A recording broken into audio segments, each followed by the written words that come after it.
Tonight's the night. And it's going to happen again and again. There is a great disturbance in the force. Oh! I have felt it. That's right, ladies and gentlemen. We are ready to rock and roll. It's MAGGCAST time. Is everybody ready to rock? And we're on our way to Los Angeles, ladies and gentlemen. We gotta do it. We gotta do it. We gotta do it tonight. We gotta do it this month. And MAGGCAST is officially live. Let's rock and roll, baby. Woo! Let's go. How's everybody doing out there? Look at that. He's fashionably late. Of course I'm fashionably late, Sergeant Essential. How you doing, buddy?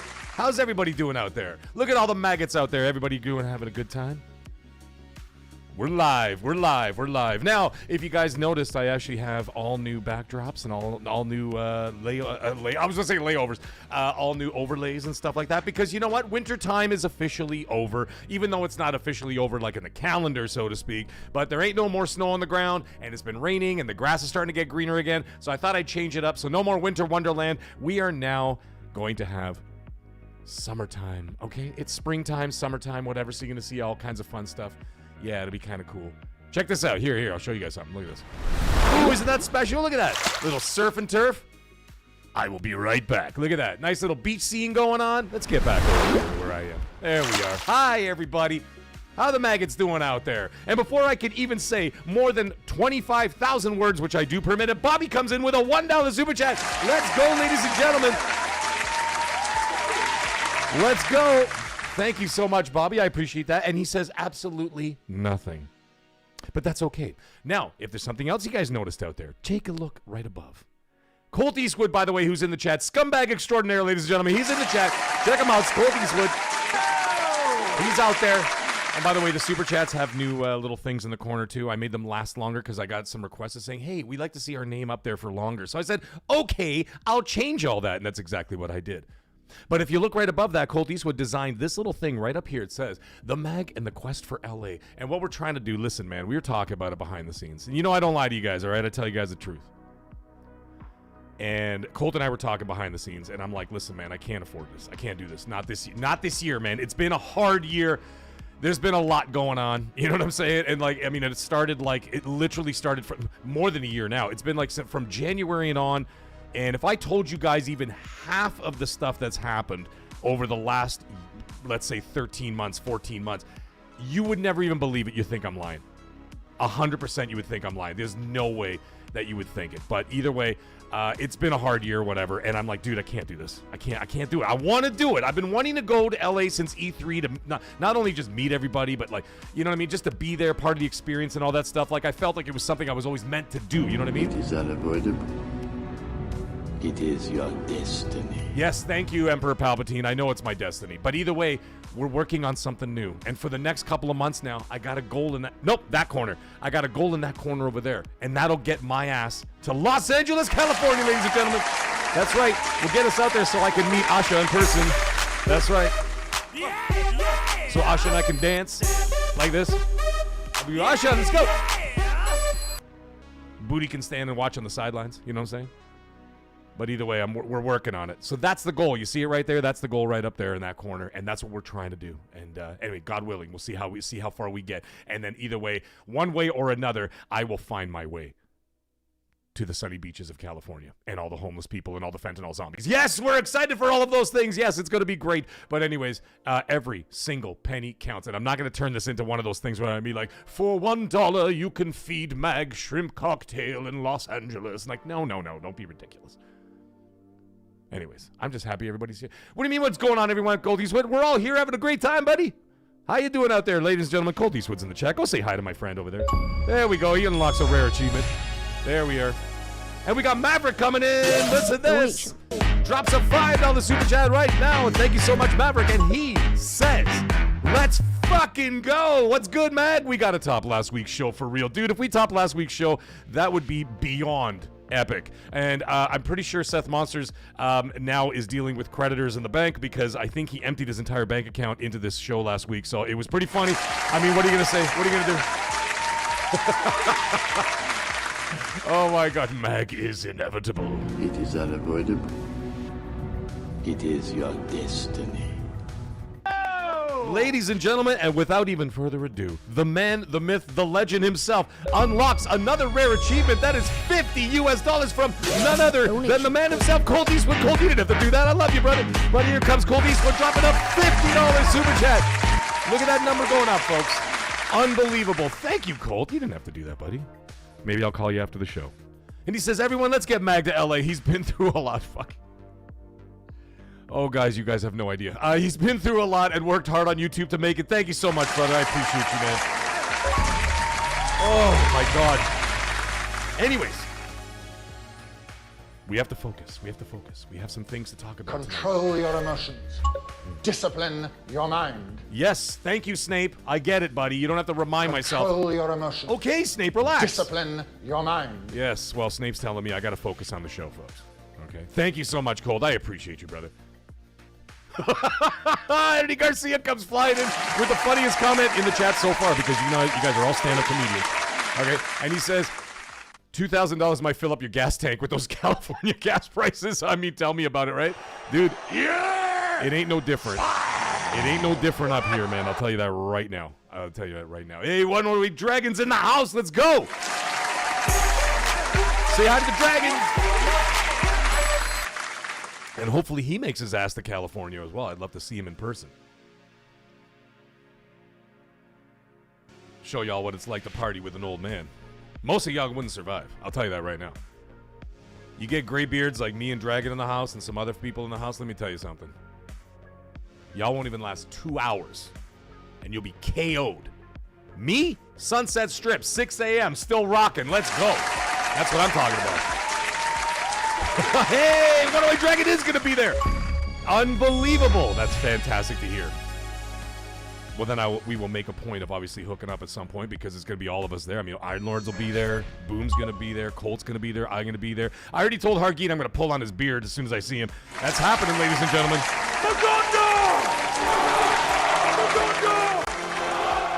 That's right. All right. Enough bullshit. Let's get into the talk, guys. We got to talk about some stuff and some things. Not that saying hi to everybody's bullshit. I mean, you know what I'm saying. Hey, Evil, you finally showed up. What's going on, buddy? Let's talk about this Xbox show. You guys want to talk about that first? What do you want to talk about first? It's up to you. I'll leave it up to you guys. You guys want to talk about the PS5 prices first?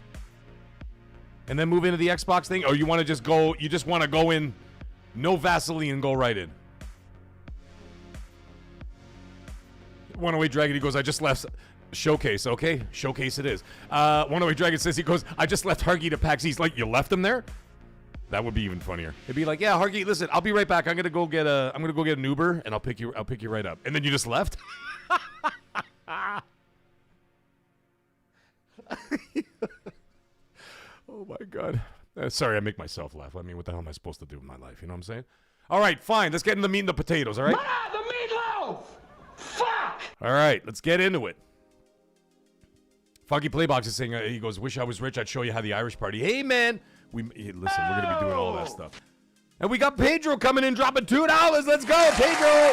Thank you so much. He goes, my name is MAGG, and I love the Los Dodgers. Oh, my God, dude, when I get down there, the first thing I'm going to do, I'll tell you right now, I'm going to drop kick Ohtani right in the chest, and he won't be playing in no playoffs. That's it. He'll be walking his stupid dog.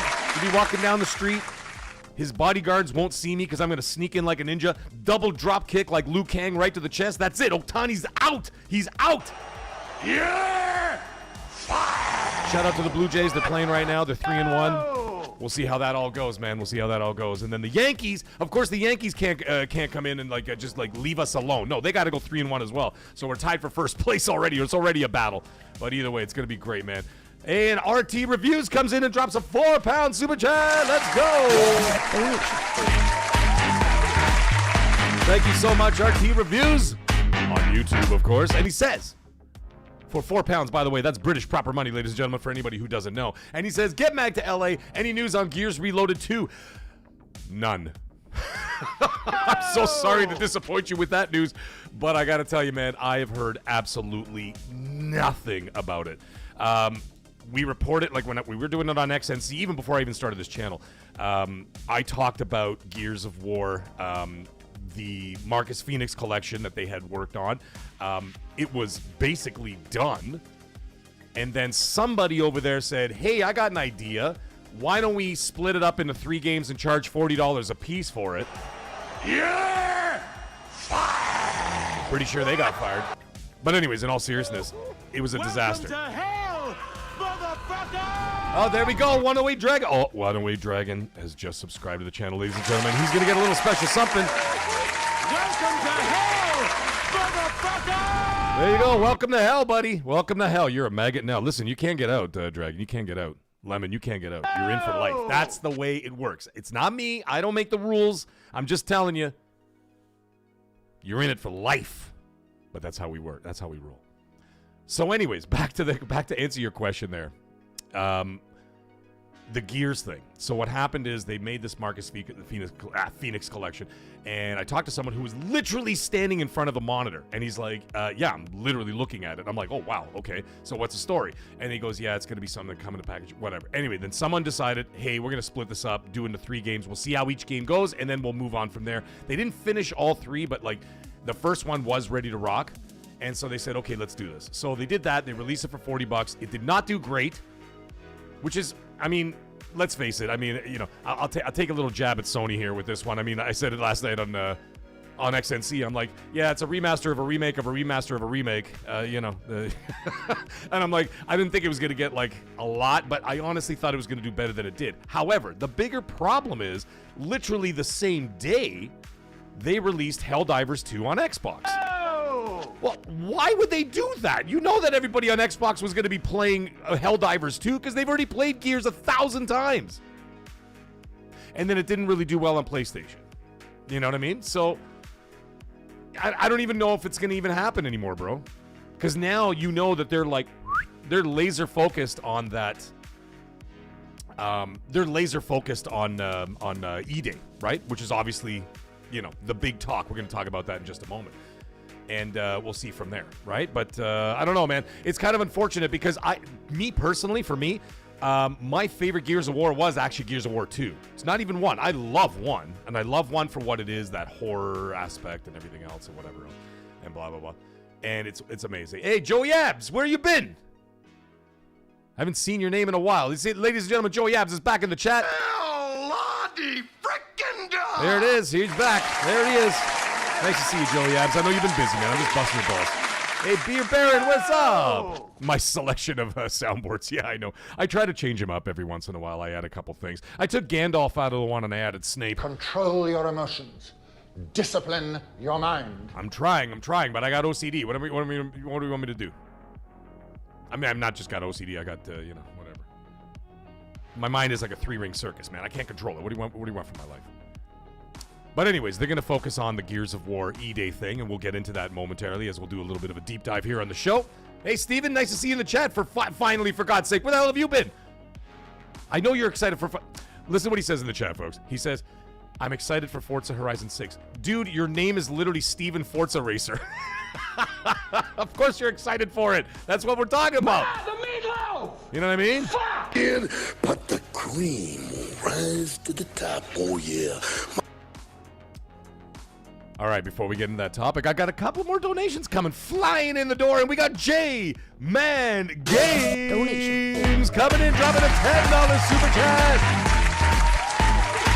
And he says, from one hard year to another, would love to see you there, Mags. Nothing but love, Chef. Thank you so much, brother, man. I appreciate you dearly. Thank you so much, J-Man Games. Thank you so much for the donation. I appreciate it very much. And we got G-Mania coming flying in. Holy schmoly macaroni. Let's get it going. What am I talking about here? G-Man drops a $50 super chat right away to match Colt Eastwood. Thank you so much, G-Mania. I appreciate you, man. I appreciate that very much, man. You guys are making me want to cry. And he says, when you get to L.A., tell Usher, Woo! That's what I'm talking about. That's right. When I get to L.A., he goes, tell Usher we want a disc drive in the Helix. I will tell her all kinds of things. Nice things, of course, because I like her. I'm telling you, I like her. And we'll get into her a little bit later. Pause. Come on, you know what I mean. Thank you so much, G-Mania. I appreciate you very much, man. Thank you for the $50 super chat. He unlocks a rare achievement Unbelievable. Thank you so much. And hot off the presses, my dearest friend, we've got Maverick come flying in. And he drops another $50 super chat. Thank you so much, Maverick. Unbelievable. And he goes, okay, I just took a second mortgage out of my house. Plenty to keep the super chats going. Mag, get to ass to LA. I absolutely will do that. My goodness. Thank you so much, Maverick. Amazing. And I know you love busting my balls. And I love busting your balls. That's kind of where the friendship goes, man. That's how we rock. That's how we rock. Thank you so much, Maverick. Absolutely appreciated, brother. And we got Literal Table coming in with a $13.99 super chat. Donation. Let's go. And Literal Table, we've streamed a few times before, man. He's a lot of fun to hang out with, man. We're gonna do some more of that as soon as we get some more multiplayer games. Listen, man, when Forza comes out, I want everybody out there in your cars, ready to rock. We're gonna do a bunch of multiplayer stuff. We're gonna be streaming it on the channel. We're gonna have a blast, man. I can't wait to do that. And Little Table comes in for that with that $13.99. That's a $14 super chat. And he says, looks at camera, I'm doing my part to get the Mag to LA for Xbox Fanfest 2026. Thank you so much, my friend. And he says, seriously though, I hope this year's showcase doesn't end on a sour note like last year's with the Black Ops 7 reveal. I don't think so. Because if everybody's going to be a good boy and a good girl, later on in the show, I've got a little bit of tidbits of information I have been made privy to that I will tell you about, Literal Table. So stick around for the end of the show, and I will tell you some fun stuff that we're going to see. Just one thing in particular, and obviously more will leak out over time. You know how it goes, and we'll get into all that. Thank you so much, Literal Table, and all of you guys so much for the donations. I appreciate it very much. And now, let's get into the Xbox showcase. Let's talk about it. Let's talk about what Usher's doing over there.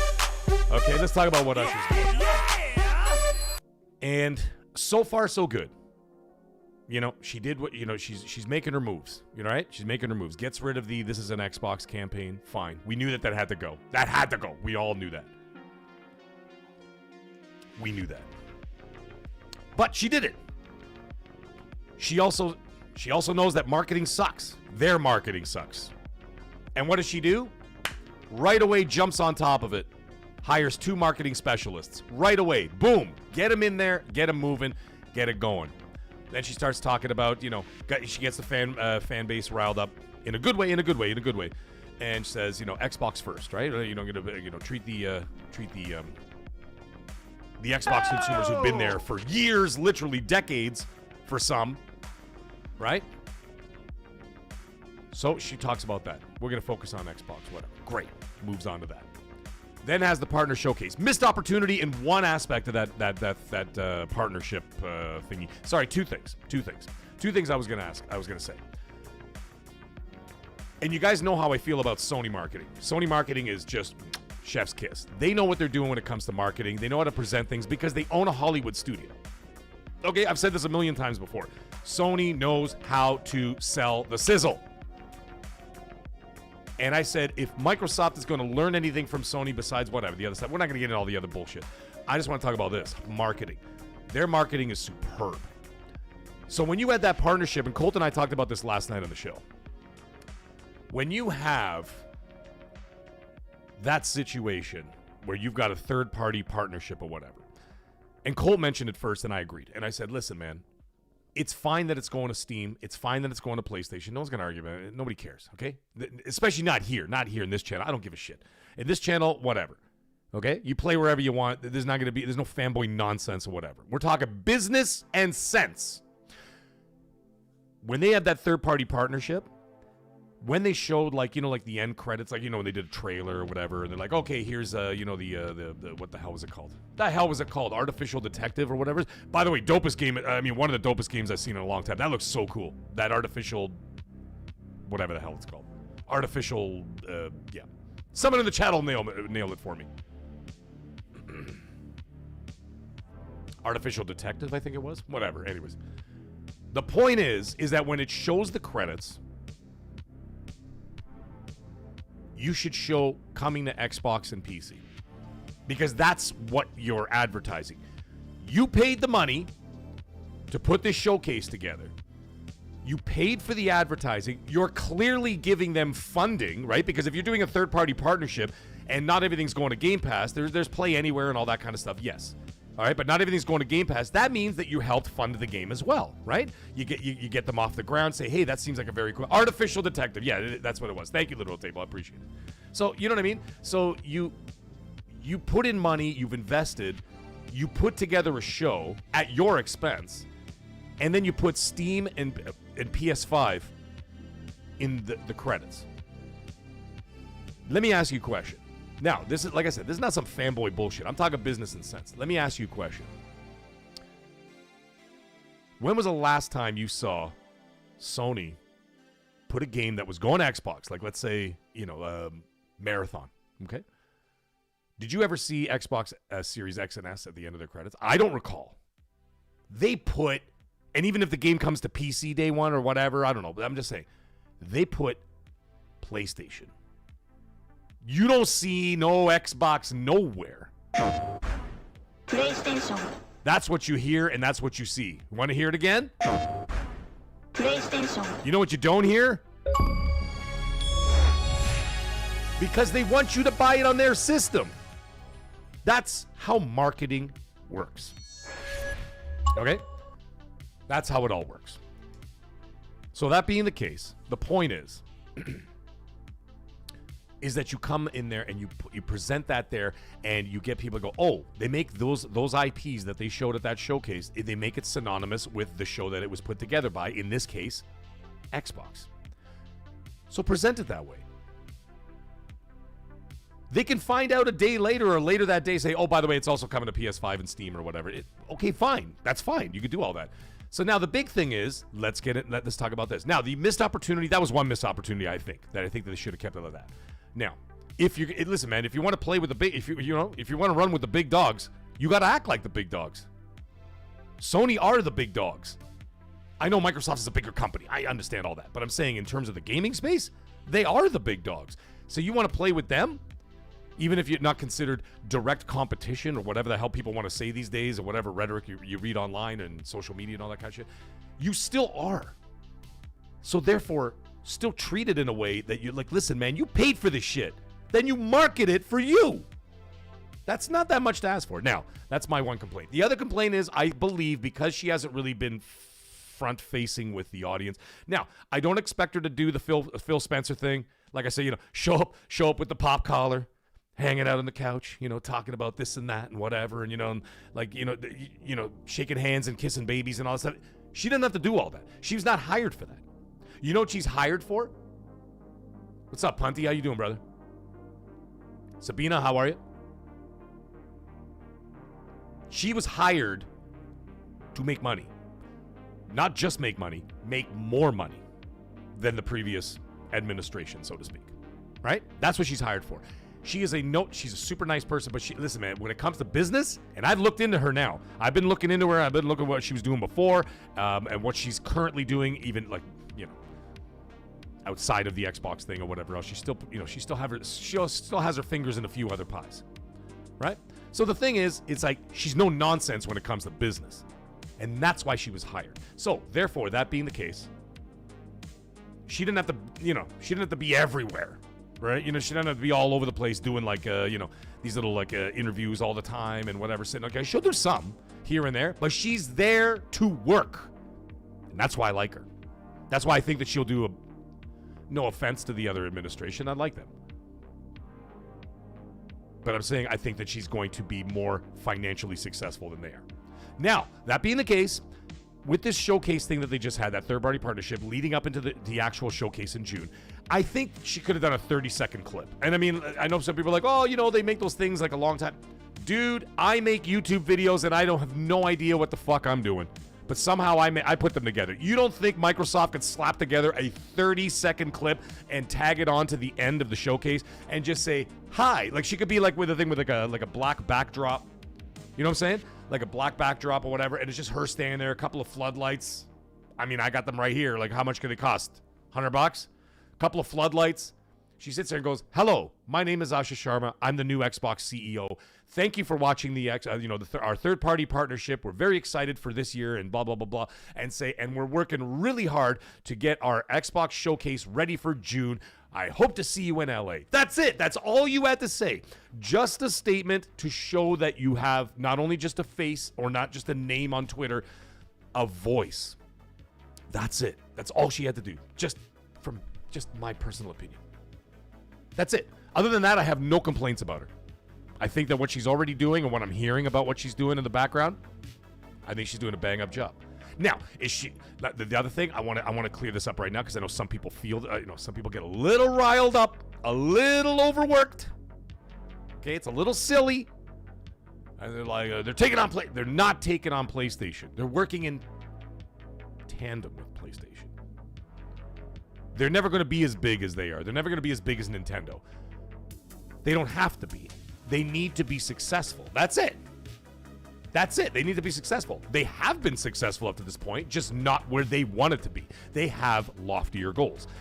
I think she's going to get them to those loftier goals. And what does that do for you? Any Xbox fans who are out there listening to the show, what does that do for you? What that does for you is that it continues the brand moving forward. Colt was telling me the other day, he said he hears that there's going to be more hardware coming up in the future. And I didn't even blink when he said that. I said, yeah, why not? Of course there will. After Helix, there'll be something else. It's not going to be like Helix and then that's it for life. I don't believe that. They'll always have some form of accessibility when it comes to hardware as long as they continue to move in an upwards trajectory. It doesn't have to be Nintendo levels of success. It doesn't have to be PlayStation levels. It has to be levels that are, that meet their expectations. That's it. And of course, your expectations as a gamer. You're paying a lot of money for this stuff. This stuff ain't cheap. Right? We'll get into that a little later. We'll get into that a little bit later. That'll be another topic. But this is the direction that I think it's a good direction. I think it's a positive direction for them. I think it's great. But people have to. I know it's very difficult for a lot of people, especially like very tribalistic. As Phil Spencer once said, he goes, people are really tribalistic out there. He was not wrong. There are people that are batshit crazy out in this world. They're insane, and they just can't wrap their heads around. We gotta take Sony down, and I'm like, oh my god. No, you don't. You just have to be more successful than Sega, so you don't get shut down. And you want to have your company flourish in a way that you're going to continue to get the product that you love moving forward. How hard is this? This is not rocket science. You know what I'm saying? Anyways, let's move into the showcase. So now, everything I've told you up to this point about Asha, what does she do? She moves into, bang! What does she drop Monday morning? And Xbox Wire at the exact same time. We're doing the showcase. Bingo, bango, bongo, as they say in New York. At least the Italians in New York do. I know Lemon's in New York. I'm pretty sure he does not say that. I know the Italians do. The Yankees win, bingo, bango, bongo, out of the park. She announces the showcase. And then, of course, Xbox Wire dove a little bit deeper. Like, she just put, like, a thing on Twitter or whatever. And then Xbox Wire dove a little deeper, talked about it. And then, of course, they talked about what everybody's been waiting for and wondering about, the Gears of War E-Day Direct, which will be happening directly after the showcase is over. Now, great. That's how you do it. Of course, there's going to be leaks, which I heard one already. I'll tell you about it later.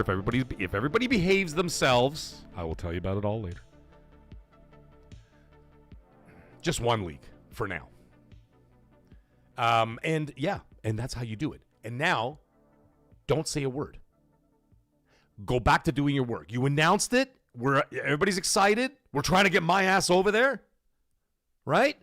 And so we have all that going on. And you know what? Now you put your head down. Nose to the grindstone. Get your ass in gear. You've got people that are working on the showcase. They're working on the trailers. They're, doing the editing. They're putting it together. Let them do their thing. Now Asha needs to focus on something else, which, again, we'll go into more detail later. She needs to focus on the next thing. I know she did the booty tour with Matt Booty, and they went around, you know what I mean? And they went and did their thing, right? Checked all the studios, see what everybody's working on, all that kind of jazz, whatever. And then she's focusing on other stuff. Hardware, that's still a ways off. Jason Ronald is doing his thing or whatever. we can also talk about that a little bit later as well. And I will talk about that. I got some more to reveal about that. But it's nothing bad or whatever. It's just something. Just interesting information, right? So therefore, that being the case, she's going to focus on Game Pass. Again, we will talk about that a little bit later in the show. So now you've got this showcase. I want to know from everybody in the chat, what do you guys think? And gals, if there's any gals listening out there, what would you like to see there at the showcase? Now, we already know Gears, so just, call that from your mind, okay? Clear it from your head. Control your emotions. Discipline your mind. Thank you, Professor Snape. So I want you guys to write down in the chat what you guys want to see outside of what we already know is coming, which is Gears of War, Fable, Call of Duty, Modern Warfare 4, and, Forza Horizon's already coming out, right? We already know that. Oh! Okay, so I want to know what you guys want to see there. Like, what do you think that they'll show? Now, remember that all those games that I had just mentioned, and of course Halo, and Halo as well, which I still believe, this is just me. I have no knowledge of this. I have no insider information, nothing like that. I just think that there's a distinct possibility that we're going to get Halo in June, somewhere in the vicinity of that showcase. I'm just telling you right now. That's what I think. We'll see. So, outside of those ones that we know are coming in 26, I would imagine any other games that they will show are going to be coming in 27 and beyond. Very much like the third-party partnership that they showed. About half of those games are coming in 27, right? So, write down in the chat, and I'm going to read them off in a moment. But before we do all that, I got to catch up, and we've got Funky Playbacks coming in and dropping a £2 super chat, ladies and gentlemen. That is British proper money, ladies and gentlemen. Thank you so much, Funky Playback. And for the £2, he says, hook me up with Asha. That's right, Usher's in the house. He says, hook me up with Usher when you get there. Oh, dude, I will take a picture with her. Absolutely, if she's going to be hanging around there. But we're going to have to wait and see what's going on. We'll see. We'll see if her handlers even let me anywhere near them. When I went to, Star Wars Land or whatever in Disney, I tried to take pictures with the stormtroopers, and, security, practically gave me a chokehold from behind. I'm like, I just want to take a picture with the stormtroopers. What the But, hey, what are you going to do? What are you going to do? What the hell are you going to do? And ladies and gentlemen, we got a rare achievement unlocked. It's 100 achievement points, ladies and gentlemen. Unbelievable. We've got Ray Martinez Jr. Holy shish kebab, ladies and gentlemen. He drops a $100 super chat. Holy shnikes, look at this guy. You're going to get a little bit of this too. Unreal, dude. Thank you so much, Ray Martinez. Oh my God. Thank you so much, my friend. And he says for $100. Unbelievable. He says, to my guy, Mag, you are the truth, real about gaming, and a good guy. Oh, dude, thank you so much, man. Thank you so much. And he goes, love your show and continue doing you. Gears for life. Let's go. Gears for life. Let's do it. And he says, I would love for you to be at LA. You deserve it. Dude, thank you so much once again, man. Absolutely unbelievable. Ray Martinez, thank you so much, man. I appreciate it. Thank you. What's up, Sub-Zero? How you doing? Yes, Ray Martinez. Look at that. MVP, ladies and gentlemen. I see you, Sub-Zero. I see you. You're saying, yo, Mag, look at here. I see you. Thank you so much, Ray Martinez, man. Unbelievable. And, of course, Funky Playbox as well. My friend from Ireland. I saw somebody from Brussels out there. Is that a fact? Did I see that? Did I see it out in the chat somewhere? Someone says something about... I saw somebody from Brussels. I got to say hi. Oh, there it is. From Belgium, we got Samaraj coming in from Belgium. Hey, listen, my mother was born in Belgium, man. My family lived there after World War II. So, they all speak. The funny thing is, as a bunch of Italians, they all speak French as a result of that. Greetings from Canada, my friend. I appreciate it. Bernie, don't bring up the Italy game today, man. They suck. They deserve to lose. Italy deserve to lose. They deserve to lose. And G-Mania comes in and drops another $5 super chat. Thank you so much.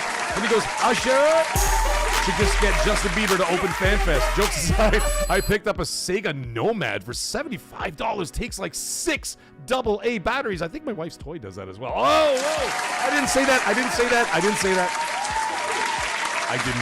say that. If she's listening right now, I am a dead man. I'll tell you that right now. Yeah! Fire! can tell already. I'm already in trouble. There is a great disturbance in the Force. Yep. I have felt it. Yep. I know. I felt it too. What's up, Seawolf? How you doing, buddy? Yes. Thank you guys so much for the donations, man. Appreciate you guys. Okay. Here we go. And we got 70. Wait, before we get back in, I want to hear what you guys want to see at the showcase. And I got to tell you, man. Oh, Shaboogs, of course I'm live. First of all, I see some people talking about a couple things in the chat. We will get into there in a moment. But first, before we do any of that, we got 78 in coming flying in with a $10 super chat. He says, thank you so much, 78. 78, legendary supporter of this channel, man. From day friggin' one, this man has been here. Thank you so much, 78. And he says, the Mag, if I can't make it to LA, tell Usher what? That's right, Usher's in the house. Tell Usher to revive Perfect Dark, dang it. Oh my God, dude. What a disaster. They should absolutely be doing that. What's up, Daniel McCarthy? How you doing, buddy? Redfall 2. Maverick says Redfall 2. Let's go. All right, let's go through this list. I'm gonna see what you guys have to say. Jay Silver, hey, how you doing, buddy? Saying Spiral 4. Okay, that's a good one. I think Colt mentioned that last night. Clockwork Revolution. That's Creed 20 Blaster or 2-0 Blaster. I don't know how to say it, but I'm just gonna call you Creed. Come on, Creed. Come on, Creed. Come on, Paper Champion. I'll beat you like a dog. Come on, anybody watch Rocky 3? Better get that bad look off your face. I'm gonna wipe it off. Come on, Creed. Come on, Creed. Come on, Paper Champion. Come on, man. If you don't like Clubber Lang, like, what are we talking about here? That's it, Creed. Every time you show up in this chat, I'm going to be doing it all night long. I'm going to be doing it all night long. You remember when he started shit-talking Rocky? Hey, woman. He starts talking to Adrian. Hey, woman. Why don't you come over to my place? Come over to my apartment tonight. Show you what it's like to be a real man. Come on, Creed. Anyways, sorry, I got distracted. That's it. Rocky's in my blood. Listen, man, I'm Italian. It's in my blood. As soon as somebody mentions anything about Rocky, that's it. I'm in like Flint. I can't help it. Fallout 3 Remake seems to be a big one in the chat, ladies and gentlemen. We got Sub-Zero saying Halo and Gears is all you care about. All right. The Splinter Cell Remake, Banisher. The Banisher. It's a great name. I like that. Not an Xbox first party, but I'd like to see Splinter Cell Remake. Yes, and by the way, for the record, ladies and gentlemen, Splinter Cell Remake is being developed here in Toronto. It is well on its way. It's doing very, very well, and it is coming out. And I've been assured, not only personally, but they've also said publicly that the game is still coming. So not to fear, Splinter Cell is still on the way. So do not worry about that. But you know what? Let's face it. Way back in the day, in the original Xbox, Splinter Cell was synonymous with Xbox, right? Because it came out there first, right? I actually never played it on the Xbox first. I think I played it on the PlayStation 2. I'm pretty sure. I can't remember. And then, of course, the other ones I played on the Xbox 360 later on. So, but, you know, for those original years in the OG Xbox, I believe that Splinter Cell was, like, started there. And, I mean, what a great way to bring it back, right? Go back to the beginning. What are we talking about? That's a great idea, Banisher. Great idea. Steven Forza saying Persona 6. That's your prediction? All right, very cool. Fallout Remake. A teaser for Elder Scrolls 6. I think they could absolutely do that. Romeo, what's up? He's saying Clockwork and E-Days, all you're interested in. Ender Rising, Fallout 3 Remastered, Elder Scrolls 6, and Blade. Yes, all good picks. RT Reviews is saying Halo 7 and Fallout teaser is a must. I'll tell you this. If you're talking about Fallout 3, a teaser would probably be appropriate. For the Fallout game, I don't even think they started it. I mean, outside of like the concept stage, so you won't see anything from Fallout. Not from a new Fallout, not like from a Fallout 5. No chance of that. Halo 7, I think the next time you might see a teaser for Halo, my guess, and it's only a guess, like I said, but if I were to take an educated guess, I would say look for it in like the 25th anniversary in November. I think that the Halo that they're going to show at the showcase will be the campaign evolved, and then they're going to announce a release date somewhere in that vicinity of the showcase. That's just my guess. Guardian, I'll answer that question a little bit later. So we shall see. So yeah, you guys are pretty much on point. You guys, State of Decay, it's been so long. I know, I mean, State of Decay has been a situation, man. Ion Storm's in the house. Go check out his show if you haven't already, by the way, ladies and gentlemen. Go check him out. Grandpa Barbecue's in the house. How are you? From down under? Highlander Grim. Come on, Creed. What's Creed talking about? Toys for Bob game? You know what? That's been something too. Like, what the hell happened to those guys? Arrow Nation's in the house. How are you? Emperor Hound? Anyways, I think you guys are pretty much on point with all that stuff. I think that those are things that we will absolutely see. Now, obviously, they're going to be showing Fable again. They're going to show it again, and they're going to give a release date. You're going to get a release date for Fable, an actual release date, instead of them just saying autumn. You'll get an actual solid release date at the showcase. Great, right? I think they're going to tease like they did last year. I don't think it'll be the last thing that they tease, but I think they'll also tease Modern Warfare 4.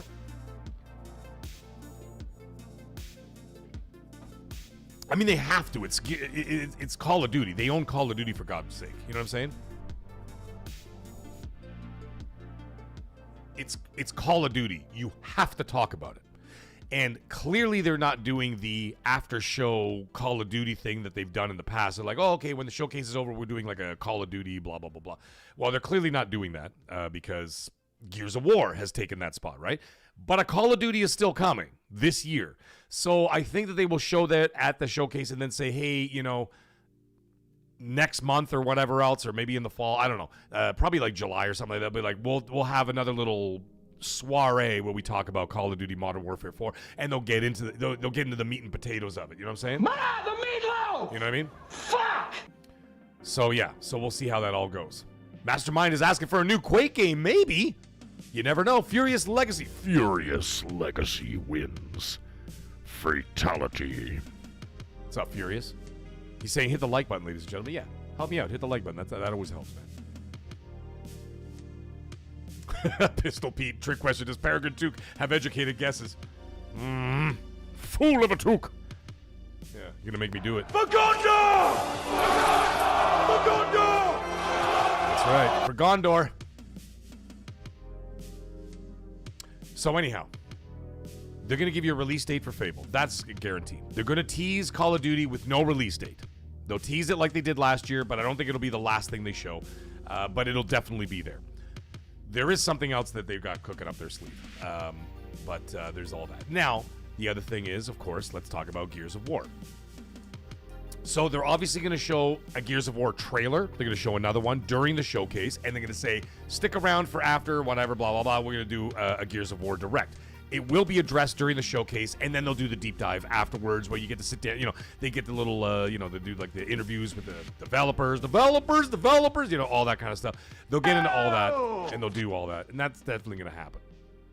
But Gears of War, the one thing that I would expect from Gears of War, not only they're going to show you all the new systems that they've been working on for the game, how it's going to play out. Is it going to be more linear? Is it going to be open world like 5 was, which I wasn't a big fan of personally? I don't mind like the not even really semi-open world, just try to guide you into specific areas. It wasn't really like an on-rails shooter per se. You could wander off and go look for collectibles and things like that. But, I think 5 was a little bit too empty.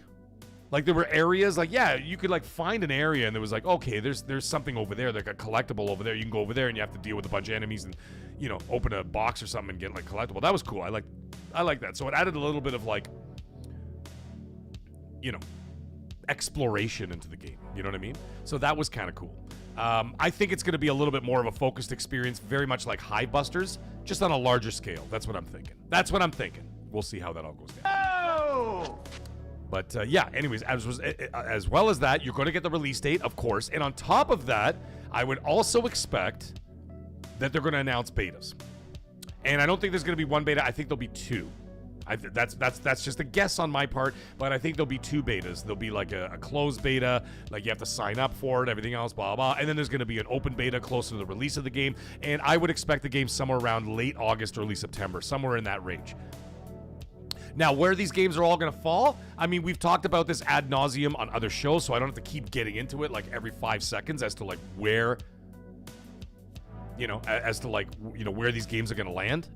But we've talked about that a million times. But it is still going to be interesting because, like I said, Gears, I still think, like I said, late August, early September would make sense. My guess would be September. Stay away from the holidays because, you still got Labor Day in there. You don't want to release a game around Labor Day. People go away with their families. They're on picnics. They go to cottages. They go camping. You know what I mean? They go to amusement parks, water parks. You're doing family shit. No one's going to be sitting, well, not nobody, but less people will be sitting at home with headphones on, locked into a TV, around that Labor Day weekend kind of vibe. You know what I'm saying? So, I think that's the kind of thing that you kind of avoid. I still think it'll be after Labor Day. With that, you're going to run into a few problems. You might run into the problems of, you got Phantom Blade 0 at the end of August, right? That's landing in there somewhere. I'm not saying that's going to be a massive hit. I don't know. It might be, but it might not be. I have no idea where this thing's going to land. It looks fantastic. I know it's a Sony game, but it looks fantastic, but it does take people away from, people's attentions away from whatever you're trying to launch. Now, the bigger one is Wolverine. Wolverine is going to be a monster game. That's going to be a huge game this year. Probably one of the biggest games of the year. Right? In terms of sales and everything else like that. The other games are doing great. Resident Evil, knocking it out of the park. Crimson Desert, they're creeping up. Did they hit 4 million yet, Chad? Let me know. They were creeping up on 4 million sales. They're doing fantastic. Saros, I don't expect to do massive numbers. Probably around the same as Returnal, because it has kind of that audience, whatever, just under, around a million in total. Maybe more, you never know. If this thing hits in the 90s Metacritic or something like that, then you've got a situation on your hands. Might do well. Forza Horizon's going to be huge. However, let's also not forget that it's not coming to PlayStation day one. It's going to be coming to PC and Xbox, and a lot of those people will be playing it on Game Pass. So sales will not be measured the same way because there'll be a lot of engagement on Game Pass and PC Game Pass, right? Yes, people will buy it, obviously. And a lot of people who are super Forza enthusiasts, like my friend Steven in the chat, will buy the game. You know what I mean? Because they like to own it and whatever. Great. 007, I give it 50-50. It looks great, and I'm going to be playing it here on the channel. By the way, that's courtesy of Grumpy Old Fart. Who donated the game to the channel. We were playing that right here. Lego Batman's going to do well, but I don't think it's going to be doing big numbers. I think the next big number game is going to be Wolverine outside of Forza, right? So you got Forza out there doing their thing, and then you're going to have Wolverine's going to be the big one. That's going to hit 10, 15, 20 million copies sold. You know what I mean? Like that territory. Like Hogwarts Legacy levels. You know what I'm saying? Call of Duty levels. Maybe not last year's Call of Duty, but, general Call of Duty levels. And then, of course, there's the big granddaddy of them all is going to be GTA 6. Now, that being the case, where do you put Gears of War?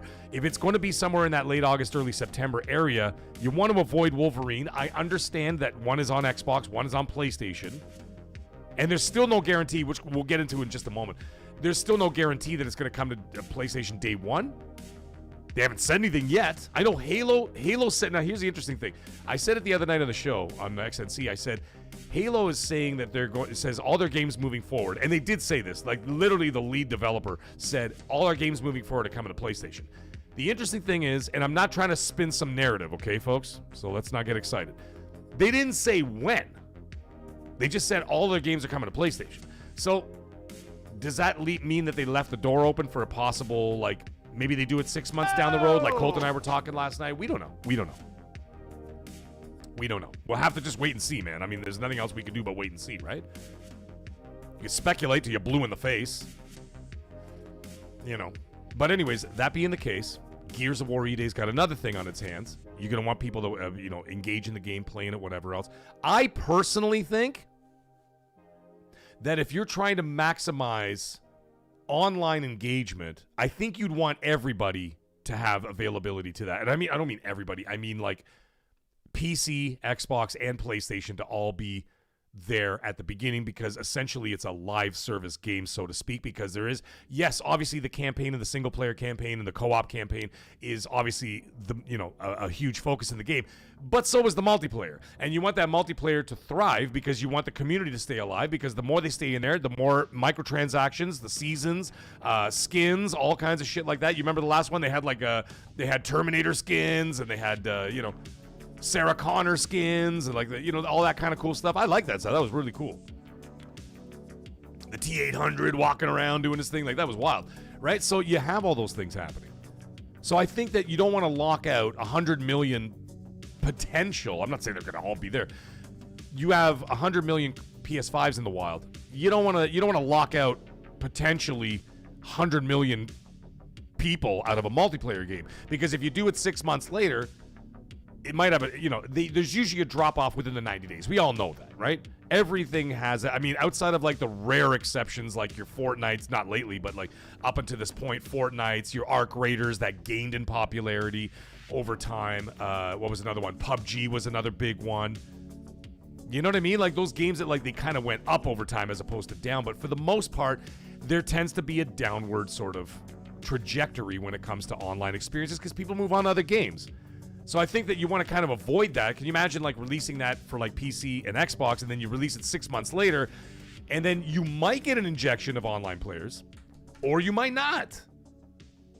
I don't know. Is that a risk that I'm asking? I'm asking a question here. Do you think that that's a risk that Microsoft's willing to take financially? I don't know. I don't know the answers to that. And until we get, it might be until June. And God willing, I'm standing there right next to Colt and pulling on Hargeet's beard. Not the beard! That they say it's, going to PlayStation Day and Date or whatever. They probably won't do it during the showcase, but, they might say it after. I don't know. Who the hell knows what they're going to do? Maybe Sony says it on like a little tweet or something like that. We might not find out till then. We might not find out till middle of the summer. They're going to say something. Or imagine you're watching the showcase and all of a sudden they say, exclusive. And it's not going anywhere. I don't know. I have no idea. My only thing with all of that is that it doesn't make any business sense, and not only just because of the numbers or whatever else. I also was thinking about the optics, and this is what I was talking about last night on XNC. And I said, well, it'd be kind of weird. And I'm like, you're releasing Fable on PlayStation. You're releasing Halo games, current game plus future games on PlayStation. And everything else in between. Forza is delayed by 6 months, whatever, blah. We all know that. Around 6 months, anyway.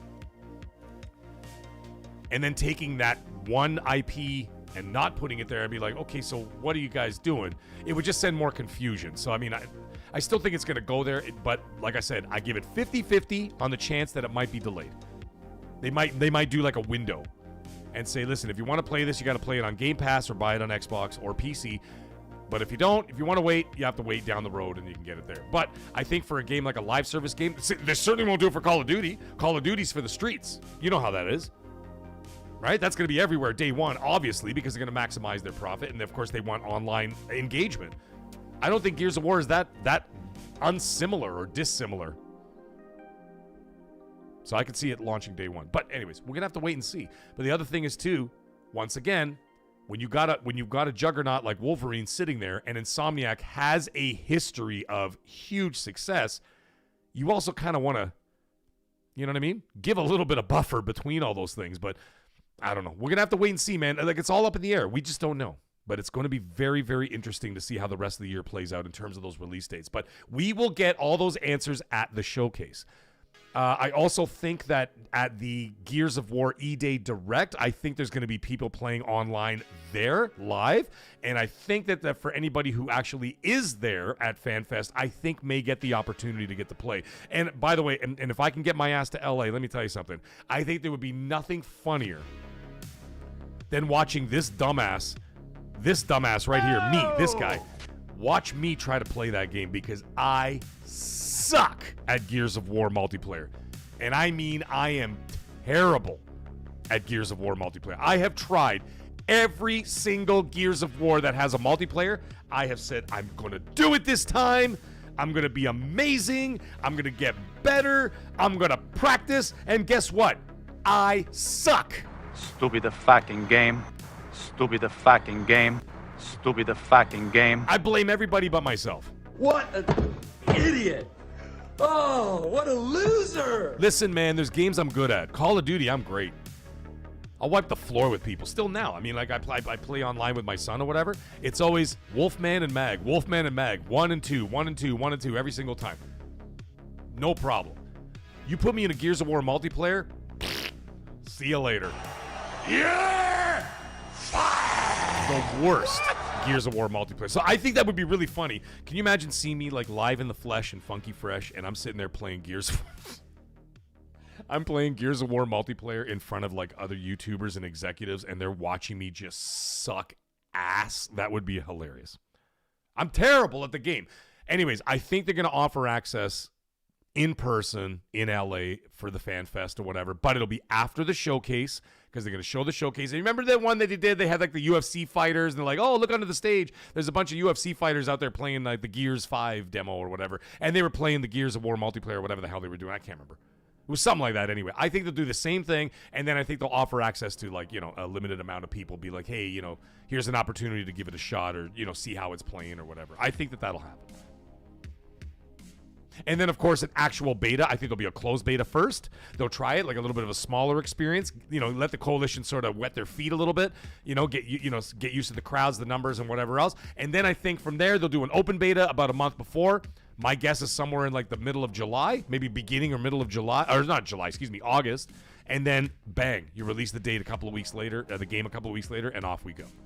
That's what I'm expecting to see. So now I want you guys to keep that all in the forefront of your mind, and let's see if I am right. I may be absolutely wrong, but I could be right. Control your emotions. Discipline your mind. Keep it all in your mind. And before we move on any further, we got Emperor Hound coming to drop a $5 super chat. Thank you so much, Emperor Hound. Appreciate you, brother, my Canadian brother. And he says, tell Asha, what's up? Tell Asha what? What do you want me to tell Asha? He says, tell Asha to revive Perfect Dark, and I'll consider getting 3 next-gen Xbox consoles. Emperor Hound, calm down. You're going to have to sell your house if you want to buy 3 of those. Thank you so much, Emperor Hound. I appreciate you, brother. And, of course, we've got my friend from down under. Drop in 20 Australian didgeridoos, ladies and gentlemen. There it is. Grandpa Barbecue Game Cat in the house. Thank you so much, Grandpa Barbecue. And for 20 Australian dollars, thank you, my friend. He says, please give my apologies to Usher when you see her in LA. P.S. Is Chef sewing mics into your clothes to keep tabs on your Usher meetup? Oh, I'm going to have my phone out right in front of her face. Kidding me? I mean, until her handlers beat the shit out of me when I get too close. I'll be like, oh, Asha, how are you? This, I got my hand extended. And then as I get my hand extended, this giant, like, beefcake hand just grabs me and then just twists me into a pretzel. But the cream will rise to the top. Oh, yeah. You know what I'm saying? And then that's it. I'm going to get the shit beaten out of me in front of everybody, and then y'all can laugh about it. And I'll live stream the whole thing. It'll be funny. Thank you, Grandpa Barbecue. It's amazing, man. Verge Brizzle. What's up, man? How you doing, buddy? Sergeant Essentials. I say hi to you yet. Meat Puppets in the house. Josh Duckle. Go check out No Quacks Given, ladies and gentlemen. Great podcast. I have to, Josh, I have yet to check out your latest episode where you talked about Harry Potter and stuff. We're going to do all that. We're going to talk about that. What's up, Fuzzy Tomato? How you doing, buddy? Holy shit. Fuzzy Tomato saying that he thinks Crimson Desert is actually approaching 5 million. Wow. 5 million. And we got Snow Dragon coming in with a $20 super chat. Let's go. Thank you so much, Snow Dragon. Appreciate you, brother. And then Snow Dragon says for $20, he says, don't creep Asha out in LA. Sorry, every time we say her name, ladies and gentlemen, you're getting Usher. He says, don't creep Asha out in LA. How can I quit smoking every time I have drinks I break? Dude, let me tell you something, man. That shit ain't easy. It ain't easy. How do you quit smoking every time you have drinks I break? Yeah, because drinks are like just it's just an inhibition thing. Like you just immediately you can't help yourself. I know all about it. I have zero willpower whatsoever. None, zero willpower. Zero willpower. Okay? I am weak when it comes to that stuff. I don't smoke cigarettes anymore. I might have like one here and there, just like maybe one every like couple of months or something. You know what I mean? Like one every few months, but other than that, I don't smoke anymore. I quit smoking. But the problem is I started smoking cigars like 6 months later, and now I smoke cigars. Like, what the fuck am I supposed to do, man? I gotta do something. Obviously, I drink. I mean, you see it live here on the show. But I mean, that's just me, man. That's what I do. I mean, what the hell am I supposed to do? I gotta do something. Plus, people with anxiety, this is another thing, and you guys all know I have anxiety issues. I've already explained that several times. when you have anxiety issues, you tend to gravitate towards habitual behavior, like for example smoking, drinking, whatever else, because it gives you that false impression. And even though I know it's a false impression, but I still do it anyways because I'm fucking weak. It gives you that false impression of like feeling normal. You don't feel that anxiety or whatever. You feel it the next day, or you might feel it later at night. I don't know, whatever. But like you don't feel it while it's happening at the time, so you tend to lean towards those habitual things. But quitting smoking is not easy, man. You have to like it. Basically, it's a lot of it is up here in the head. You know what I mean? The physical stuff you can kick that. It takes days, but you know. But listen, Snow Dragon, keep me updated, and I want to know how your progress goes, my friend. Let me know how it goes. And we got STO coming in, dropping a $5 super chat. Thank you so much, man. Thank you so much, STO. And he says, thanks for all the entertainment, Mag. Hope you get to LA. I hope so too, my friend. Thank you so much for the $5 super chat. Listen, man, every single thing that comes in is one step closer. I appreciate you, man. Thank you so much. And G-Mania comes in, just another $5 super chat. This man's out of control today. Thank you so much, G-Mini. And he says for $5, he says, you're bad at Gears, but you can't be any worse than Reforged. What do you mean, like at Gears or just in general? I like Reforged. He's a nice guy. I talk to him every once in a while. He's a very pleasant guy. Actually, we were supposed to do a little collab on his channel at some point.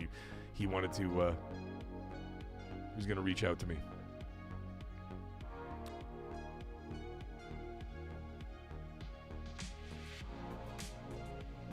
Or were you talking about Gears of War? Because Gears of War, listen, man, I'm terrible. I don't think there's anybody worse than me. I don't know if there's anybody worse than me. You know what I might do just for shits and giggles? Before it, like, listen, if the open beta or whatever, when it does come out, if I'm allowed to stream it, because sometimes you're not allowed to do these things, but if I'm allowed to stream it, which I should be able to, I think they would like the free advertising. You know, I'm not a huge channel, but I mean, you know, it helps. It would be, I would 100% stream it on this channel. So you guys can watch with your own two eyes how insanely bad I am at that game. Because there's these blowhards that are so good, they're ridiculous. Like, you take 2 steps out with your gun or your Nasher or this and that. Some asshole just runs by, does 17 rolls, bink, 1 shot, I explode, and he just keeps rolling around. Fuck off. No! You know what I mean? I suck. Like, I can't do it, G-Mania. I can't do it. I can't do it. I'm not good at it. I'm not good at it. And McLovin, there he is. McLovin's in the house, ladies and gentlemen. He drops a $5 super chat. Thank you so much, McLovin. He goes, I just got home. What have I missed? Hope stream is going good. It is going very well, McLovin. Thank you so much for stopping by, my friend. Always a pleasure to see you here. Yeah, we've been talking about the showcase and what we expect to see. And, of course, I asked the chat what you'd like to see. And like I said, if everybody behaves, what's up, CyberGunter? How you doing? If everybody behaves, I'll let you guys know something that is absolutely guaranteed they're going to be there that people don't know about. So we shall see. Well, I'll let you guys know a little bit later. We'll get into that a little bit later tonight. We got some other topics we got to talk about. But, yeah. But before we do any of that, I wanted to say another thing is that if there's anybody out there... sorry, I got totally distracted by something monstrous that's just happened, but we'll get into that in just a moment. If there's anything else you want me to discuss about the showcase or what you're looking into, then you let me know about all that jazz. All right? So let me know before we change topics, because we're going to change topics. So yes, McLovin, thank you so much, G-Mania. And Seth Monsters comes in and drops a $5 super chat. There it is. There it is. He goes, I want to pack... Seth Monsters, you are out of control. He says, I want to pack the Discord with fresh souls. There is a great disturbance in the Welcome to hell. I have felt it. Seth Monster says, I want to pack the Discord with fresh souls. Get his ass to LA, folks. New members in the Discord. Why? You'll see. Here's some new maggots. And ladies and gentlemen, right underneath, holy shit, I didn't even see it. I just saw it right now. Oh my god, you're gonna get every single sound on my soundboard right now. Welcome to hell. Ladies and gentlemen, Seth Monsters just gifted a 50 bomb into the MAGGCAST. Holy shit, he just gifted 50 gifted members of the channel. Thank you so much, Seth Monsters. Absolutely and utterly ridiculous. Donation. Holy crap, Seth. That's unreal, dude. Oh my God, thank you. Oh my God, thank you so much, Seth Monsters. I don't even know what to say. I'm completely speechless. He just unlocked another rare achievement, by the way. This guy's on fire. If you guys were here last week, he was out of control. And let me tell you something. Not only was he out of control, the Discord was out of control. And I remember Seth kept coming back in here and saying, guys, the Discord is having like an after party. We went on, I'm not even kidding. We went on till 3 a.m. last Saturday. I'm not even kidding. 3 o'clock in the morning, I was still podcasting. And we were out here doing our thing, and apparently it was completely wild. And yeah, it was wild. It was completely wild. And we went on all friggin' night, man. It was crazy. It was the craziest thing. And that, a lot of it, and Seth Monsters was completely out of control. I was almost going to call the FBI and have him arrested because he was completely nuts. Yeah! But he's not. He slipped away from the FBI. He slipped away from ICE. He slipped away from the CIA. You know why? Because Seth Monsters. But the queen rise to the top. Oh, yeah. There it is. Seth Monsters, thank you so much. And for everybody out there, by the way, ladies and gentlemen, for everybody out there who just got a member from Seth Monsters, I want you guys to say thank you in the chat to him, of course. And any of my moderators out there, please do me a favor. Can you please send the link for the Discord, for the members only Discord? There it is. Aero Nation's already on top of it. What's up, Snippy? How you doing? Welcome to hell. Aero Nation's on top of it. New members, the link for the Discord is in the chat. That's a members only Discord, and it is amazing. 2 absolutely incredible administrators who run the Discord for me, and they have a party beyond parties. And like I said, I'm not kidding. Last Tuesday night, the party started at midnight and went on until like 3 o'clock in the morning, and like Seth kept coming back to me saying, guys, this party is just going off. And like the after party was going crazy in there. So it was incredible. So say thank you to him, and of course to all the new members, as is obligatory, and of course is tradition here on the channel. Welcome to hell, motherfucker! There it is. Welcome to hell, all those new channel members. What's up, Brap? How you doing, buddy? How are you out there? Thank you so much, Seth. And we got Ion Storm, a top-tier maggot for 9 months. And the man is still awake. He's a wild man.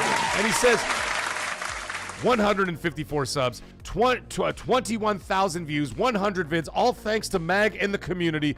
Oh, dude, thank you so much, man. He goes, this man is an inspiration. Let's get him to LA. He deserves it. Thanks again, Mag. Oh, dude, anything for you, man. Anything for you, brother. Anything for any of you. And I'm not talking shit. I'm being dead serious. Anybody out there, thank you, Ion Storm. Go check out his channel. Welcome to hell. He did a show like earlier tonight, before mine. Here's the thing. I've said to everybody, I'm like, listen, man, I'm always going to be, no matter what happens with this channel, no matter how big, how small, whatever. Whatever happens with this channel. And of course, I'm not aiming small. I'm aiming huge. All right? I'm not aiming like down here. Straight for the damn stars, okay? And I said, listen, I'm going to be approachable from day one to day whatever. And I said, no matter what I got going on, how many subscribers, how much money eventually I'll be making, or this and that, whatever, it doesn't matter. I said I will always be approachable, and the first thing that I'm going to do, and will always continue to do, is boost people up. And I have people that hit me up saying, hey man, you gave me the inspiration to be able to, you know, not be afraid to go out and do my own thing or whatever. And I'm real with them too. I'm like, listen, man, it's not going to be easy. It's hard. And there's a lot of days where you second guess yourself, and you're going to be like, what the fuck am I doing? You know what I mean? Like, what am I doing? Like, this sucks. Like, it's just, you know what I mean? Like, it's like no one's watching or this and that. I'm like, do not stop. Do not stop. Never give in. Never give up. Do not stop. Just keep going. If you have a vision and you have something you want to get out there and you have something to say, you go out there and you say it. YouTube may not be around forever, but something will always be put in its place or be there or whatever. There'll always be an avenue. So you get out there and you do your thing. And if you need help doing it, you can hit me up anytime. You DM me, I'll help you out with stuff. I send people pictures of like my equipment. Like, hey, Mag, what kind of camera you use? This and that. I try to guide people into whatever. I tell people whatever. And we all do this together as a community. Why? Because we are a community. We raise each other up, hold each other up, strong foundations. That's how we're going to move. And that's how we move here on this channel. That's what it's all about. By the way, you're going to hear that welcome to hell a lot. The man gifted 50 members. And right after that, McLovin comes in and drops another 5 gifted members as well. Thank you so much, McLovin. My goodness. That is 55 members in just like literally 5 minutes. Absolutely unbelievable. Thank you so much. And for those new members, as is the tradition, Welcome to hell, motherfucker! welcome to hell, ladies and gentlemen. Can't wait. Thank you guys so much. Seth, that was ridiculous. Thank you. And McLovin, thank you so much for your super chats and gifted members as well. So like you said, you're going to hear welcome to hell a lot because there's 55 members to get through. Deadly Headley's in the house. You sneaky bastard. I didn't even know you were in the chat. What are you doing? You hiding? You hiding from me? Welcome to hell. Yeah. I see you. I see you now. I saw your name on the screen. Yeah, that's it. That's what I'm talking about. Wow. There you go. Aero Nation dropped the Discord again, ladies and gentlemen. So if you guys want the link to the members-only Discord is now in the chat. There it is. So you guys can go check it out. There it is. So, anyways. Yes, all is well, Snippy. Thank you. Welcome to hell. I don't know. Hey, we got Dallas. Dallas Lupo is in the house. What's up, Rip? How you doing? Bobby, how are you? Bobby Mago's off showing off his equipment. Well, let's take it easy with her, okay? I don't want to get arrested, all right? What's up, Ryder? Oh, you want some Asha? There you go. You got some Asha. All right. So before we move on to the next subject, is there anything else you guys want to talk about with this showcase and with the Gears of War E-Day Direct? Is there anything else you want to talk about before we move on? I didn't see Epic Treasure. Where the hell is she? Did she even say hi?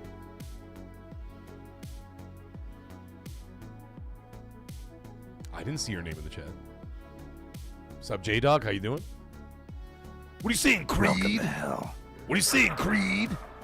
He's Mag. You think Bethesda announcing other games than Elder Scrolls and Fallout? That's another one we didn't talk about. Well, someone actually mentioned it very briefly. Maybe another teaser for Elder Scrolls 6 for 27. I think we may see something. Hey, Goldie Mello, how you doing, buddy? You're not wrong, Goldie Mello. You're not wrong. Welcome to hell. I think you're gonna see, like, I think that they may show what it looks like actually, like, show like a little bit of a vista, or you know what I mean. Like, I don't think you're seeing gameplay or nothing like that. Maybe, yeah, like, I think you'll see something other than what they showed, like, I don't know, 900 years ago when they just showed the Elder Scrolls 6. You remember that shit? And it's just like it panned out, and then there was like the mountain or whatever, and it just says, "Oh, welcome to hell." And then it says Elder Scrolls 6, and that was like, I don't know. I think I was like 4 years old when they released that teaser, so I'm not really sure. We'll have to wait and see. But yeah, it's gonna be a whole situation. What's up, KLZ? How you doing, buddy? Shaboogs, I might be drinking tonight. I'm not. We're gonna see. We're gonna see how it goes. I've been drinking a lot lately. Okay. Not that that's gonna stop me, but you know. Welcome to hell. You know how it goes. Dreadpool's in the house as well. I saw his name. 80 Storm, how you doing, man? And if Epic Treasure's hiding in the background and she thinks that I'm not going to out her, I'm outing her right now. I'm calling her out. Epic Treasure, I know you're out there. I know you're listening. She's probably playing Crimson. Of course she's playing Crimson Desert. Welcome to hell. She went from one obsession to the other. Pal World right into Crimson Desert.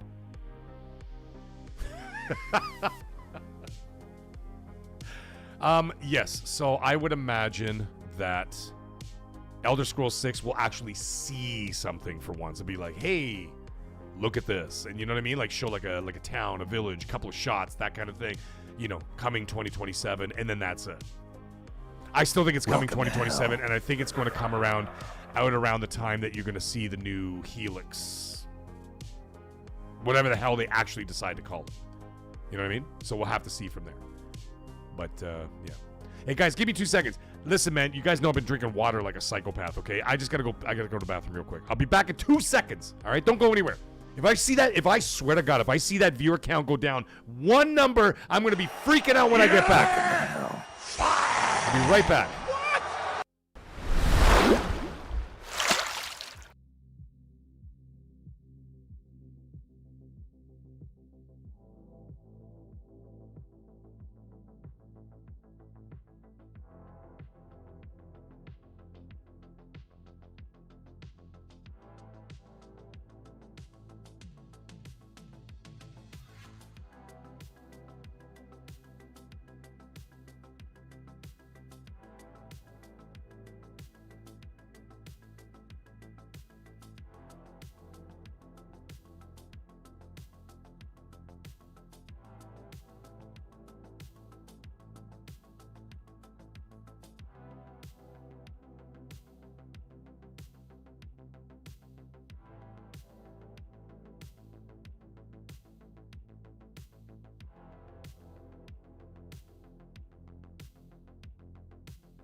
You know, when I said that I said the numbers go down, I'm going to freak out. I'm going to absolutely freak out. It went down like 8 people. Oh, holy shit, it went down more.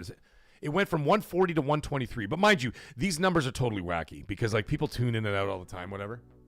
Dude, it's not the baby bladder, man. It's just like I drink a ton of water and I always work out before I do a live stream. Like I always time it so like an hour and a half before I go live, I do my workout and whatever, so that I'm not only just so I'm like jacked for the show or whatever, it's just that's when I like to do my workouts. And I do that and then I do the show. So while I'm working out, I drink like one of these things, which is like a pint and a half of water. Okay, it doesn't look big on the screen, but I mean, look at it next to my head. Like there's a huge glass.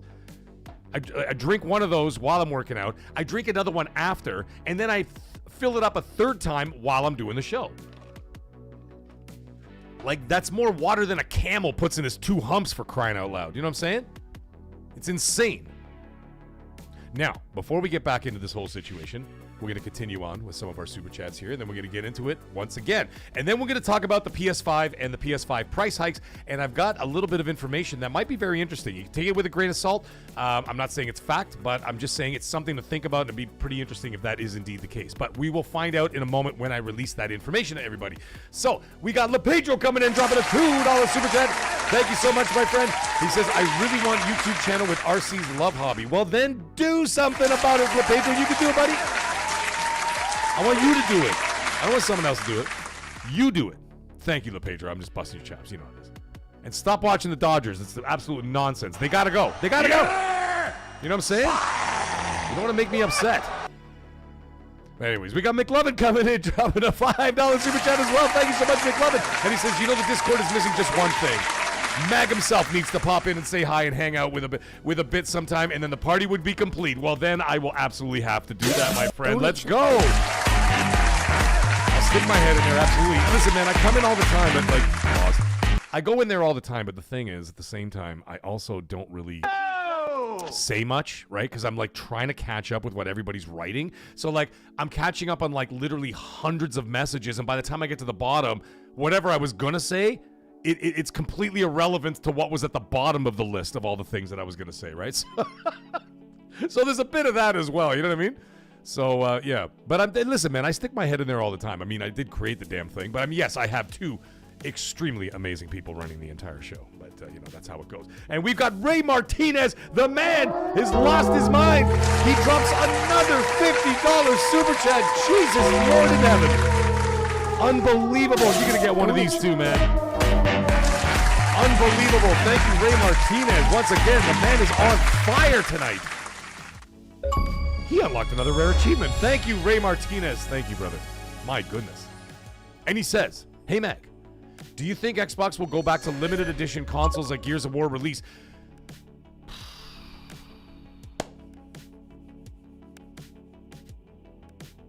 I mean, maybe? That's a good question. That's a good question. I mean, I think that was something that was successful. Don't you guys agree? Like, do you guys agree that was successful? Like, I owned limited edition consoles, and I still kick myself in the ass every day, by the way. I had a limited edition, Ray. Here's one for you, buddy. I had a limited edition Xbox 360 Modern Warfare 3 console. Y'all remember that one? You guys remember that one? The one with all the camouflage on and shit? And then it had different sound effects.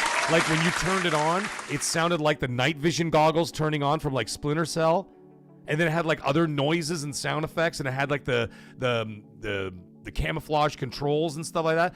Well, listen, man, when I had it back in those days, I mean, I was just married. My wife and I had nothing to our name. Like, it was just me, her, 2 cats, and a dog. We had no children yet. We had no money. Just hopes for a future. And I ended up selling it for like $100 back then to one of my coworkers because he wanted to use it for Netflix. I mean, that's my fault. Yeah!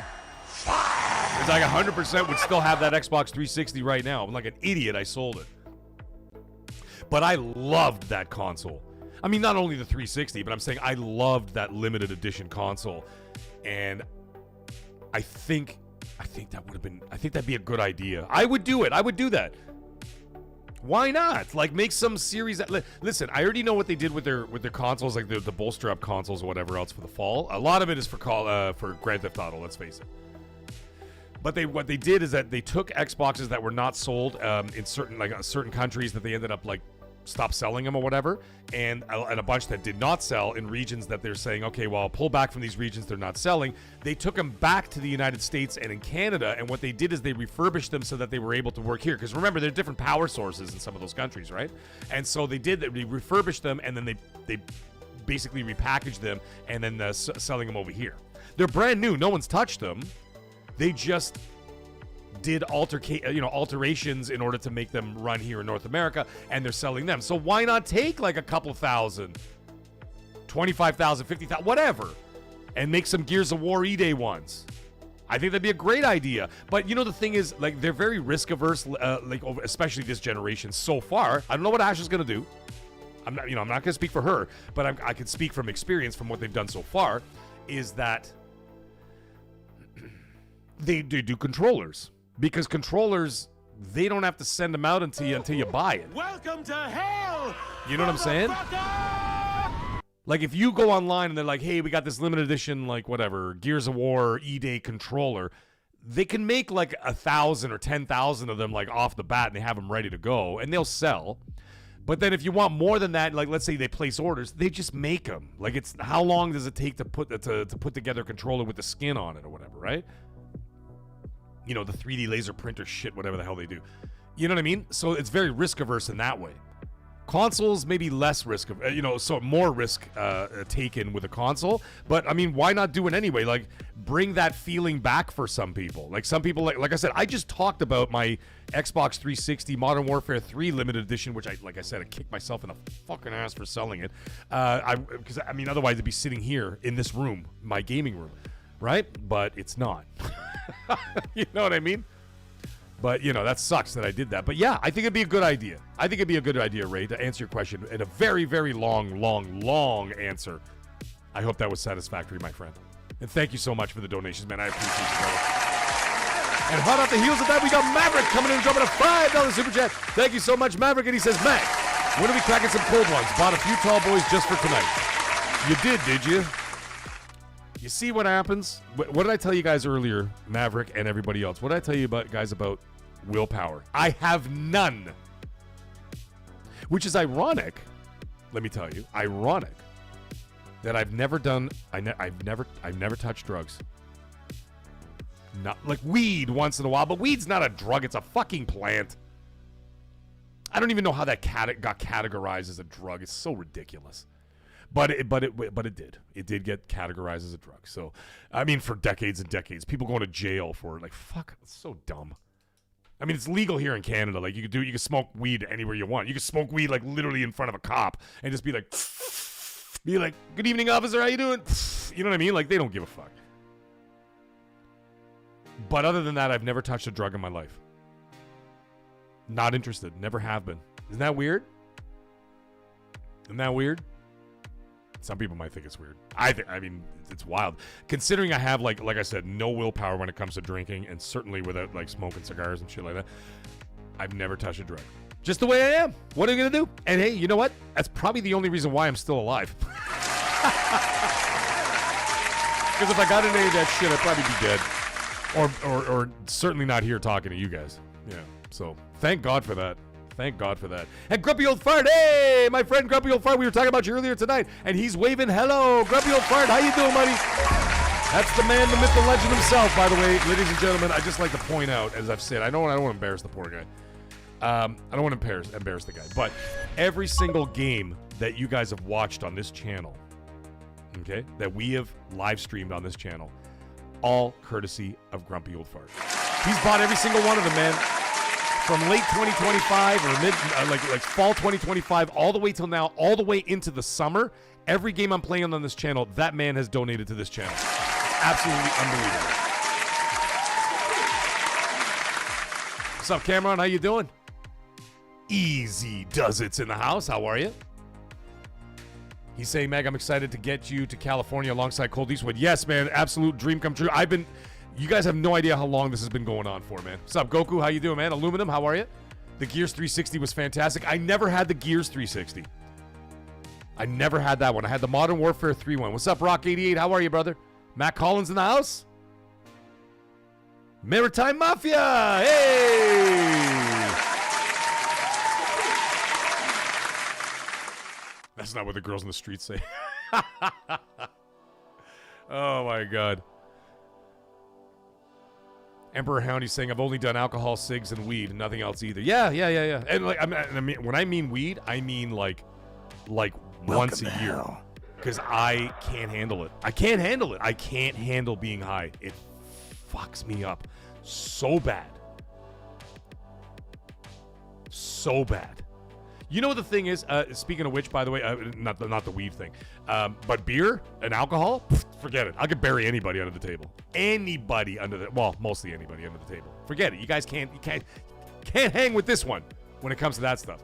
But weed, you give me one drag of weed and I am gone for 9 hours, and I'm like freaking out, and I'm like, you have to take me to the hospital. Like I freaked the fuck out. Hey, Guerrilla Tactics, how you doing, man? You have the Xbox One Halo 5 edition. Yeah, I almost bought that one, Ryder. I almost bought that one. Josh Duckwell saying, I always wanted the Simpsons 360. Speaking of which, you know what pisses me off now? Is that the Xbox 360 had that EA Simpsons game that I've told you about a million times, guys. Not hit and run. There was a game literally just called The Simpsons Game. And it's an open world 3D platformer, and it is fantastic. Full voice cast, the full 9 yards.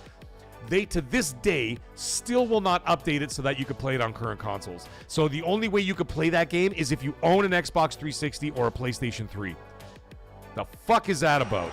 Yeah! What?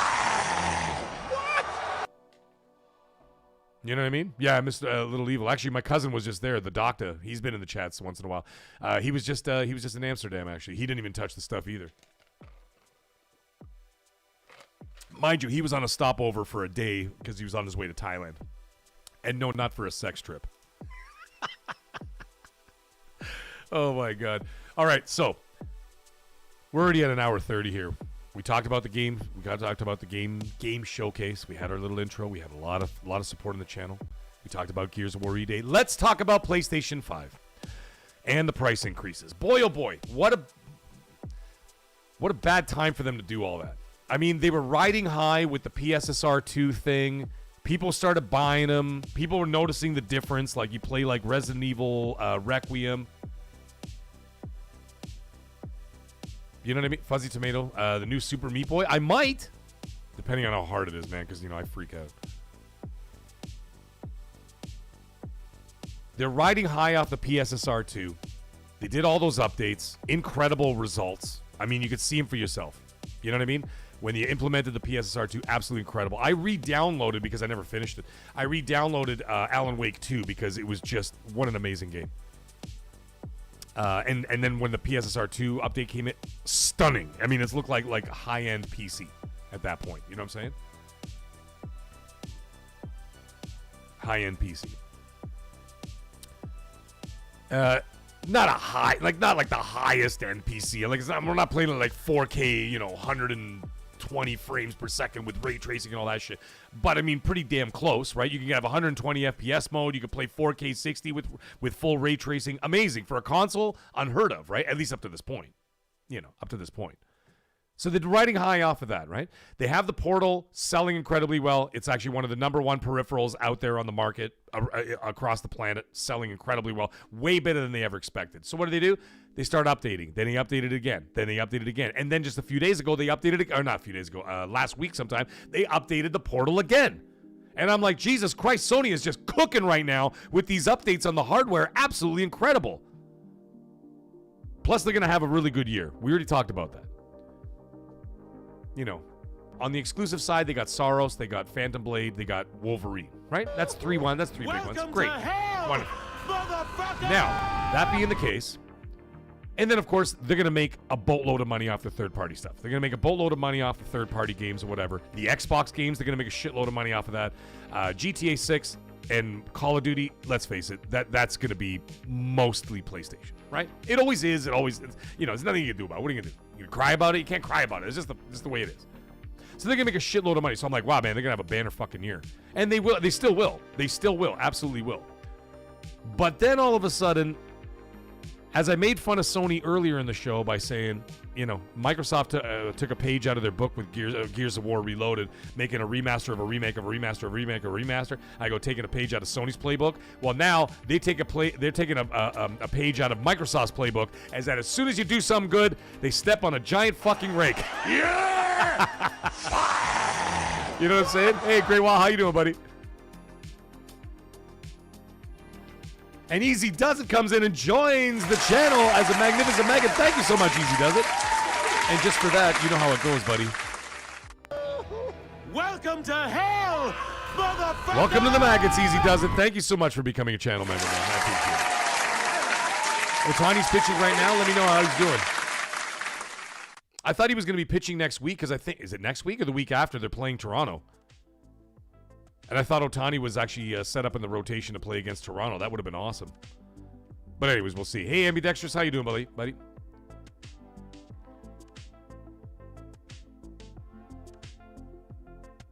Yes, Ambidextrous, I'm trying to get my ass to LA. That's what we're working on. The PlayStation Portal, Guardian, absolutely. So back to the PlayStation thing. Thank you guys, by the way, for the support and the channel memberships. There's Easy Does It. He goes, you guys recommend the PlayStation Portal? 100%. It is an incredible, for the price, at least, well, I mean, we'll get into that in a moment. But for the price that I paid for it, you know, $1.99, absolutely amazing. Incredible sound, all the haptic feedbacks and rumbles and all that shit, just as if you were playing like with your DualSense. Beautiful, big, beautiful screen, lightweight. And then when they added like the cloud streaming, I gotta tell you, man, I've tried it everywhere, and the thing is flawless. Even on the shittiest Wi-Fi, I was like every year in, usually between October and November, my family and I, and usually some of the neighbors and their kids and shit, we all go to Great Wolf Lodge. Y'all know what that is? Anybody in North America know what Great Wolf Lodge is? It's a huge, and I mean, it's the size of like a bloody airplane hangar and like a Las Vegas resort, and it's an indoor water park, right? Gigantic water park, indoors, 24, 12 months out of the year, even in Canada, obviously, because it's all indoors. So it could be snowing like hell outside. It's in Niagara Falls. And it's like snowing like 4 feet of snow outside. Inside, you're in a bathing suit, dancing around at the tiki bar, getting drunk and going down water slides. It's amazing, right? Anyways, with a place that big, with a resort of that size, their Wi-Fi sucks ass. And I can tell you with absolute certainty, and I tried it on multiple nights, I was playing Ghosts of Yotai, cloud streaming on my Portal in bed, flawlessly. Gorgeous graphics, gorgeous. It was unbelievable. The Portal's an amazing machine. So anyways, I have my PS5 Pro, loving it, obviously. I stream all the games on the channel on the PS5 Pro because I don't use PC, so the highest fidelity I'm going to get is the Pro, right? So I play at 4K 60 with ray tracing and all that shit, and when I stream my games here on the channel, I want it to look as good. I got a 4K Elgato capture card to do all that, right? So, wonderful. I'm good. I'm okay for that. And then all of a sudden, right before you're about to hit all of these big games that are coming out, I know there's a couple big games already, Crimson Desert and Resident Evil Requiem. I get all that. But there's even more games coming out. The Cascade is coming out, like, literally, like, with Pragmata, Saros, and then everything. I don't have to rename everything. We all know what's coming. Then they raise the price. Not by a little. And this is what kind of gets gross. We're going to talk in American dollars here. So now that you brought up the Portal, let's talk about the Portal. They raised the Portal $50. Not the end of the world, but still. You know what I mean? The bigger problem were the consoles themselves. They raised the PS5 base models by $100, which is a lot of fucking money. That's a lot of money. Now, funny enough, those are matching what the Xbox has been charging for their series consoles. Not the X, but not the S, but the X, right? So they're charging the same $600. The bigger problem is that the PS5 Pro, which is what I've just been, you know what I mean? I've just been blowing it for the last 5 minutes because it's a great system. It is. They raise it $150 fucking dollars. Yeah! Fire! What? For people that are trying to get into that, that's a tough pill to swallow. It's a tough pill to swallow. Because $150 US, well, like I said, for anybody in the US, whatever. But you guys all have like the basic idea of how much that would cost. Here in Canada, $150 US is not $150 Canadian.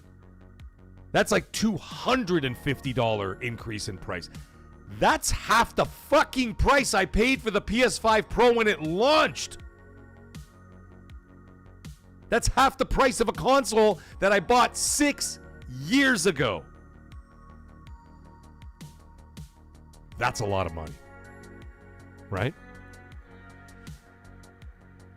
So the thing is, when you've got a year...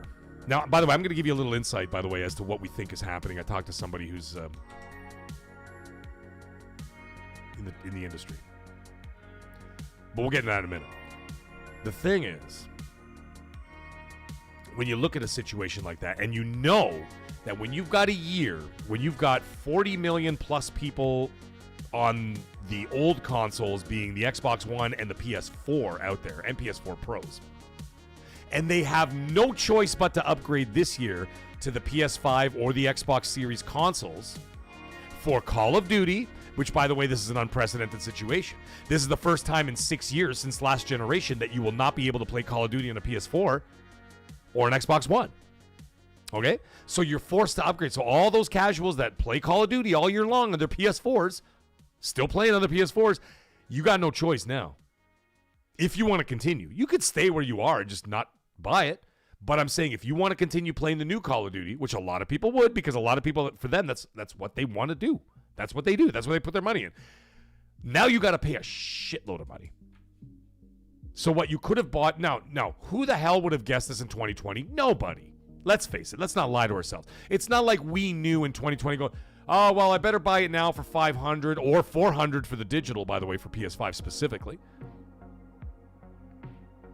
You know, oh, I better buy it now because in 6 years the price is going to go up $200 or whatever. You know what I mean? $100 or $150 for the Pro. Whatever. You get what I'm getting at, right? Because everybody's mentality up until this point, and what we've been doing in the gaming industry for the last 40 plus years, is what? The prices go down towards the ends of the generation, and that's how people have been conditioned to purchase these products. They buy late into the generation cheap, and then they carry that into the next generation, and then when they get towards the end of that generation, they buy cheap, and they get all the games that they missed cheap. Like shit, when I got a PS4 late in the PS4 generation, because I was playing Xbox One and Xbox One X, okay, I got a PS4 super late in the gen. Guess what? I was buying fucking Last of Us for $10 because I never played it, right? I bought Last of Us for $10. I got God of War for $20, right? What a deal. And the PS4 I got for 50% off of what you would have bought in 2013, right? So that's the mentality. Well, now you just turn that all around. And you can say market conditions up your fucking ass because you know what? We were in the middle of a pandemic. That was a real fucking problem. I'm not saying I'm not saying COVID was a problem. I'm saying the pandemic was a serious problem on a business level. The shipping, lack of shipping, manufacturing, everything was messed up. You all know. We don't have to revisit the pandemic. That was a global situation. And even then the prices didn't go. This is a whole new level of fuckery that is happening, blaming it on this, that, and the other. And listen, we don't have to get into all that talk, okay? Because we all know what we're talking about. And blaming it on those. Listen, man, the world is full of problems all the time. 24/7, 365 days a year, the world is filled with all kinds of logistical business problems. It is no different than 25, 24, 23, 22, 21, and 20, and on and on and on and on. But somehow in the middle of an actual situation that halted the planet and really messed up a lot of money, trillions of dollars because of that pandemic, and still the consoles didn't go up in price. But all of a sudden now, it's market conditions. Go fuck yourself. I'm done with the bullshit. Yeah! And I'm not just talking about Sony. I'm talking about in general. I'm just talking about in general. It's all bullshit. And you know it. And I know it. The problem is we don't run the world. So what the hell are we going to do? What are we going to do? There's nothing we can do. Unfortunately. You know what you can do? Stop buying shit. But the problem is if you stop buying stuff, then what are you going to do? MAGGCAST, this is what I love to do. This is my job. This is my passion. This is what I want to do for the rest of my life. This right here. I love this. And just to stick it to the man, I'm going to stop doing this. I can't. Like I said, it's what I love to do. So, like, and I believe that everybody in this chat and everybody listening afterwards, y'all feel the same way. However, I did hear something interesting. I want you guys to hear this. So, some of you know, some of you don't know, that Sony had sold off their Bravia name. Okay? You guys know about that?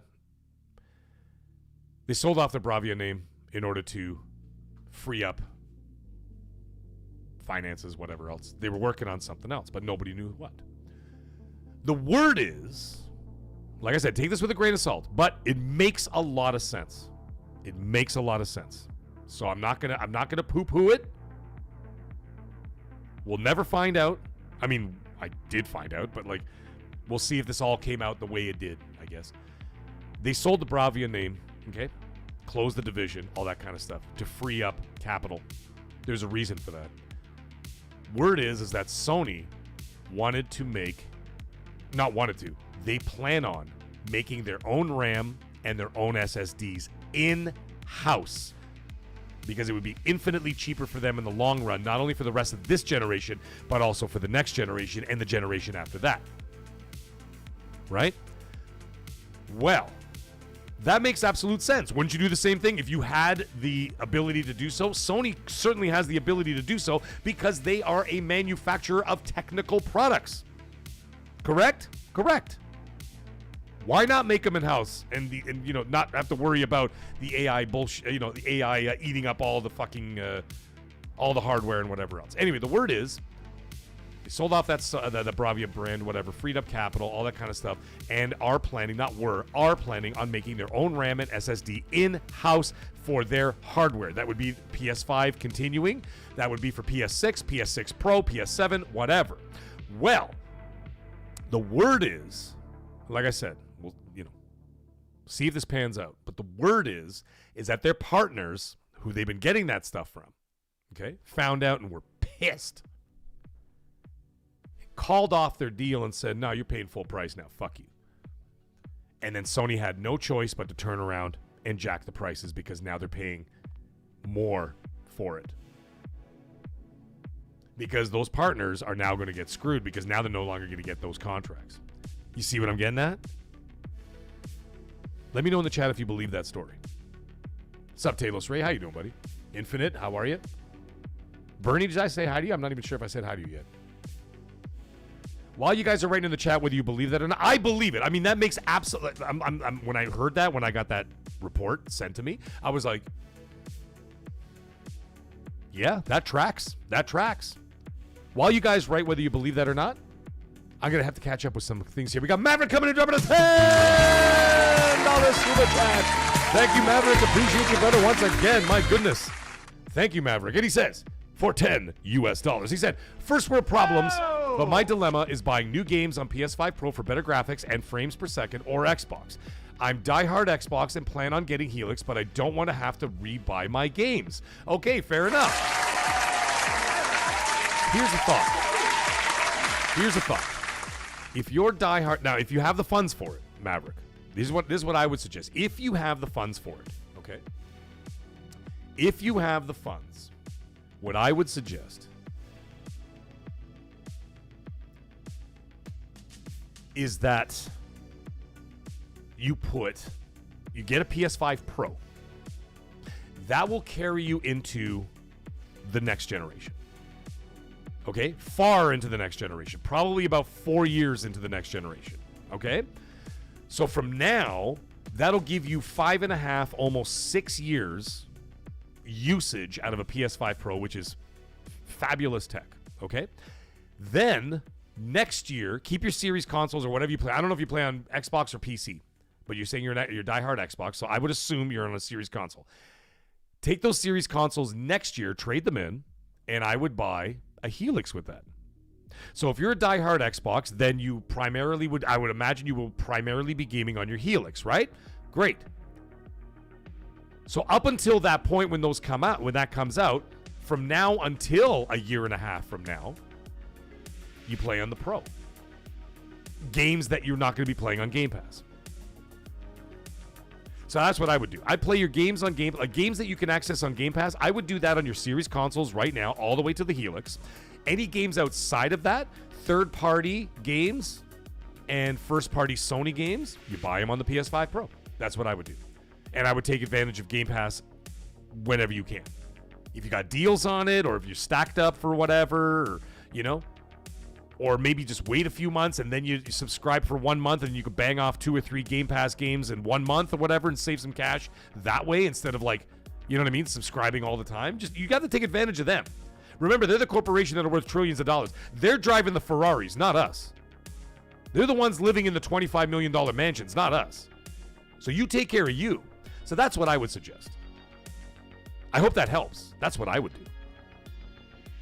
So I would get that Pro, play third party and first party Sony on the Pro until for another year and a half. Get your Helix a year and a half from now. I mean, like I said, assuming that you've got the funds for all that, because this shit's not cheap, right? Get your Helix, and then you move on with that from Helix. Then at that point, what you do, and of course, trade in your Series consoles, get rid of them, right? Save a little cash. You might get a couple $100 out of that, right? For a trade-in, something like that. So at least it takes a little bit of the edge off of buying the Helix. And then what you could do from there is that now that you've got this Pro and you've got this Helix, you play your third party on the Helix, you play your Xbox stuff and Game Pass or whatever on the Helix, and then you just play the first party games only on your PS5 Pro. Done. There you go. That's what I would do. I hope that helps, Maverick. That would be my game plan. That would be my game plan. What's up, Ben Angela? How you doing, buddy? The price of the Pro goes up. Punty, the price of the Pro goes up in Canada Thursday. So you got another day. C Fresh, how you doing, buddy? I believe it will be C Fresh. I believe that the PS6 will be cheaper, yes. I stand by that. Colt and I have an on-running bet. I know people think I'm fucking crazy, and that's fine. Everybody's allowed to feel however they want. But I'm telling you right now, I have a standing gentleman's bet with Colt that I say that they're not going to charge any more than $6.99 for the PS6. I think what they're doing by making these moves now, they're setting themselves up for a cheaper product for the PS6 so they can get more people to adopt it when it comes out so they can start their next gen strong as opposed to, oh shit, here's a $1,000 console, you all are fucked. And then they're fucked because then no one's buying the damn thing. At least very few people will buy it outside of the hardcore. Right? Helix, same situation. Well, Helix is going to be a different situation. It's going to be expensive. You know.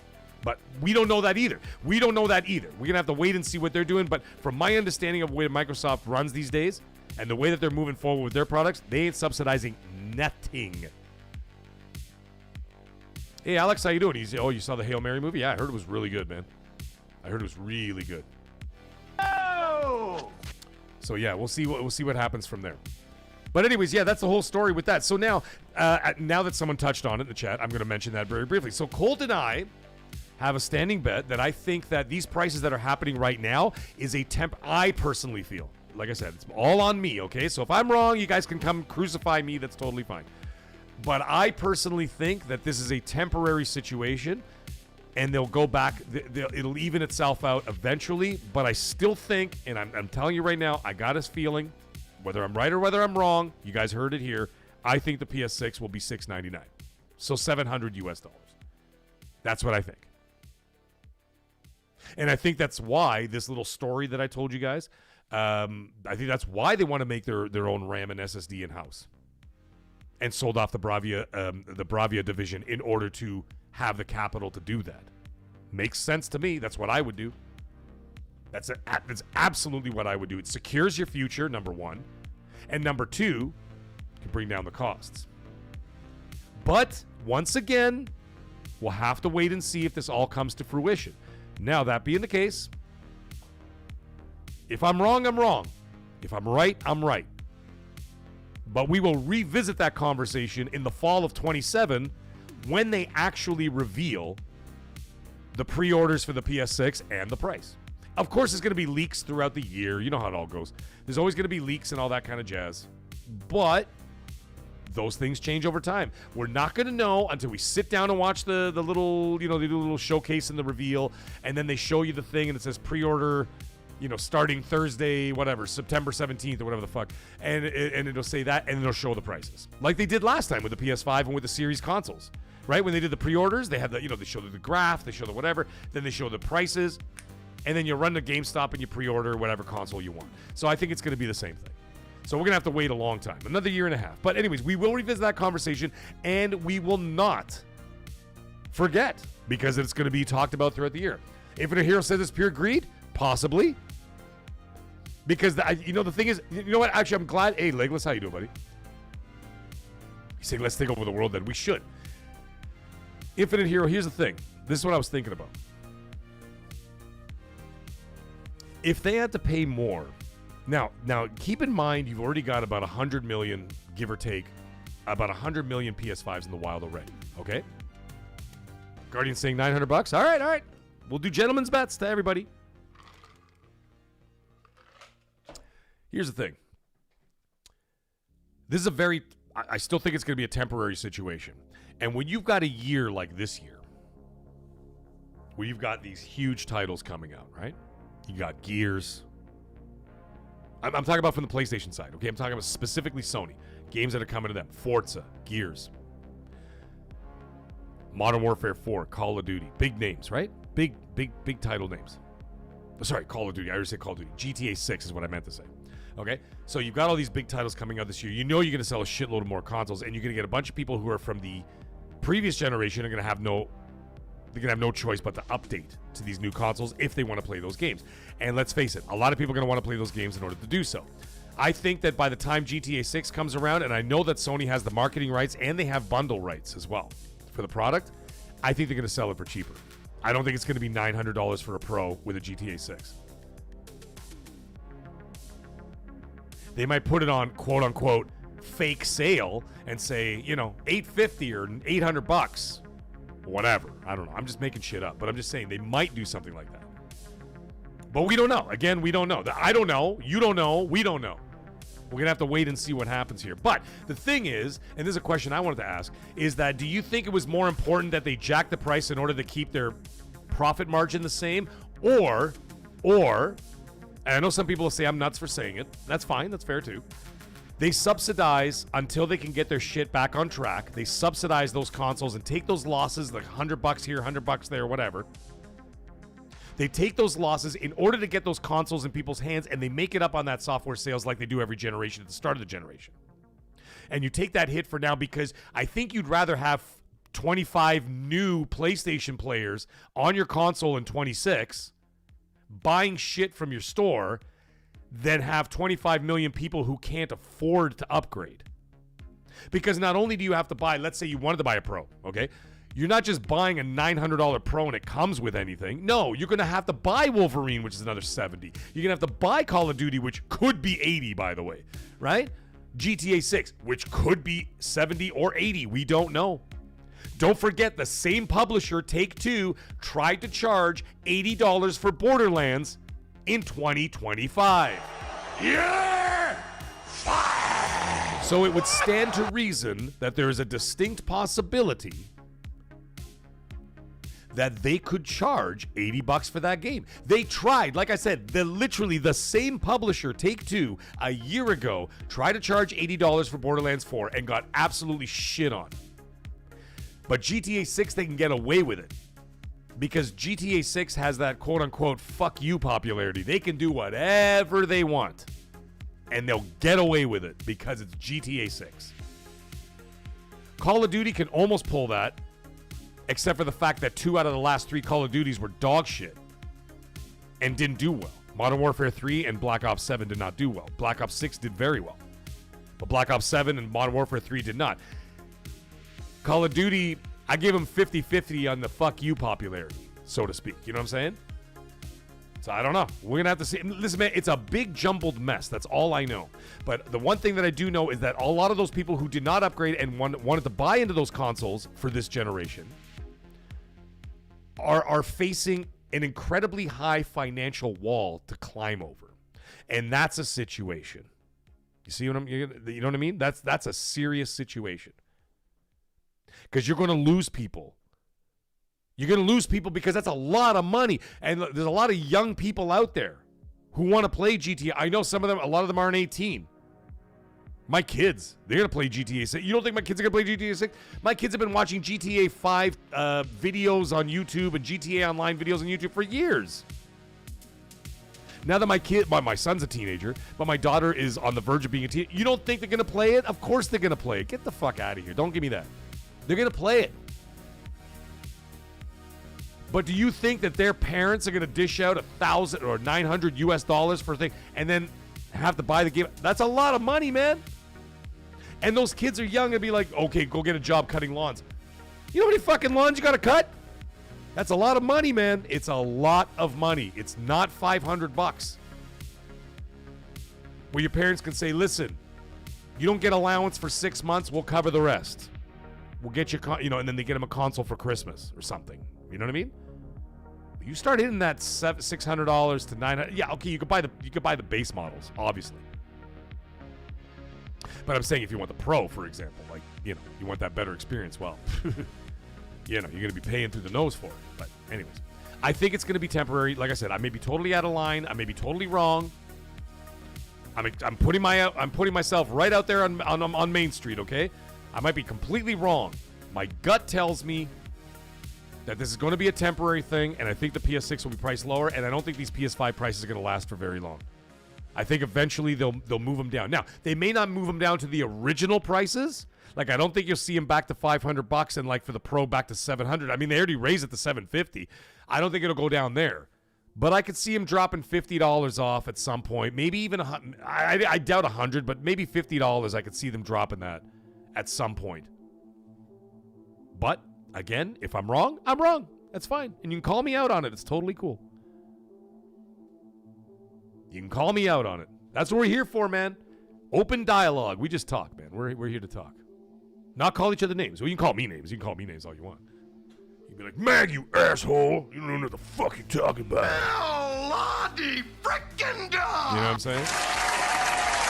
And ladies and gentlemen, that's all I got to say about the PS5, unless people have questions, but we'll get to those questions in a moment. But before we do any of that, we have another monumental moment coming flying in. We got Game Seeker dropping, dear Lord in heaven, $100 super chat! Unbelievable! Game Seeker drops $100 super chat, ladies and gentlemen. My God, thank you, Game Seeker. Unbelievable, dude. For $100, he says, get there, buds. Hugs and kisses from MC. Thank you so much, Game Seeker. Unreal, dude. I'm sorry it took me so long to get to that. I was yapping out of my ass. You know how it goes. Jesus, man. Thank you so much, guys. And guys, thank you guys all for the support tonight. It's been absolutely, like, mind-melting. I can't even believe it, man. I can't even believe it. Thank you so much, Game Seeker. Appreciate you, brother. And hot off the heels of that, we got Ray Martinez once again dropping another $20 super chat. The man is a wild man. Holy shit. And Ray Martinez, you have a lot to do with that. Same with you, Game Seeker, and many others, Seth Monsters, and everybody else in between, man. Absolutely amazing. And Ray Martinez for another $20 says, hey, Mag, one stream over $500. You're 75% away. Not bad. Laugh out loud. Thank you so much, man. I appreciate it very much, man. I appreciate you, Ray Martinez. And I appreciate all of you guys. Thank you, guys. My God, Game Seeker, thank you for all of that, and everybody else. And Ray Martinez, you've been wild tonight. Jesus. We got PS Vet in the house. How you doing, PS Vet? How are you, man? Everything good? Yes. There you go. Snow Dragon, you're absolutely right. Snow Dragon in the house. He says they need to get the price down for casuals. Absolutely, because casuals will not pay that amount of money. They won't. They're not going to pay that amount of money. It's ridiculous. RPG's in the house. How you doing, RPG? How are you, man? Nice to see you, buddy. Ben Yang in the house. What do you got going on here, man? He says, I have a PS4 Slim with internal internal SSD. Sorry. $20 Xbox style controller with its Series X 7800 XT. Nice. Very nice. There you go. Ryder's thinking it'll be drop down to 800. Yeah, I can see that. Funky Playbox, thank you so much for hanging out with us, man. He goes, it's 3:40 a.m. Time for bed. Night, everyone. Thank you, for Funky Playbox. Thank you for all the support, man. RPG saying $6.99 the lowest. Yeah, absolutely. It won't go any lower than that. I do not think you will see anything below a $700 price tag moving forward. That's just the way it's going to be. Hey, Lav, how are you doing, man? And he's saying $6.99 or $7.99. Yeah. Now the thing is, I can't see them selling a new console. I'm assuming you're talking about the PS6. I can't see them selling a new console for $800 out the gate. Not a chance. I can't see it, man. I can't see it, dude. I can't see it. And we got Chi-Chi in the house. How you doing, buddy? And Chi-Chi's saying, he goes, in my opinion, PS6 will be subsidized in US and Europe, and hopefully Canada. PS6 handheld will be subsidized only in Japan. Yeah, I can see that too because it'll be very popular. Yes. I think it'll sell well here, but I think it'll be popular. Is Gears day and date on PS5? That's a thing we're going to talk about actually just now. It's not really a topic, but we'll make it a topic. Might as well do that. Let's talk about it. 2 hours and 3. Yes, I'm doing... Oh, yeah, by the way, last week, after the 6-hour extravaganza that we did, somebody in the comments after says, Mag, you forgot timestamps. And I'm like, dude, I'm not going to lie to you. I was so drunk. I'm like, I was so drunk. I said, I forgot all about it, man. I said, as soon as I got off the air, I was like... I was gone, man. I was looped out of my mind. Grandma Barbecue thinks 800 US. All right. This is what we're gonna do. Game Seeker, thank you so much. He goes, let's fucking go. Night of Cypher, how you doing, buddy?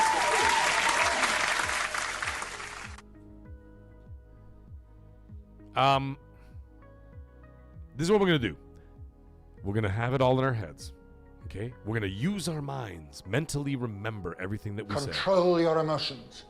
Discipline your mind. All right, we're going to remember everything that we talked about. We're going to remember those prices. And then what we're going to do is when it comes out, Jay Silver, yeah, I know. When it comes out, when they get released the prices, we're all going to come right back here on MAGGCAST and we're going to revisit this entire conversation. All right, we're going to revisit this conversation and we're going to talk about it again.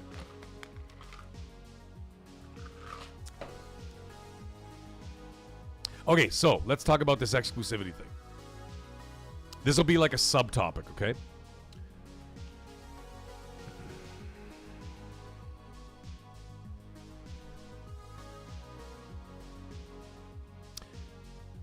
Colt and I were talking about it last night. We've been talking about it throughout, the week or whatever else, and offline. We were talking about it this afternoon, as a matter of fact, after XNC and all that stuff. We were talking about exclusivity. Now, there were some things out there that I was kind of laughing at, and not like in a nasty way. I just thought it was kind of funny. Not normal level-headed people, like some really whacked out people online or whatever. And they basically, like, their opinions change with the wind. You know what I'm saying? And then as soon as an executive says something, they're like, yeah, that's the thing now. And then, like, a month later, they change the business plan. And they're like, well, that's the thing now. And they're like, okay. Then a month later, the business plan changes again, and it shifts over this way. They're like, yeah, well, that's the thing now. And I'm like, Jesus Christ, man. Did you just parrot everything these fucking executives say? Like, it's pretty sad. And there were some really nasty people out there. Like, nasty. And I'm not talking about the good people, because some people will say, hey, you know what? Opinions are allowed to change, obviously. Your opinions are allowed to change. But you could tell what these people were doing. They were just parroting whatever was being fed to them. You know what I mean? And that's just hilarious. Like, to me, that was just kind of comical. And so I wanted to so badly. I mean, I did it here on this show, but I didn't do it. But there's some people saying, like, these things because, because remember when Sarah Bond talked about, exclusives are an antiquated practice. And before she could finish the sentence, guys, there's guys on Twitter going, it's an antiquated practice. Nobody wants exclusives anymore. That's the old way. That's not the future. You remember that shit? Fine. If you believe that, that's totally fine. And I know there's some people out there listening who do believe that, and that's totally cool. And it's absolutely fine. But you could tell that these people were being completely disingenuous, because the minute those people were fucking shown the door, the first thing those same people said, we want our exclusives back. And I'm like, oh, whoa, hold on a second. Hold on, pump the brakes. Pump the brakes. I thought 4 days ago it was an antiquated practice, and then 4 days later, you want him back? It's all part of the plan. So which one is it? There are people out there who want exclusives for Xbox. Awesome. No problem. Great. There are people out there who say exclusives are stupid, antiquated, everybody should have access to everything. Also great. But when you see those people, very toxic people, and I'm telling you they're toxic because, trust me, they say some pretty awful things to me. And other people, whatever, right? You see that they've changed like 3 times in a week depending on what executives say. And I'm like, you guys are not fucking being genuine. That's where you lose me. The disingenuity of it is where you lose me as a person, because I'm like, you're not being authentic to yourself. You're not being authentic to the community. And you're just, like I said, you're being disingenuous and it's silly. And I hate that shit. I hate it. There is nothing more ridiculous to me than hypocrisy. I fucking hate hypocrisy. I hate it with a passion. But like I said, if you want your exclusives, God bless. Perfect. I'm happy that you want that. If you think it's stupid, great. I'm happy that you want that too. And like I said, everybody's allowed to have opinions. I'm allowed to have opinions too. I have a mic and I have a camera and I'm sitting right here giving you my opinions as we speak. I was wrong about certain things, and I will admit it. And I said, listen, my thoughts changed overnight. Not overnight, excuse me. My God. I almost just frauded myself there. My thoughts change over time as you develop as a human being. Yeah, exactly, Jean-Claude. NPCs, you're absolutely fucking right. What's up, Oates? How you doing? And the thing is, here's the thing, Oates. Some people have called me that. Some people have called me a flip-flopper. And I'm like, no, that's not how that works. Thoughts and opinions change over time as human beings evolve, and you interact with your surroundings. You interact with your experiences, and therefore your thoughts and opinions change on things over time depending on your experiences. Correct? Correct. Okay, so, for example, I was rah-rah all the way with the ABK thing when it was first happening. You guys remember that at the beginning of this generation? I was all for it 100%, and I was saying some semi-normal things, and I was saying a lot of stupid shit too that I wasn't thinking about. Because there was a part of me that was, believing the business plan and whatever, and that's totally fine. I believe the business plan, and I said, this is great. This is going to be great for the industry. It's going to be great for it. And I didn't think about it. And then over time, my opinion changed because I started thinking, like, wait a minute. Then I started using my business brain. All right? Don't forget what I used to do. I used to be in corporate. No longer. And I started using my business brain and going, wait a minute. A shitload of people are going to lose their jobs. Things are going to happen. The overhead of carrying a company like that is going to come at major costs. We're going to lose games. There's going to be budget cuts. There's going to be all kinds of shit in order to carry that heavy load, of ABK and all this other stuff. And my opinion changed over time. And therefore, now my stance is ABK was the worst thing that they possibly could have done. That's my personal opinion. I think that was a fucking mistake. They could have done partnerships with them, timed exclusives. They could have done, the deals that they used to do in the 360, marketing, map packs, all that kind of shit. I think they could have done all that stuff with them. They could have done other marketing stuff with World of Warcraft, partnerships, funding, whatever they could have done. I personally don't agree with the ABK acquisition anymore. And now over time, they're not the only one. I'm just saying that's one acquisition. I'm just saying over time I have learned, my personal opinion is that my opinions on acquisitions in general are bad for any industry. You want to rewind the clock back to 2015, and I was dancing in the streets when I found out that Disney bought Pixar, Lucasfilm, Marvel, all that shit. And I'm like, yeah, Disney, go! And Disney buckled under their own weight.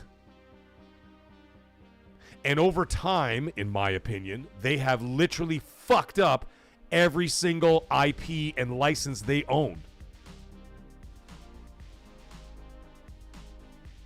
It took some time because they were already working on stuff. I'm saying from like From Marvel, Endgame and on, get the fuck out of here. Spider-Man movies and the Deadpool movies were not made by them. It was made by Sony and Fox. Yes, I know that Fox is owned by Disney. I understand that, but you get what I'm trying to say. Pixar? Fucking forget it. One hit, 4 flops. One hit, 4 flops. Pixar used to be batting 1,000. They've been falling apart ever since. Lucasfilm, don't even fucking get me started with Star Wars. Okay? So, I started realizing that. Now this whole deal with WB and all that other stuff. Okay, I know I'm bringing up different things, but I'm thinking that large acquisitions are not good for the industry. Look at what happened to Embracer, ladies and gentlemen. Hey, you're wicked out. How you doing, buddy? Look at what's happening with Embracer.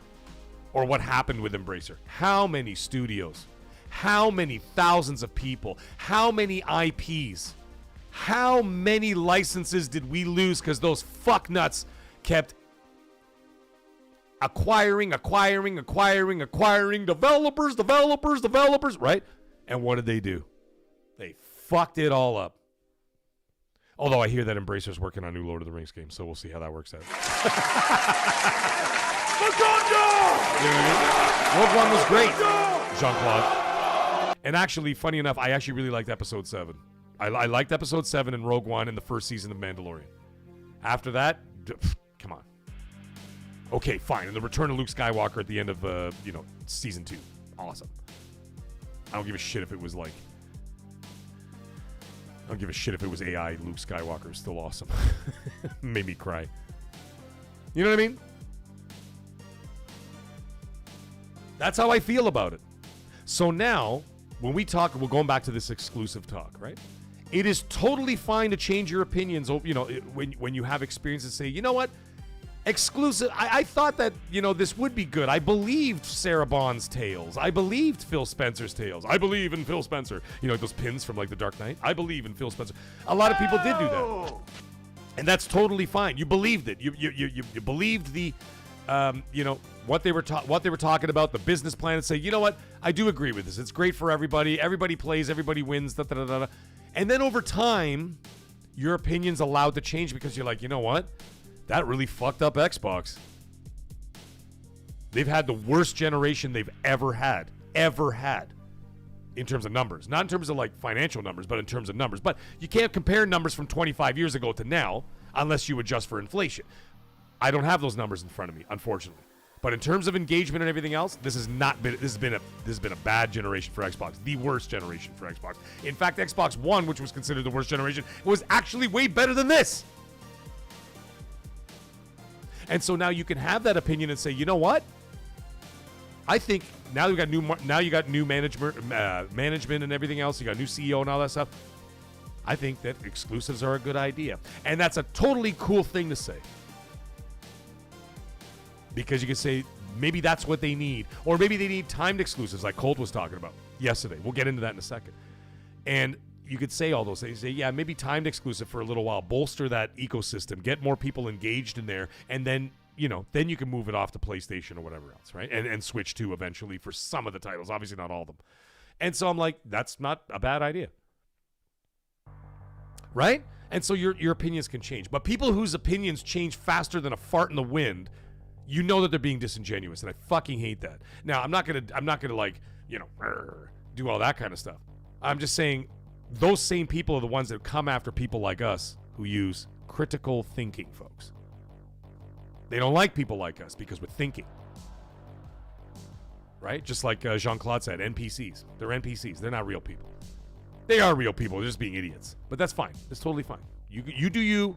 You stay on your side of the fence, I'll stay on mine. But the problem is they don't like to stay on their side of the fence. They like to hurl their shit over to people like us. And I'm not just talking about me. I'm talking about even you guys.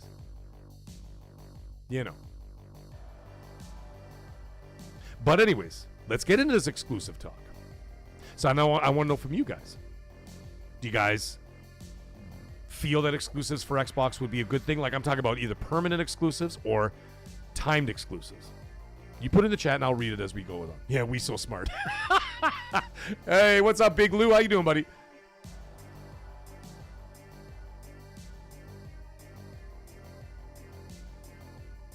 So here's the thing. And this is what I brought up with Colt because we were talking about it yesterday. I'm like, okay, I'm coming around on some of these ideas, okay? Now he's like, what if they release it? What do they do what they've been doing up to this point for the most part, right? With a lot of those games that they were playing catch up with Project Latitude, right? Because they couldn't get them all out the gate right away because they weren't making them right away. You know, you got your Starfield, which, by the way, fuck you to everybody out there, not you guys, and the people out there who were talking shit about me and saying Starfield's never come to PlayStation, you fucking fraud, and all this and horrible things that people said about me. I had death threats. People sending horrible things to me. I hope you fucking die and all this other stuff. I swear to God. You know what I mean? And saying all these horrible things to me and Colt or whatever because I said that. And then when it finally does come out in 5 days, you think that any of those people are going to be there and go, sorry, Mag, I didn't mean to wish your death. They're just going to disappear into the fucking hole in the ground they came out of, and they're going to go back in that hole, and then they're going to come up for the next situation, say we're full of shit, and then they're going to go back in the hole when they're proved wrong again. But anyways, the point is... The point is that up until this point, they've been releasing them sort of, you know, after the fact or whatever because they're playing catch up on Latitude, right? But a lot of those other games that are coming, they've been developing them in tandem with the Xbox versions. So a lot of us are thinking at this point you're gonna expect to see them come out day and date on the PlayStation 5, like your Halo, which it probably will be. I mean, you can pre-order it now, right? It'd be pretty stupid of them to do that. And then the thing is, though, I mentioned the thing about the Gears of War thing. There's a live service element to this game. I don't think you want to lock out 100 million consoles out of that, or a potential 100 million people out there that could play that multiplayer game, buy skins, pay for, you know, map packs, DLCs, whatever, seasons, all that kind of shit. You might have those people out there. You don't want to lock them out. That's just my opinion. Halo, you know, the Halo thing. Now, here's the interesting part. So Colt said, well, what if they do this? What if they change the business plan ever so slightly and they take exclusive, they take the Xbox games, the first-party games that they're publishing for Xbox, PC, and for PlayStation. But what if they give Xbox and PC that 6-month leg up or a year? I think he said a year. I thought a year was a bit too harsh. Because by then, the game is fucking gone from the zeitgeist. You'll sell some, but you'll die out. And I'm like, you know what? I could see that. What do you guys think? What about 3 months, 6 months, something like that? Give the Xbox ecosystem some time because a lot of people with that FOMO are going to want to get in there. Yeah, Sabina, I'm not kidding. The threats I got about Starfield coming to PlayStation, you're absolutely... Yes, I'm being 100% serious. What's up, Dented Iron? How you doing? Dented Iron saying their games aren't good enough to make a sales impact and keeping them exclusive or time exclusive. Up to this point, you're not wrong. I have been a very, very critical person about their first-party titles. They have not done well, and they have not done well not only outside of Xbox. They haven't done well inside of Xbox. I have the figures right here on this phone, taken from a program that took all the percentages of achievements from Xbox Game Pass players, purchases, and from PC players, and how much time they put into the game. I've already done that on the show right here. I have all the data right here. It shows that the average games were played for anywhere from 30 minutes to 2 hours. And those are first-party titles. Outer Worlds 2, all that kind of stuff, right? Avowed. I'm not saying they're bad games. I'm just saying people were not engaging. But this year's different. This year you've got banner games coming to Xbox. You've got Halo, Gears, Forza, Call of Duty, and Fable. 5 big flagship titles coming from Xbox. I expect them to do very well across the board. Now, the question is, do you guys think that they delay some of those by a little bit, like they did with the Forza thing? Because they said they weren't ready on the development for Forza to come out to PS5. I have a feeling that has a lot to do with PS5 Pro and the PSSR 2. That's just a guess. But do you think they keep that trend going? What do you guys think? Do you think that's a good idea or a bad idea? It's up to you guys. Let me know what you guys think. And I'm gonna read some of them right now. Too much damage done to the brand. Everyone knows the games will eventually go to PlayStation. Yeah, I guess there's that too. Romeo says, I don't think the Xbox games are good enough to justify exclusivity. Deceiver says, Goku says, too late for Xbox for exclusives. Microsoft CEO said he thinks no more exclusives. Now, Satya did say that. Now, we got to remember that Satya calls the shots. Yes, Asha runs the department. We all know that. But Satya calls the shots. He's the one who makes the final decisions. And Amy Hood. Amy Hood and Satya are Asha's boss. They make those calls. I think there's merit in both discussions. And that's why Colt and I had our little gentleman's bet. We shook virtually on screen. And God willing, we'll shake each other's hands in real life. You know what I mean? So, that being the case, I could absolutely see both working. I'm not saying working, but I mean the possibility of both. I think you could do both. You launch day and date on PlayStation as we were expecting at this point, beyond Forza Horizon 6. Or you delay them for a little while and you get them over, and you know what I mean, and sort of bolster that Xbox and PC ecosystem, take care of those people and everything else and whatever, and then build it up from there, and then eventually release it as they've been doing up to this point with a lot of the first-party titles. But the thing is, this is where, like I go back and forth on this. Like, I can't make a decision on this because the thing is, in my mind, my brain keeps going back and forth because I say, yeah, that's a pretty good idea to bolster Xbox. And of course, you know, saying, you know, when she just says that, what she says, you know, we want to take care of the console Xbox players first and all that kind of stuff. That would be a way to do it. But at the same time, you think to yourself, you're like, well, 6 months down the road, does the game sort of lose its shine? You know what I mean? Does it lose its shine at that point? Like, it's already past the point of excitement, and you know what I mean? Like, you don't have that hullabaloo of like the launch of a new game, the reviews are out, Metacritic, all that kind of shit. You know what I mean? And it's like everybody's talking about it. It's in all the podcasts. People are streaming it. And then by 6 months from now, some people are like, well, I kind of already saw most of it. Like, I saw my favorite streamer playing it, and I read all the reviews and this and that. And by the time it's 6 months later, they might be like, fuck it, I'm already playing something else anyway. That might hurt sales.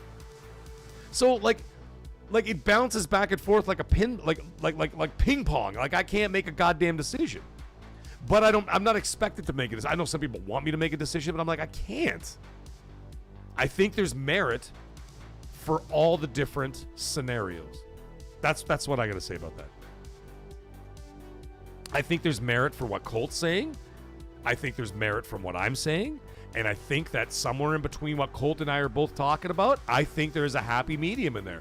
But the problem is, we're going to have to wait and see. Now, the other question is, and I know this comes up a lot, and a lot of people ask me this, they say, hey, Meg, do you think, just like the third-party partnership, which I bitched about at the beginning of the show, saying they shouldn't have put PlayStation and Steam on the credits as to the game? They should have left it as Xbox because it was an Xbox show, and it was an Xbox partnership.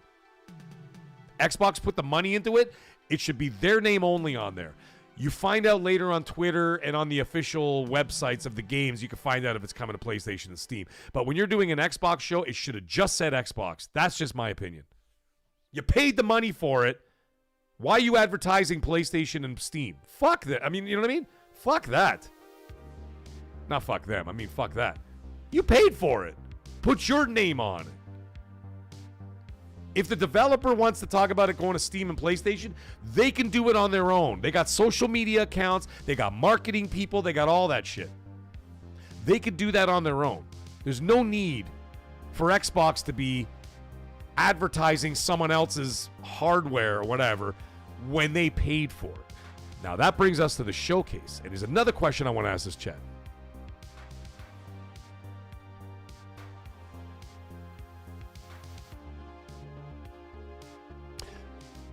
Do you think that at the showcase, when they talk about Gears and whatever, Fable, and, well, Call of Duty we know is going day one anyway, that's always going to be the case.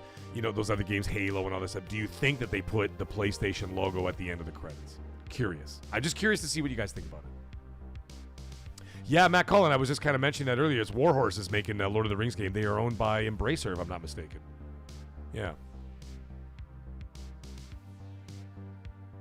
Come on, Creed.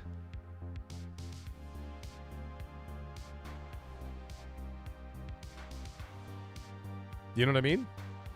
You want me to do a poll? I'll do a poll. Just give me a second. I got to pull it up on another screen. Because I already got too many screens going at once here. See, the thing is, when you're doing a show like when Colt and I do a show, right? It's a little different, right? Because, like, when I'm talking, he can, like, I could talk for 5 minutes. That gives Colt time to go onto his keyboard and do his thing and whatever type of stuff. And no one notices that he's doing something. The problem is when you're doing a solo show,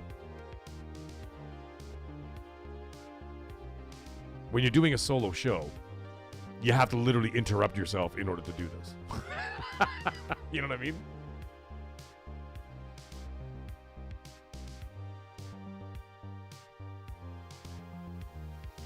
All right, let's start a poll.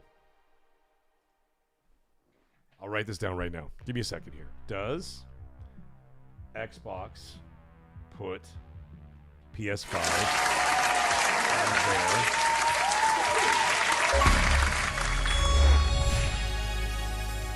on their trailers? All right. The options are yes and no.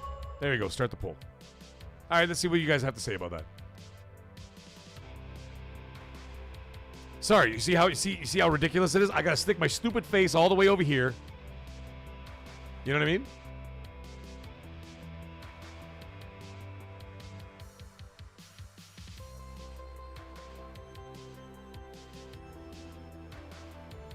So let's see what you guys got to say about all that.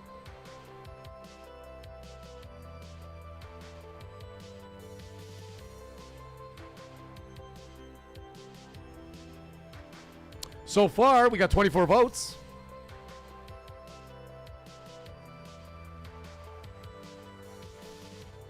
We got 54% are saying yes, 46% are saying no.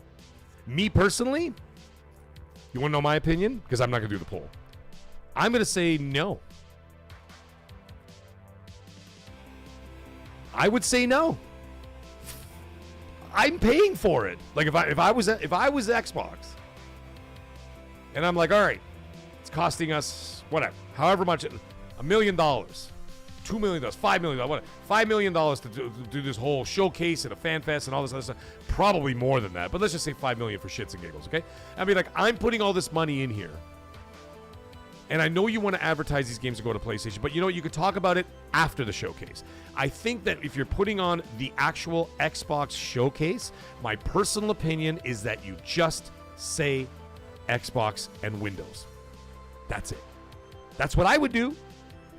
I don't know. What do you guys... I mean, like, I'm seeing your poll. It's 50-50, folks. It's going wild right now.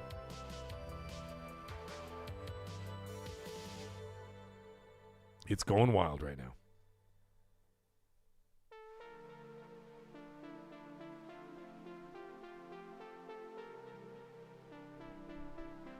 What do you guys think? What do you think? Oh, by the way, just because I'm in a jolly mood right now, I'm going to send you guys 5 gifted members to the chat, ladies and gentlemen. There you go. I just gifted 5 people with gifted members, so, you know. Just want to say whoever just got them. Welcome to hell, motherfucker! There you go. Welcome to hell for the 5 people who just got it. I just thought I'd gift it anyway, just to have some fun. Why not, right? Why not?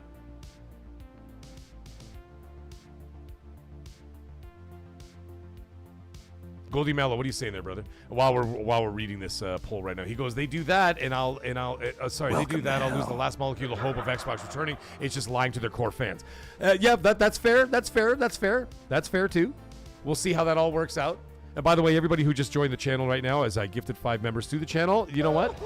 Welcome to hell, I'll do it again. Motherfucker! There you go. Hey, you down under. You got it. Nice. Excellent. Welcome to the Maghood, ladies and gentlemen. Yes. All right. So we got a bunch of votes in there already, and it's still standing at pretty much 50-50. It's 51% yes, 49% no. So very interesting. Oh, no problem, RT. No problem, man. Are those random, by the way? Yes, they're completely random. Yes, completely random. And hot off the heels of that, we got the Deceiver coming in, dropping a 5 gifted members. Thank you so much. Excellent, Deceiver. Thank you so much for the support, man. I appreciate you dearly. Thank you. And by the way, for all the new members who just got gifted members from Deceiver, you'll know what it is. Welcome to hell, motherfucker! Welcome to hell, all the new channel members. Thank you so much. And listen, moderators, if you're still out there, do me a favor, drop that link. Drop that link in the chat for the members only Discord. For everybody who just became a new member, yep, Eberhound is saying, join the Discord, man. It's always a party in there. It's always a party in there, man. You gotta get it. You gotta get it going. All right, so there we go, ladies and gentlemen. We got 52% saying yes. We got 48% saying no. Again, the question is, does Xbox put PS5 on their trailers? And I've told you guys my personal opinion. I say that Xbox does not do it. That's my opinion, my personal opinion. I say if you pay the money, you're putting on the show, it's fine that you're putting the games over there, whatever. That's fine. That's their publishing arm or whatever. You can advertise that later. But if you're doing an Xbox show where you got Xbox people sitting there or people who are interested or whatever, and you got media and all that kind of shit, let them have their moment in the sun for fucking 1 hour. You know what I'm saying? Let them have their moment. And you know what? Actually, it's kind of good for business. I'll tell you why. It's good for business. I'll tell you why. It's good for business because then you got people talking. There's buzz in the room. There's buzz in the room. Everybody's going, is it coming to PlayStation? It's not coming. Is it going to Switch? Is it going to Switch? Right? So the people start talking. You get some buzz going. That's how you get things going. A little bit of mystery wouldn't hurt anybody. You know what I'm saying? I think it's a great idea. Anyway, that's just me. And I think that, like, I know that I got some messages from people who are saying, they were complaining and saying, man, that kind of sucked. Actually, Colt was one of them too. And we were talking about it last night next to see, and he said the same thing. He says, man, he goes, it kind of sucks that you're watching an Xbox third-party partnership showcase or whatever, which they put money into, and they put on the show. I didn't see anybody else lifting a finger. Right? Fair? I believe that's fair. Why are the other guys getting free advertising? No. I don't agree with that. If it was my situation, I put up my money, dude, I want that money to go towards what I paid for. Not for advertising for somebody else. Let them advertise it. Like I said before, they have teams of people. They have teams of people, social media, social media experts, people that post all that kind of stuff, right? You've got marketers, you've got strategists. That's what these people do. Let them worry about that stuff. I paid for it. Let them do it. You got an Xbox. You know what? If Sony wants to do a showcase and want to talk about Xbox games going to PlayStation, if you get Gears of War Day 1. And you know that in the fall you're getting Forza Horizon 6 and all that shit, whatever. And plus you got the Sony games coming out in between all that. A couple of them here and there, right? Then Sony could put on their own show. How about that? Why doesn't Sony just show up at Summer Games Fest and do their own thing like they used to do in the E3 days? You know how exciting that was, man? When we had PlayStation Day, and then you knew the next day was Xbox Day, or actually usually Xbox went first, but you know what I'm saying. You had Xbox Day, and then you knew the next day was PlayStation Day, and then you knew the day after that was Nintendo Day, and then there was like EA Day, and then Ubisoft, and everybody would have their time in the sun, and it was so awesome. And you know what? Why doesn't Sony just put on their own goddamn show, and they can advertise the Xbox games as well? Why not? You could talk about Soros, which you already released by the time summer comes. You could talk about Forza Horizon. You could talk about Gears. You could talk about Call of Duty. You can advertise the hell out of that shit because it's coming to your system or whatever, and Fable, and Phantom Blade Zero, and Wolverine. And then you could drop that third mythical, GTA 6 trailer. Whatever you want to do, you can have a banger of a show. And at the same time, you're telling your fans that, yes, those Xbox games that you saw, they're also coming to PlayStation. Time and place means a lot. And I think that I don't know. That's just me. Maybe I'm fucking crazy. I don't know. We're going to give this a poll just one more minute, and then we're going to stop it from there. And we're getting very close. Now, before we do any of this, before we carry on any further, we have some business to attend to, ladies and gentlemen, and one that I did not expect at all because I said I was going to pull his beard. Ladies and gentlemen, the man, the myth, the man with the bigger beard than Jason Ronald. We've got Harvey Chuddy come flying in with a $200 super chat. Unbelievable. Let's go. Hargeet, thank you so much. Dude, I am completely and utterly blown away. I'd love to say I'm speechless, but you know that's impossible for someone like me. Thank you so much, Hargeet. Unbelievable. $200 super chat. I'm doing it again. In fact, he's even going to get an Usher. Ready for some Usher, ladies and gentlemen? Let's go. We got Usher in the house. That's what I'm talking about, ladies and gentlemen. Unbelievable. Oh, my God, Hargeet. And for $200 US, Hargeet says, hashtag get mag to LA. Let's go. Knock the beard. Yeah. Thank you so much, Hargeet. My goodness. Thank you. Yeah, holy moly, Hargeet indeed, says Emperor Hound. My goodness. And thank you, by the way, dude, thank you so much, man. And Arrow Nation, by the way, has just dropped the link for the members-only Discord. And hot off the heels of that, it's unbelievable. Hargeet Chuddy has become a top-tier maggot as well. The man is out of control. In fact, hold on, let me ask Asha right now, see what's going on. What did she say? Oh, he unlocked a rare achievement, ladies and gentlemen. He is now a top-tier maggot. Hargeet has joined the channel, and for everybody who has joined the channel, you guys know the drill, and you know the routine. Here you go, Hargeet, just for you, buddy. Welcome to hell, motherfucker! Welcome to hell, Hargeet. You can't get out. It's a one-way ticket, my friend. It's a one-way ticket. Oh, my God. Thank you so much, man, for the generosity. It's just mind-boggling, man. Just mind-boggling. And Deceiver comes in and drops a £2 super chat. That's British proper money, ladies and gentlemen. It's unbelievable. He goes, I thought I'd match your 5. Well, thank you, Deceiver. I appreciate that, man. I appreciate that. And for all the new members out there, welcome to hell. And Hargeet, again, thank you for all the generosity. And everybody, thank you for the generosity tonight. It has been absolutely incredible and just mind-blowing, man. Absolutely mind-blowing. Absolutely mind-blowing. Okay, guys, I'm shutting down the poll in 5, 4, 3, 2, 1. You know why? Because it's irritating the shit out of me because there's a big white block blocking half the chat right now, and it's pissing me off. I don't know how the hell Colt deals with it. All right, we're ending the poll in 3, 2, 1. Get your votes in, and the poll is ended, and the people have spoken, ladies and gentlemen. The people have spoken. And it says, does Xbox put PS5 on their trailers? 53% says no, they agree with the mag, and 47% say yes, they disagree with the mag. Thank you so much, guys, for participating in that. That was amazing. And so, yeah, that was very, very close. It was almost damn near 50-50, but we got in a situation where, like, hey, there's just got that little bit of an edge. They say that they don't do it. Now, you know what we're going to have to do? We're all going to have to wait until there's the final results of the poll, guys. You guys can see in the chat. We're going to have to wait till June 7th to find out. That's just the way it's going to be. We're going to have to wait till June 7th, and we're going to be standing there or sitting there, whatever, and watching this bloody thing. And then we're going to wait. I'm going to wait because I'm going to be waiting. I'm going to like this with my mouth open. Go, oh, they're going to do it. They're going to do it. They're going to do it. They're going to do it. They're going to do it. Or they don't do it, and then we don't see anything about it. But I'm going to be watching that thing like a hawk. I'm going to make sure I Windex these glasses so that they are so crystal clear that I don't miss a damn thing. I'm going to be staring at that screen.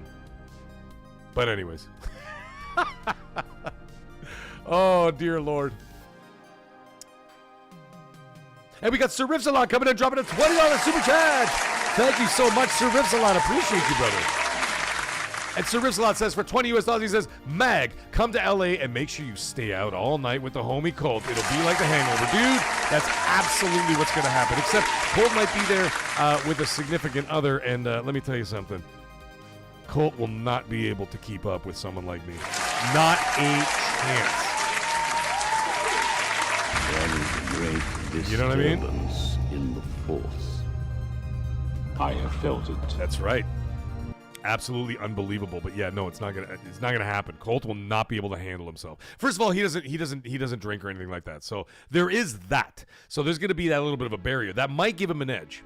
It might give him an edge. And the reason why it might give him an edge is because I might start getting a little sloppy. Oh, 78 Inc., don't worry, I didn't miss you, buddy. I'm getting up to you next.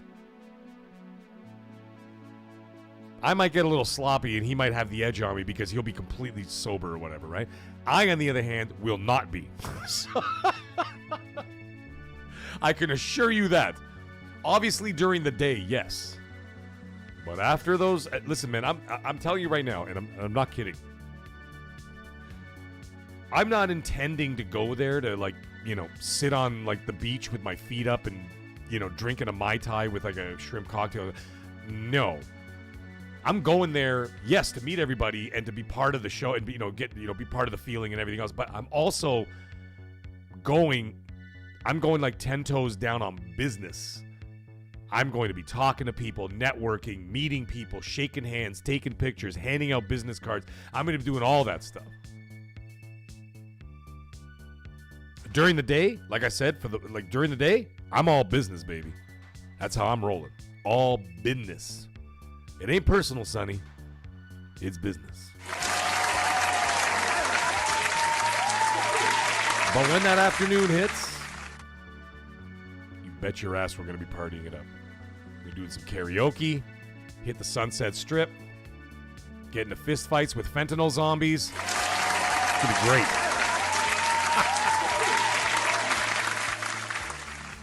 Oh, my God. All right. Sorry, enough of that nonsense. And we got 78 coming in, dropping a $50 super chat. He gets the air horns too, ladies and gentlemen. That's it. He started a party. Let's go, 78 Inc. A monster supporter of the channel as well. Like I said, day one, man. Day one, 78 has been there from day one, my friend. And he says, for $50 US, he says, I'm going to go out on a limb and say that Usha will bring back exclusivity for Xbox consumers. Opinion. Here is Fitty Big Faces to get to LA and ask her yourself. Well, you're goddamn right I'll ask her to her face. And I'll know she's lying. Listen, man. I'm telling you right now, I like her. And not just because she's pretty. Thank you, 78 Inc. I appreciate you, brother. Thank you so much. Thank you all.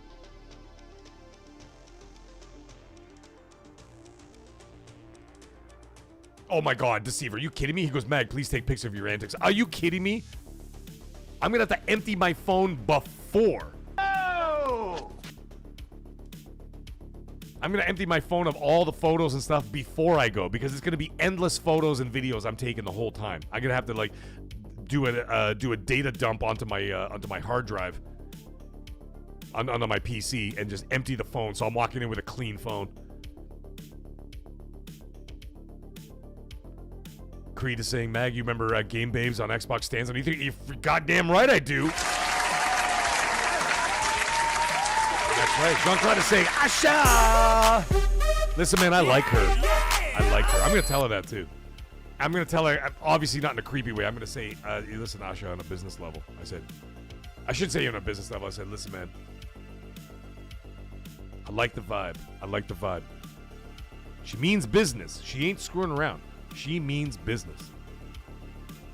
And I think she's going to do good things over there. I have a good feeling about her. And listen, man, whenever I used to hire people, when I used to work corporate, when I used to hire people, I knew people were good. Just like you get that vibe, like the way people carry themselves, their aura, their soul, the way that they are. You know what I mean? Like you feel it.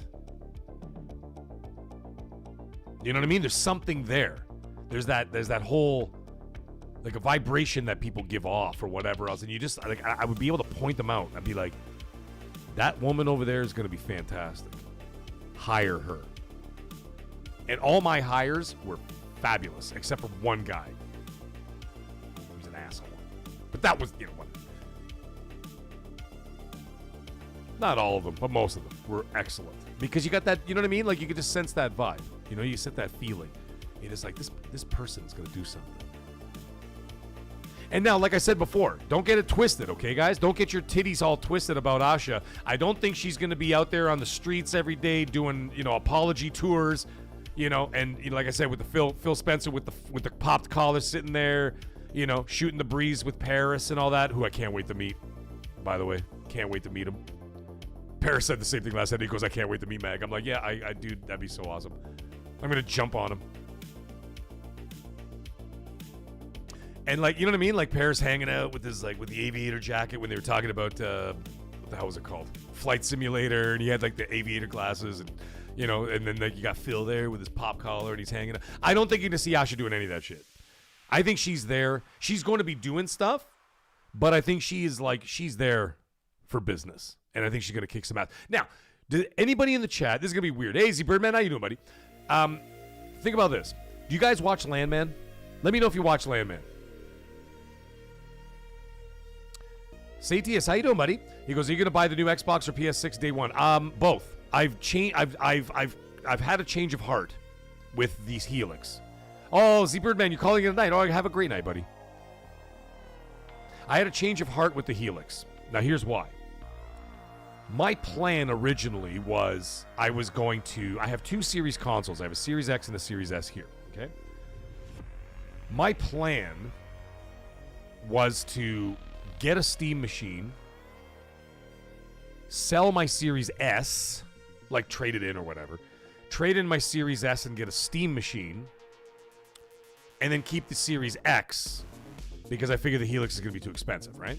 Which it probably still will be. So let's also not get that twisted. I think it's still going to be expensive. However, I've had a change of heart. Dallas, we'll get back to the Landman thing in a second. You can't deny Dumbledore's got style. That's right, Bean, that's right. And speaking of Dumbledore... Control your emotions. Discipline your mind. Thank you, Professor Snape. Appreciate it. I have a change of plans. My change of plans are this. I'm skipping the Steam machine entirely. Skipping it entirely. What I am going to do instead is I'm going to trade in both series. I'm going to get the PS6. I'll trade in my PS5 Pro, get the PS6. From my understanding, the release windows for those consoles, the word is that Sony's looking to launch at least a month, if not longer, more than before the Helix comes out. They're looking to launch somewhere around late August, early September. I don't believe August. I think that's stupid. I think it'll be September. So there's that. So they might have a 2-month jump on the Xbox Helix. Fine, whatever. They're not. You know, they're doing their own thing. Okay, everybody's doing their own thing. I'm gonna buy a PS6 day one, trade in my PS5 Pro. Okay, I'll probably get a good amount of money for that Pro. I could probably get $500 Canadian for that. So that takes a big chunk out of the situation. You know what I mean? So that really helps. Just like when I traded in my Switch OLED for the Switch 2, I got a lot of money for that traded. So anyways, then when the Helix drops, I've decided, I changed my mind over time. I've changed my mind. I decided I'm going to trade in both series consoles, S and X, and I'm going to get the Helix. No Steam machine. I'm not getting the Steam machine. I've decided, because I was You ready for this, folks? I was flip-flopping. Up. I said it. I was flip-flopping. I said it. I said the thing. He said the thing. He said the thing. Mag said the thing. It's all you know what I mean? Part of the plan. Yeah. Mag said it. He said it. I mean, what am I supposed to do? Idiot! Oh, what a loser! So the point was, I was originally thinking I'll get the Steam machine so I have a Steam box I could put in my living room. And then I'll get the PS6 the year after. And then I'll keep my series console until they stop supporting it. And then eventually I'll get a Helix down the road. But I've decided otherwise. I've decided to completely skip the Steam box whenever the hell they decide to release that. Assuming it's even coming out this year at this point. So I've decided to skip the Steam box. I can wait another year and a half. I don't really care. And then I've decided I'll get the PS6 day one and trade in my 2 series consoles and the PS5 Pro. And then I'll get the Helix. So therefore, I have everything I need. I don't need to stress about it. I don't need to worry about the future and all that bullshit, whatever else. I've got my library, my friends, and all that shit on Xbox on there. And then hopefully Steam is available on there. By the way, no one said Steam is coming to that thing, eh? I'm just putting it out there. No one said it's for sure. I'm just saying. You might be able to access it through internet. But no one said it's going to be an app on there. I mean, okay, with the ROG Xbox Ally X it is and all that kind of stuff. But that's not an Xbox product. That's a third-party product. We don't know the details. I don't know the details. We don't know 100%. Did anybody say 100%? No. Do I expect it? Absolutely. But again, only a Sith deals in absolutes. So therefore, I can't say for sure it's going to be there or not going to be there. I don't know. I'm sure it'll be accessible. I mean, I'm just being melodramatic. But at the same time, the point is, I'll be able to access Steam, which I don't have a Steam. I don't even have a Steam account. I have a Steam account, but I don't use it because I don't use my PC for gaming. So therefore, that being the case, I'll have presumably access to Steam, and I have my Xbox in one shot, hence the Helix, blah, blah, blah, blah. And I'll be future-proof for at least 6 years. 7 years, maybe, right? So I figure that, and I'm like, forget the Steam machine. It's going to be underpowered.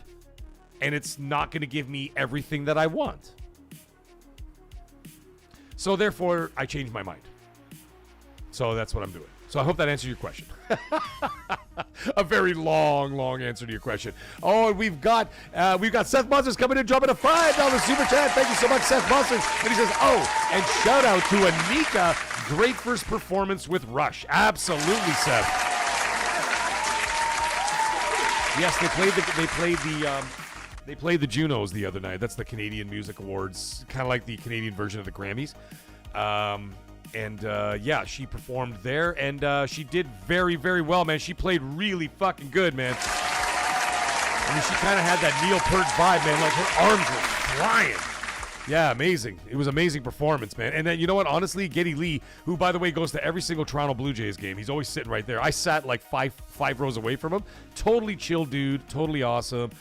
They sounded fantastic. So, God bless Rush for still performing 50 years later. It's absolutely amazing.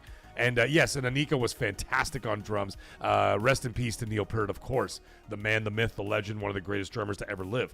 And we got G-Mania coming in, dropping another $5 super chat. Unbelievable, G-Mania. Thank you so much. And he says, now that Phil's gone at the showcase, do you think Usher... What? What's her name? What's her name? What's her name? What's her name? Oh, we know her name. He goes, now that Usher... now that Phil's gone to the showcase, do you think Usher will do the We Have One More Thing? Yeah, you got to do it. You got to do it. That's tradition. That's tradition. G-Mania, thank you for the $5 super chat. I appreciate it. Yes, you absolutely have to do it. It's tradition. And even if you don't want to follow in the footsteps of the previous administration or management that ran Xbox, it doesn't matter. You still got to follow some fun tradition. And that's a fun tradition, let's face it, right? That's fun. You know, it's kind of like, it's kind of fun. Hey, Muhammad, how you doing, buddy? No, Muhammad, listen, man. No. I'm not, no. Hear me out. Hear me out, Muhammad. This is what I'm thinking, dude. I don't want to buy the Steam machine. I would have bought the Steam machine if it was more powerful. Right? And I would have kept my Series console. Consoles. But Steam machine is going to be severely underpowered. Right? And so, therefore, it's not going to give me that future-proof longevity when it comes to, technology. So I don't, you know what I mean? So I don't want to do that.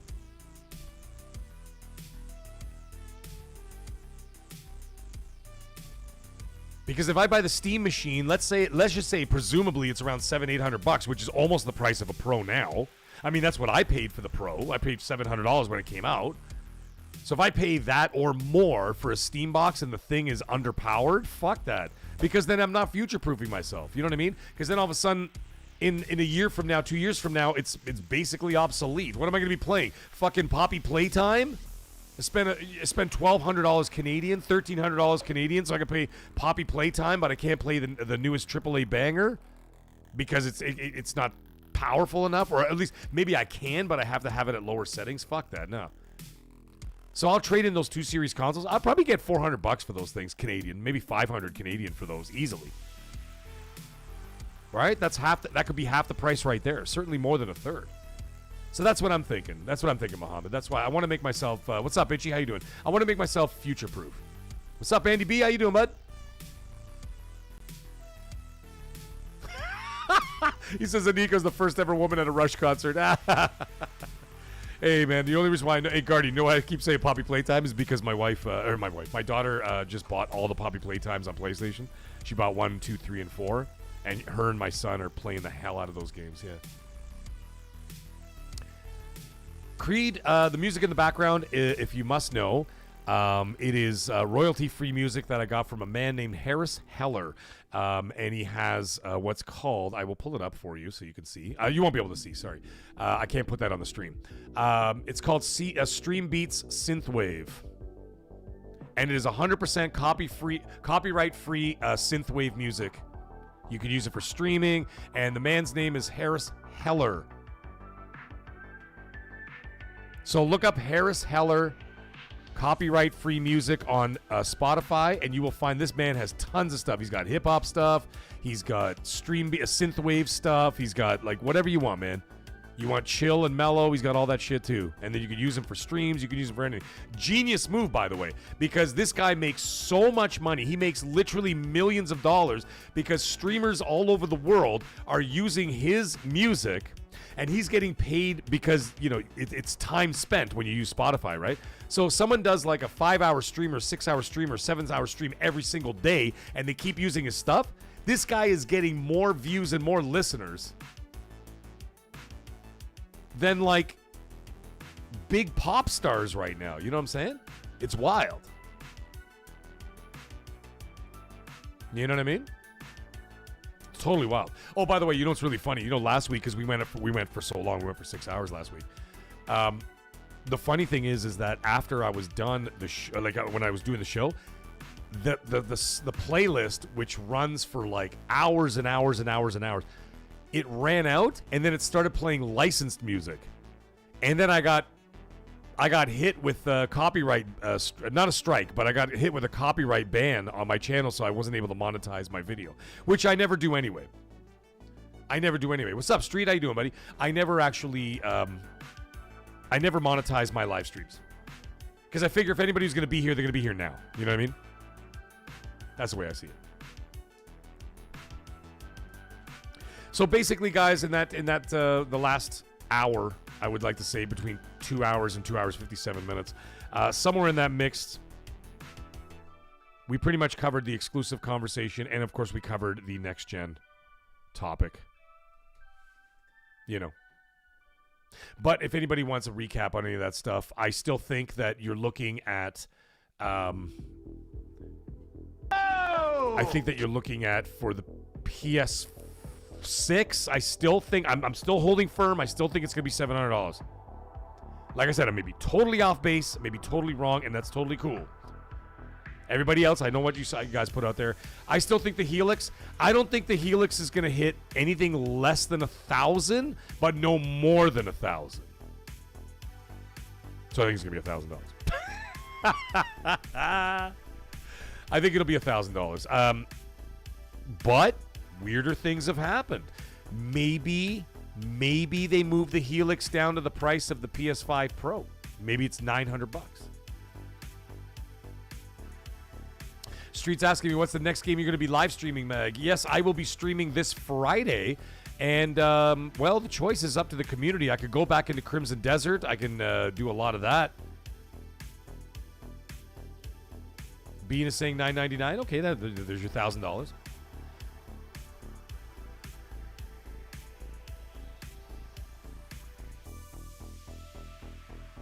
I don't know how to say your name properly, but I'm gonna say this. Itchy is Vegeta drops a $5 super chat. I hope I said that correct. Itchy is Vegeta? Or is it Itchy is Veg, E-T-A? I'm not really sure, but I'm going to call you Itchy either way. But thank you so much. Itchy drops a $5 super chat. Yes, my friend. And he goes, doing well. Found out my cat is doing good. Fantastic. Currently managing a sunburn. Oh, I wish I could do that. We barely even had any... Never mind. The snow just melted here in Canada. This guy's talking about sunburns. Currently managing a sunburn I got from a tanning bed. I probably should have read the entire super chat because I'm a dumbass.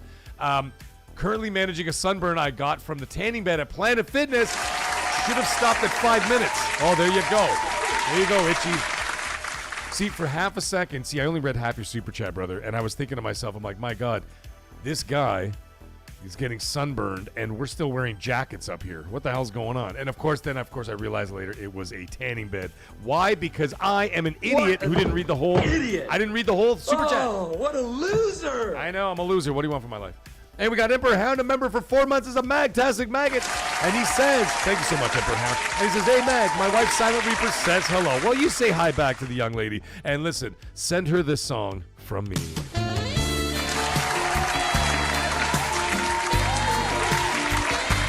Good evening to you, Silent Reaper. Appreciate you dropping by with your man. Thank you so much, Emperor Hound. Appreciate you. And of course, Itchy is Vegeta. Am I saying it right? Please tell me I'm saying it right.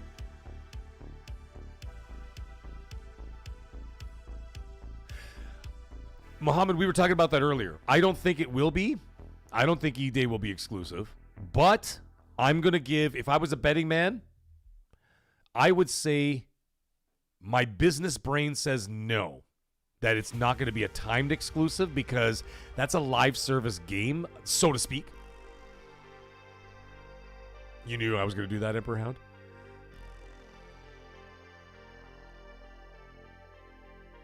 Yeah, tan would do you good, Itchy. Trust me, man. Listen, I know I was the palest motherfucker ever when I used to work in restaurants because even in the summer times, I was indoors in the kitchen all day, all night. The only time I'd get out would be night. So I was like white as a ghost all summer because I would never... Oh, my God. Itchy vagina. Okay, I get it. Okay, I get it. Oh my God. Okay, so yeah. Oh, Dragon Ball Z? No, I don't watch Dragon Ball Z. Oh, there you go. Well, Itchy it will be. Itchy, thank you very much for the super chat, brother. Yes, Mohammed, we were talking about it earlier. We were talking about that exclusivity thing. A game with live service elements in it, like the multiplayer, I don't think it would be a good idea to lock out the potential of 100 million consoles out there or 100 million users out there. I'm not saying everybody's going to get into it. I'm just saying with the potential of that being out there, I don't think the investors would be too happy to find out that they locked that game out of there knowing that other games were going to the platform. I think that would be a game you would drop day and date. Now, if they were to do time exclusive, they could do that too because they never promised day and date. They just said it would go. Like they said most of their games will go there. They didn't say when. You know, that was the other thing I was talking about yesterday with Colton. I actually talked about him on the phone earlier today. And I said, you know, dude, there was something I was thinking about when the Halo Studios sat down. And you guys remember that? The lead developer from Halo was wearing a PlayStation shirt. I mean, how funny was that shit? And they announced it for PlayStation. Now, they didn't say, and then they said, he did say, on that couch, he said, all Halo projects moving forward will be coming to PlayStation. Okay? He did say that.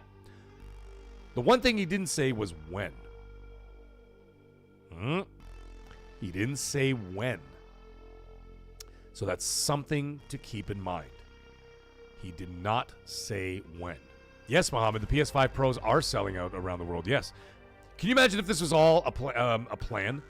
Can you imagine that this was a ploy from the beginning? Sony's like, yeah, we typically don't do well in the second quarter. Let's jack the price up for 1 month and get everybody to buy them. Yeah! Can you fucking imagine? Can you imagine that all of a sudden, like a month from now, they're like, just kidding, after everybody bought like 10 million of them? And they return it back to the normal price? Oh my God, can you imagine? Can you imagine that? They're like, listen, man, our second quarters usually do shit, so we thought we'd jack the price, get everybody scared. They all bought them, and now they're back to the normal price. What are you gonna do? Oh my God. That would be so fucking funny. I mean, it wouldn't be funny for a lot of people. A lot of people would freak out, but like that would be the funniest thing. Tarot Skull say make single player exclusive. All right, fair enough. Fair enough. That's your opinion. Your opinion is welcome here, my friend. Sam, what are you saying? You've got this, Mag. Only 9 more hours to go to hit 12 hours. Let's go. 12 hours. Yeah, okay. I gotta piss again, for God's sake. But anyways, that's basically the show, guys. There's not much else for me to say. But you know what we are going to do? We're going to hang out and have a party. Why not? What do you think? We're going to hang out and have a party anyway. I know a couple people said, hey, hey, Jay Slayer, how you doing? Did I even say hi to you yet? I'm not even sure if I said hi to you yet. The bean, I'd be pissed. Yeah, it'd be so funny. Now, Jay Slayer is saying, Mag, they showed by example that they're bringing Halo games day one with the remake. Yes, they certainly are. So that's what that was another thing. Like I said, I'm bouncing back and forth with this topic like a ping pong ball because I'm not really sure how this is all going to go because, you know, I said all those things that I said. I'm like, you don't want to send out these mixed messages. You're just confusing the shit out of people. And then you're just going to piss more people off because there's one thing that Xbox does not do well is messaging. They fucking suck at messaging and they suck at marketing. 0 out of 10 and 0 out of 10. That's what they get for both of those up to this point. Not up to this point. Up until Asha took over. You know what I mean? So, up until Asha took over, I think their messaging has been hot dog water. Okay? That's I believe that.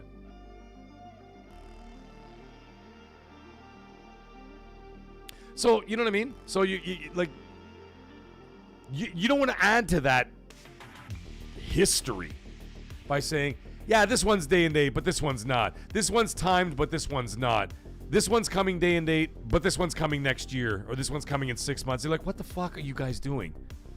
Now, the Forza thing, when they announced that, they did say right away, they're like, listen, we were behind on the PS5 development of the game. I have no doubt in my mind that it had nothing to do with the base PS5. I think it had everything to do with the PS5 Pro. That's my gut instinct. And maybe they started a little bit late on it. I don't know. But my gut instinct says that the reason why it's delayed that 6 months, because it's going to come out in the fall sometime for PlayStation, I think it had more to do with the Pro and the PSSR 2 and waiting for the PSSR 2 update than it had to do with anything else. So then they were waiting for the PSSR 2 update to come, which only just showed up a week ago, right? So now you've got Playground or whatever, Turn 10, you got Playground now have their hands on the PSSR 2. Now they can start implementing, right? Maybe. I don't know. Like I said, I'm just spitballing here. I have no idea.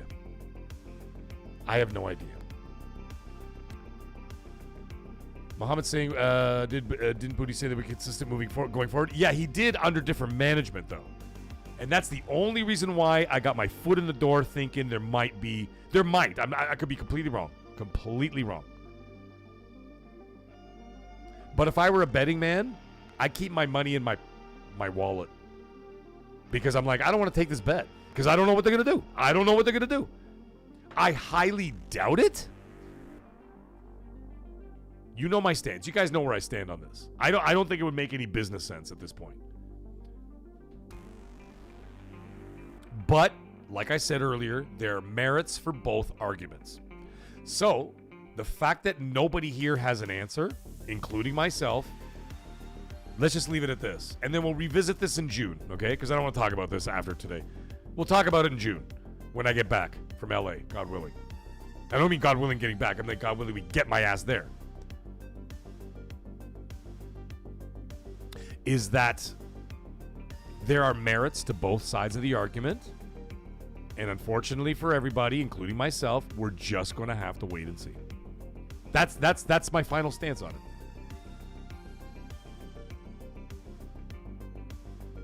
We'll just have to wait and see. We'll have to wait and see what they say. Because I don't know. Unless somebody whispers in my ear something. But speaking of which, I'm going to go take a few minute break. Like I said, show's over. Anybody who wants to actually leave, then get out! But if not, we're just going to shoot the breeze now, okay? So we're pretty much done here. We're just going to shoot the breeze. I'll go grab myself a beer. And I promise I'd drop you guys some knowledge tonight. And yes, I will be dropping that knowledge on you guys tonight. We will talk about it. But in the meantime, let me take a few minutes. And I swear to God, if I see that number drop again after I go, like last time I went to go pee, I lost 17 viewers. I said that if I lost one viewer, I was going to freak out. Well, I lost 17 and I was very disappointed. Not in you guys, because you guys stuck around. Those 17 other people, I will find them and I will hunt them down individually. But anyways, in all seriousness, give me a few minutes. I'll be right back, and then we're going to have a little after dark, and we will continue this conversation. We'll have fun. We'll talk about whatever you guys want. Whatever you want to talk. We want to talk about movies? We'll talk about movies. But I did promise you an Easter egg, so I'll give you that when I get back, and then we'll talk about whatever the hell we feel like, all right? Because it's hangout time. All right? All right, be right back.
All right, ladies and gentlemen, I'm back. Let's go.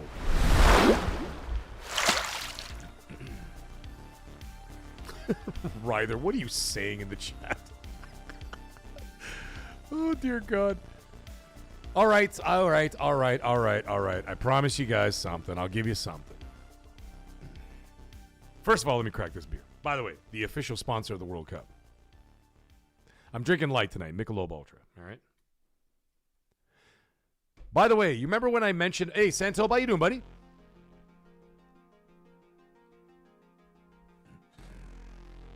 You remember when I mentioned about 15 minutes ago, I talked about Landman, and I said, anybody watch Landman?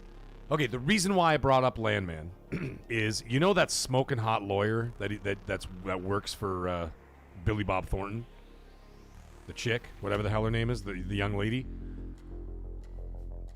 Right? Hey, Ricardo! How you doing, buddy? Oh, I'm so excited to see Bosnia at the World Cup. For fuck's sake. What's up, Mikey B? How you doing, man?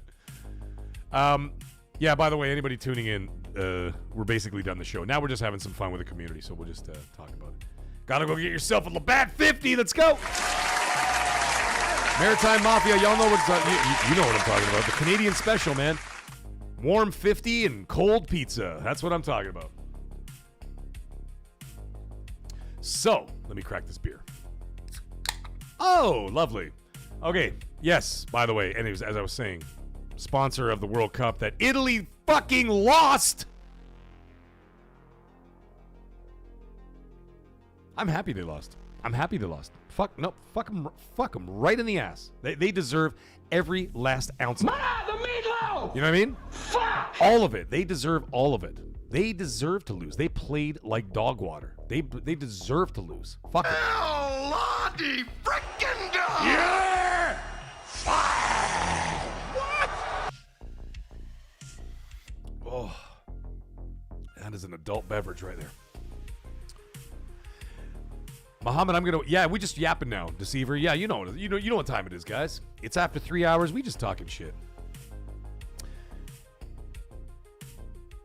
Saros next month. I am going to listen. I'm expecting it to review well, but I tried. Let me tell you something. I tried Returnal 3 separate occasions. Now I know there's people who swear by Eternal. You know, Mooch being one of them, putting like 100 hours in that game. He loves it. Reforge, Lono, I know he loves it. I mean, it's his game of the generation, right? There's people who adore that game. I tried on several separate occasions, and I just couldn't. It just didn't, like, you know what I mean? It just didn't click with me. And that's totally fine. Not every game is going to be for everybody. You know, that's just the way it is. It just didn't click with me. However, I'm hearing that this one is a little bit, I mean, it might not be, but I'm hearing that it's a little bit more user-friendly than like Returnal is. Like, it's a little bit more forgiving and stuff like that with some of the choices, because I think they loved their formula, and it clearly was successful for them. They did very, very well. Right? It did very well. But I think they want to open up this game to more people. Kind of like how Elden Ring was. Like, you know, Elden Ring was a little more forgiving in terms of like the Souls kind of thing to it or whatever, right? The whole Souls genre. And like Elden Ring was tough as balls. Don't get me wrong. It was hard as balls, but it was more forgiving because then you can, you know what I mean? Like, it was a little bit like, it was a little more accessible, and it sold incredibly well. I have a feeling that Housemarque is doing the same thing with Sorrows. That they're making it not easy, but they're certainly going to make it a little bit more accessible so that more people will be willing to play. So I'm going to wait for the user scores. I mean, obviously, I'm going to check out the Metacritic. We'll probably cover it here on the channel, and we'll do all that stuff. But I want to see what the players are saying. So when people start DMing me and hitting me up and go, Mag, you got to buy this fucking game. It's amazing or whatever, right? Then I'll be like, fine, we'll do it. Let's do it. Let's buy the game. We'll stream it here on the channel, whatever. So I don't know. Okay, so I promised you guys some information. As I was saying, the reason why I brought up, the Landman thing and that lawyer, the smoking hot lawyer, you guys know what I'm talking about if you watch Landman. God damn it, she's gorgeous. I kind of had a thing for a girl who looked exactly like her. Like, I mean, spitting image of her. She liked me too. We just couldn't make it work. God damn it. The Great White Buffalo, folks. The Great White Buffalo. If anybody's seen Hot Tub Time Machine, you know what I'm talking about. The reason why I'm bringing her up is because she reminds me of Asha Sharma. That's what I'm talking about. Asha carries herself in the same way as that lawyer. Maybe not as bitchy as that lawyer because, she's on a show, she's being dramatic, whatever. You're acting, right? But that vibe of, 10 toes down, stands on business kind of vibe, that's what I get from her. I feel like Asha is that lawyer from Landman. So if you guys know the show, then you know what I'm talking about. That's the vibe I get from her. Okay, so we got a shitload of questions in the chat. We will get to all of those. But first, I got to tell you what I was going to tell you. Now, it might not be a big deal to some, but it's a big deal for me, and I think it should be a big deal for everybody. I can tell you this now. Now, I'm going to make a video about this tomorrow morning for anybody who didn't watch the show. But I can tell you that indeed we will be getting Blade is coming to the Xbox Showcase. I have confirmation on that. Hey, man, Asha's hot, man. I got a thing for Indian chicks, man. I love that shit. Actually, you know what's funny? Before I got married, I was dating an Indian girl for 7 years, and we broke up. And 7 years I was with an Indian girl. Hindu girl. Beautiful. And then, before I got married, right before, months before, sorry, not before I got married, months before I met my wife, I was dating a Punjab girl. Which, by the way, the Indians that I worked with in the restaurant, I thought they were going to fucking cut my head off when they found out that I had a Punjabi girlfriend. Those guys freaked the fuck out on her. When I took her to work, she was all dressed up and stuff, and hot as fuck. Her name was Jasmine. The smallest mini skirt you ever seen. Beautiful girl, this and that. They walk in. Those Indian guys in the kitchen, oh my God. They went after her, not me. They were scared of me. I was their boss. They went after her. You should have heard them, man. You going after these guys? You no. You stick with your own people. This and that. They freaked the fuck out. So I got a thing for Indian girls, man. It's not my fault. It's not my fault. It's not my fault. I can't help it. Indian girls, Irish girls, which obviously I married one, and gingers, which kind of falls in line with the Irish thing. My wife's not a ginger, but I'm just saying. It's my weakness. What am I supposed to do? I can't help it. That's what I like.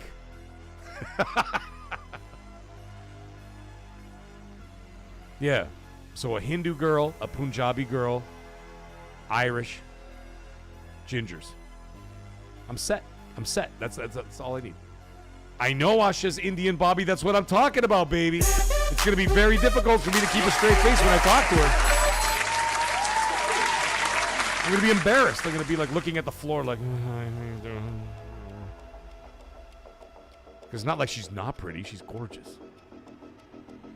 Shaboog's like, get it, Mag. Hey, Shaboogs, I thought we were having drinks tonight. Where's your drink? Get your drink out. So anyways, back to the subject at hand. Blade will be making an appearance at the Xbox Showcase. There you go. Yes, you will see Blade there. You will see a trailer. You will see gameplay. I do not think you will see a release date. But you will be getting those other things.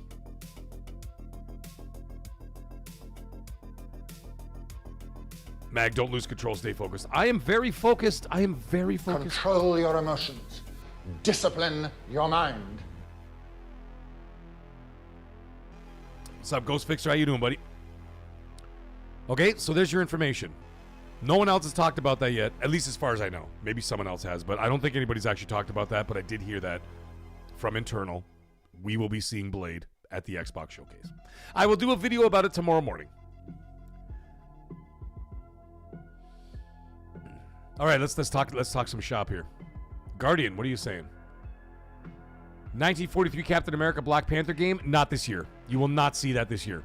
That'll be 27 and beyond, maybe. I would expect to see something about it maybe this year at some point and talk about it into 2027, but you're not going to see it in 26. I would eat my own pants if that game dropped this year. From what I heard, it's not ready. Bean, Meg, are you going to live stream Pragmata? Absolutely, day one on this channel. You will see Pragmata day one here, April 17th. You will see that day one on this channel. Absolutely.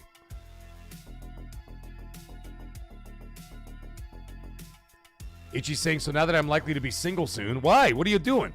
You are saying I should find an Indian girl. Let me tell you something, man.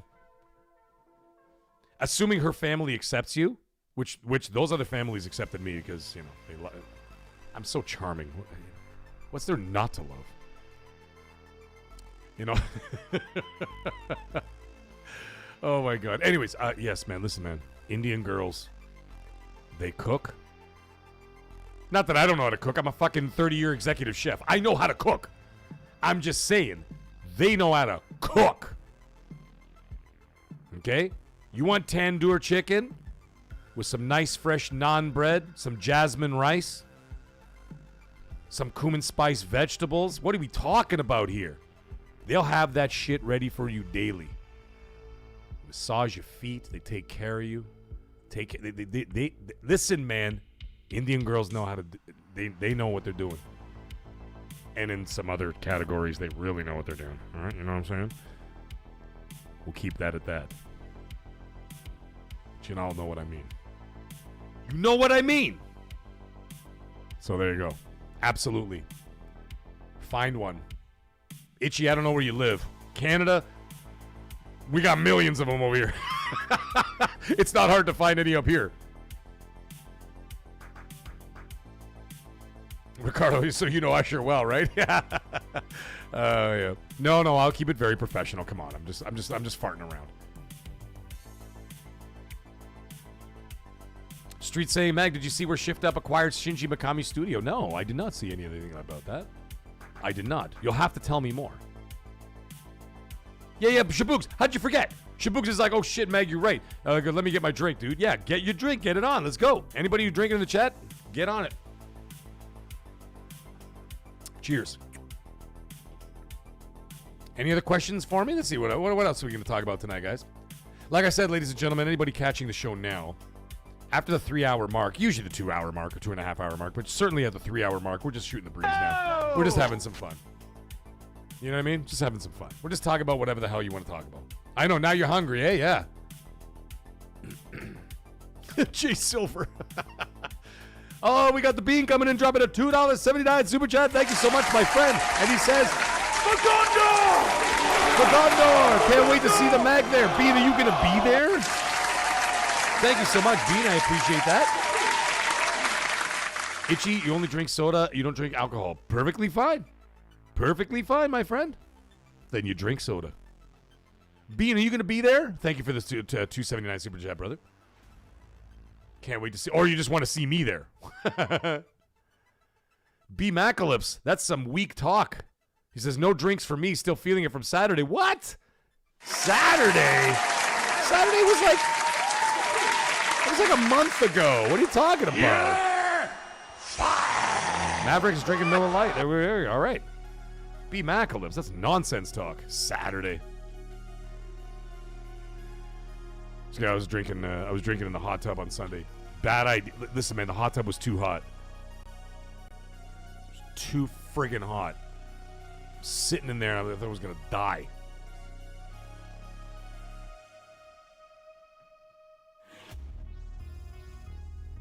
Dehydration. You got to be very careful with that kind of shit. Make sure you hydrate well. Or drink Michelob Ultra, which is basically water. Alex is saying, Mag, I think Italian girls are the best if you have money. Hey, you know what's really funny? Let me tell you something.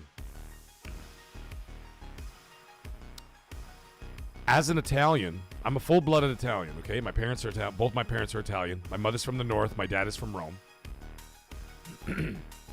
By the way, I gathered all the features of the northern Italian. As you can see, no body hair, pale, blue eyes. And when I had hair, it was like light brown blonde, almost like dirty blonde. So like most of my family are all blonde hair, not blonde hair, but like a lot of them very light hair, all blue eyes. Welcome to hell. You know what I mean? So it's pretty funny. But anyways, the reason why I bring that up, this is gonna sound weird to some people. I'm not attracted to Italian girls. They do nothing for me. I mean, there's hot girls. There's hot girls. Hot girls no matter what culture you go to. You can go to any country on the planet and you'll find hot girls there. But I am not attracted to Italian girls. Never have been. I dated 2. 1.5, because one of them was Italian. She was all right. And then the other one was half Italian, half Macedonian. They do nothing for me. Isn't that weird? So, like, by birth rights, right? Being full-blooded Italian, you would figure that, like, you know, the DNA would sort of connect, right, with your own culture or whatever, because that's at one point in our civilization there was a little traveling, but there wasn't a ton.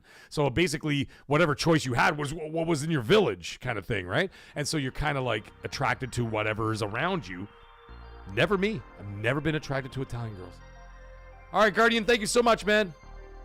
I appreciate you, brother. He goes, thank you for the show tonight, Mag. You're goated. Thank you, brother. I appreciate it. Yeah, anyways, Italian girls do nothing for me.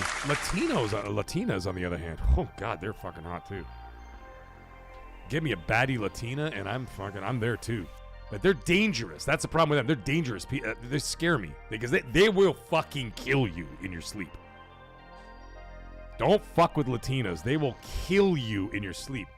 You know what I mean? You mess with them, you wake up at like 3 in the morning with a knife pointed at your penis. And she'd be like, oh, you think you're tough, eh? Okay, I'll cut it off. How about that? And you'll be like, okay, I'm sorry, Estrada. I'm so sorry. They'll kill you. Scary.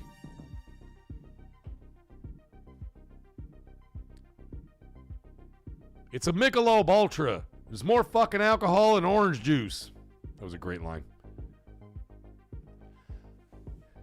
Ricardo Franco wants to talk about good beer. He goes, I'm trying to remember the name of an oatmeal stout brewed by a Quebec brewery. Do you know any? Well, we're going to have to look it up. That's what we're going to do right now. Oatmeal stout, Quebec. Oh, no, there's a recipe. Oatmeal stout from Quebec. There's Saint-Ambroise. Oatmeal stout, is that it? Saint-Ambroise, that's the one that keeps showing up. Saint-Ambroise Oatmeal Stout, 5% from Quebec. And it keeps showing up. And then there's other ones from other countries, Netherlands and all kinds of shit like that. But the one from Quebec is called Saint-Ambroise. Exactly, Maverick. He's got it down. He's got it down to a science. He goes, Latinas are amazing. He goes, when you lie in bed, you don't know if they're going to rock your world or stab you. Exactly. And it's that unpredictability with Latinas that scare the shit out of me. So I stay away from them. Although, I mean, they're really hot too, but, you know.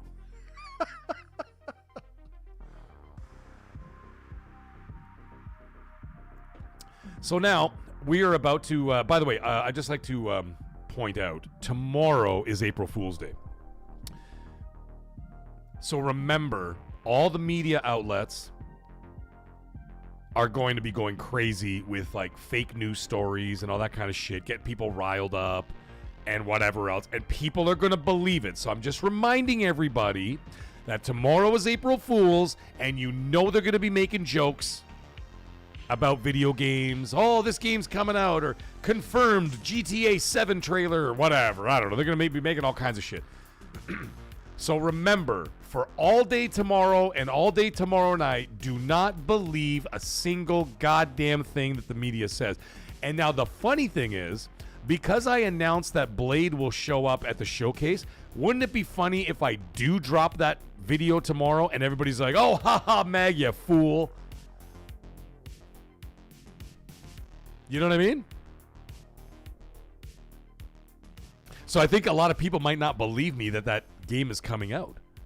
So maybe what I should do, well, it actually is, yeah, Silverwolf. Oh, by the way, Silverwolf joined the channel, by the way. Thank you so much, Silverwolf. I did see that in the corner. Thank you. I appreciate that.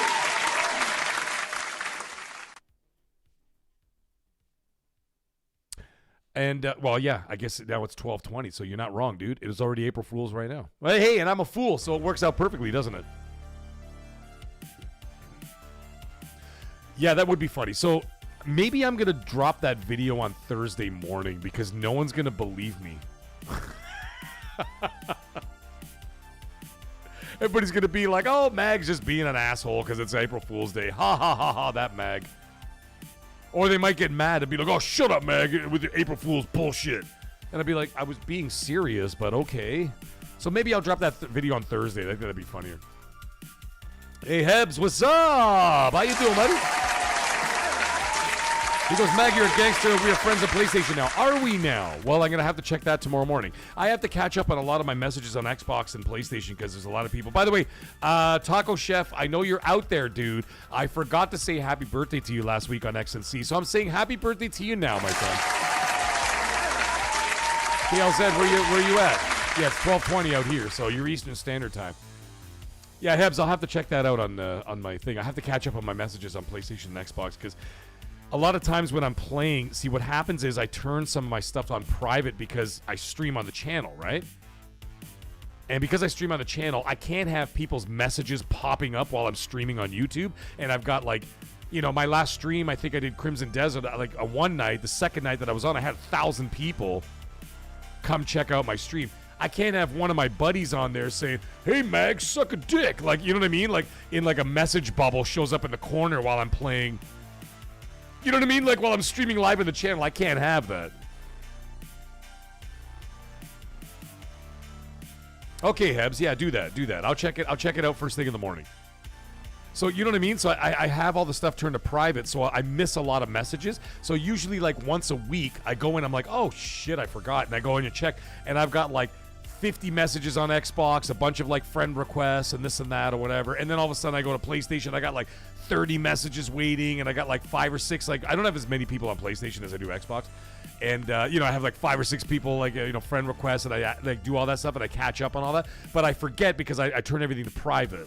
The other reason why I turn things to private is because on occasion I get review codes, right? And when I get review codes to play, I can't have anybody watching or knowing that I'm playing those games, right? And I certainly can't stream them because I'm playing the games before they release.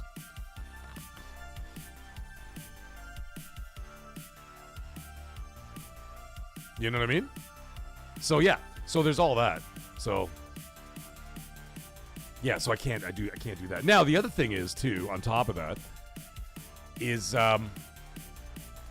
sometimes I do NDAs. So if I have to sign an NDA where I have to be completely, I mean, I have to be online to be able to like download the game or whatever else and play something, or even if I do like a private beta, like there was a game that I just, you know, like a week ago, I was invited to a private beta that I had to sign an NDA for, right? So I signed the NDA, and I did all that, and so yeah. Oh, look who's in the chat, ladies and gentlemen. It's Knights of the Real MX box. What the fuck does that even mean, dude? You can make fun of me all you want. You can make fun of me all you want. It's all good. I'm glad you're here. Make sure you hit the dislike button on the way out. Yeah. Oh, let me see. What does he say? Oh, guys, let's have some fun with this guy. This guy is a complete liar. Okay. You're fired! Where was his insider about PlayStation raising the price, but he always have insider on Xbox, though? Why do you talk like a caveman? Because people that I do talk to in the industry, most of them work at Microsoft. I have a few people that work at PlayStation. I know a few people here and there, but not a lot. Yeah. Not a lot. I know a few. And if you actually tune into the earlier part of the show, I actually said something about the whole PlayStation 5 price increase thing, and I described in detail as to what may have happened there. So, it'd be pretty interesting. You should go back and rewind and listen to it. Knight is funny, to be honest. Yeah, he's kind of funny. I like him. I like you, Knight. You should join the channel. Come on, join the channel. Do it for Gondor. For Gondor! Do it for Gondor. Oh, hold on. He's not done. Hey, AKL Warrior. What's up, dude? How you doing, man? Yeah! Knight is a Reforge viewer, by the way. Well, that's unusual because a lot of those guys that watch Reforge, I know some of them. Well, I don't know all of them. I know some of those guys. Yo, Brian J, how you doing, buddy? You can't stop playing it. You can't stop playing Crimson Desert. Hey, listen, man, ever since they've been doing those updates, it's been absolutely nothing short of amazing.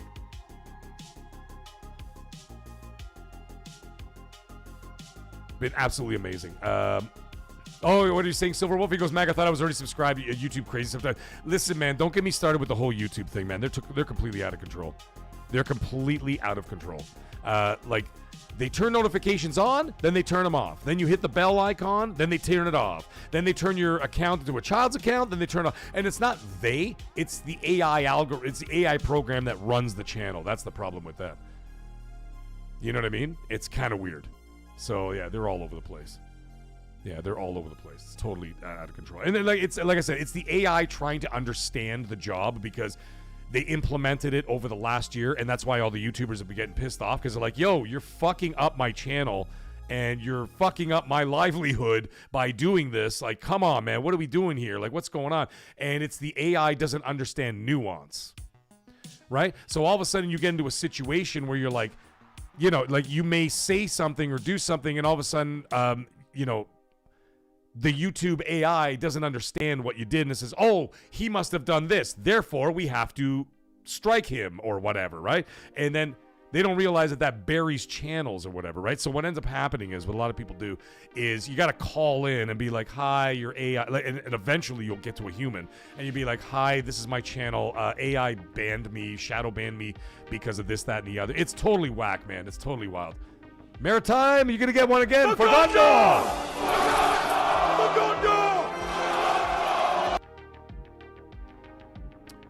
So, yeah.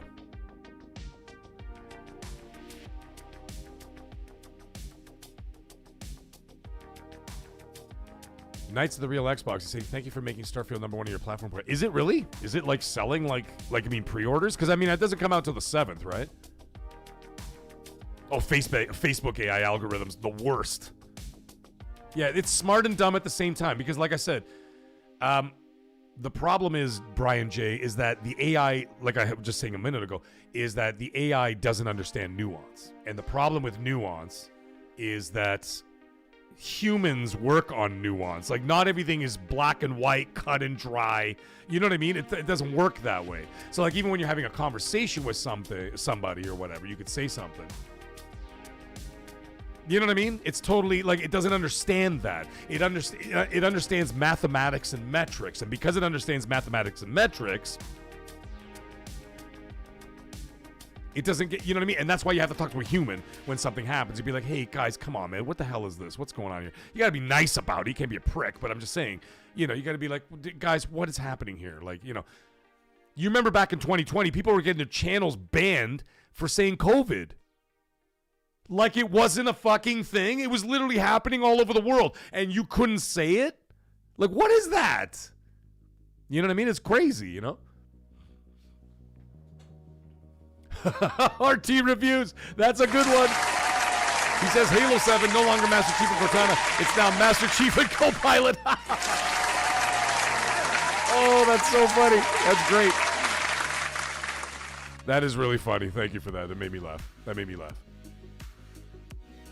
I know, Maritime. I would take, honestly, I would take EA bringing back a Two Towers and Return of the King. Remaster, remake, whatever. Oh, Fuzzy Tomato, you got COVID? Oh, dude, that sucks, man. I've had COVID 4 times, and it's awful. It's awful. Well, listen, man, you're going to come out of it. I'm telling you, you're going to come out of it. You'll be just fine, man. But the cream will rise to the top. Oh, yeah.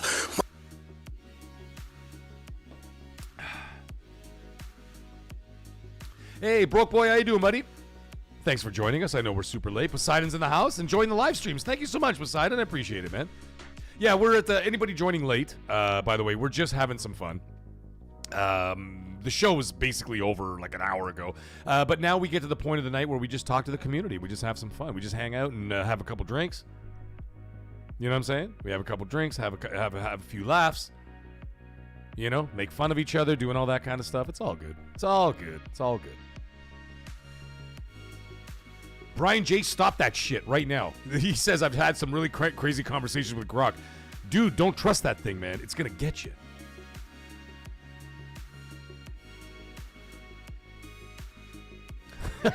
Knights of the Realm is back. Oh, Knights of the Realm Xbox. I'm such an idiot. Can you imagine? What an idiot! Oh, what a loser! I've been fucking up your name for the last 5 minutes. I thought it was Knights of the Real, and then I saw M Xbox, and I'm like, what the fuck does that mean? And then I see his name, it says Knights of the Realm Xbox. Okay, dummy, I get it. That's me. Sorry, man. Like, listen, when you're talking, you're trying to read people's names, it's kind of fucked up. You know. What is he saying? The best wrestling moment is when Vince screwed Brett? What? Don't say that. That's ridiculous. It's nonsense talk. But the cream will rise to the top. Oh, yeah. By the way, fun fact, Knights, did you know that after that match when Brett spit on Vince, by the way? Yeah! And he spit on him or whatever, right? And after he spit on him, Vince went back to the dressing room or whatever, right? And he sat in his office. And Brett went to the back, and the managers and security were going to Vince, and they're like, Vince, he's gonna fucking kill you. You need to get the hell out of here. He's coming after you, this and that. And Vince said, no, I'll sit right here. And Brett went in and laid him the fuck out, like literally decked him across. And if you see those pictures, you'll see Vince McMahon all fucked up. He's like got like black and green like bruises on his face and shit. And but Vince, you gotta give it to him. Vince knew that it was going to be a bad situation, and he took it like a fucking champ, and he let himself get laid out. He let Brett hit him. That's pretty good. And he paid him out a lot of money, by the way, after the fact. But Vince took his hits. False rumors. Maybe you should just go look at the pictures, dude. You can see Vince with big bruises on his face. So, or you can watch the interviews or anything else where Vince actually says it. You could try that. But, you know, false. Ricardo, what are you saying? He goes, Mag, I am curious. Have you ever visited the Festival Mondial de la Bière in Montreal? I have not, but it sounds delightful. That sounds like something I would want to do. Oh, and Maverick comes in and drops a $10 super chat. Let's go.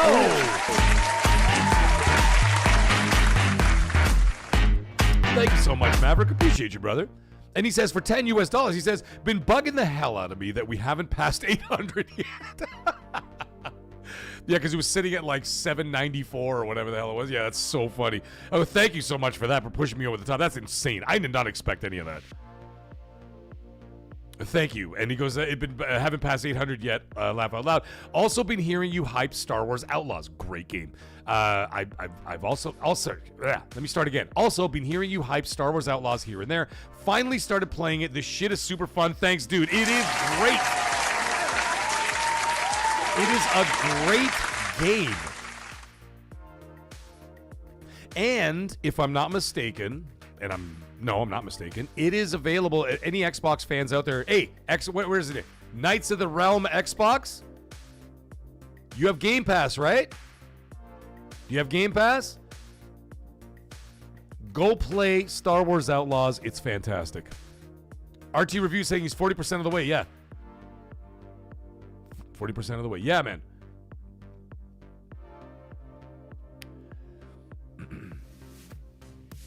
Yeah. Go play Star Wars Outlaws. It's fantastic. Now, if you're a fan of the original trilogy, when this takes place, you'll love it even more. I gotta tell you, listen, man, Ubisoft doesn't know how to run a company. They don't.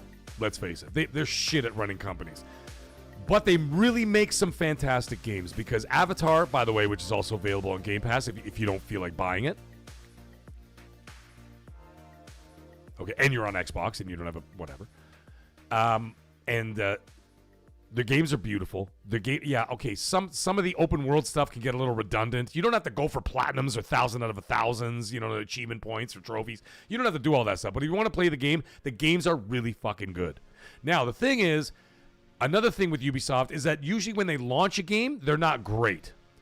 Now, Assassin's Creed Shadows launched pretty good out of the gate. Like, very few problems or bugs. It had some here and there, but nothing crazy, nothing egregious. But Star Wars Outlaws was a fucking mess when it came out. Now, I didn't buy it till a year later, and I got it for like 60% off, whatever the hell it was. And it was amazing, and I loved it. Now, like I said, if you're a fan of the original trilogy, you'll love this. It takes place in between Empire Strikes Back and Jedi.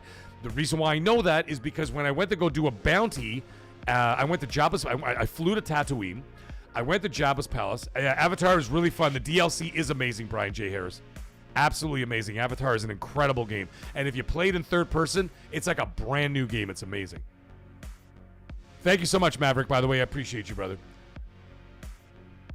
So anyways, back to the story.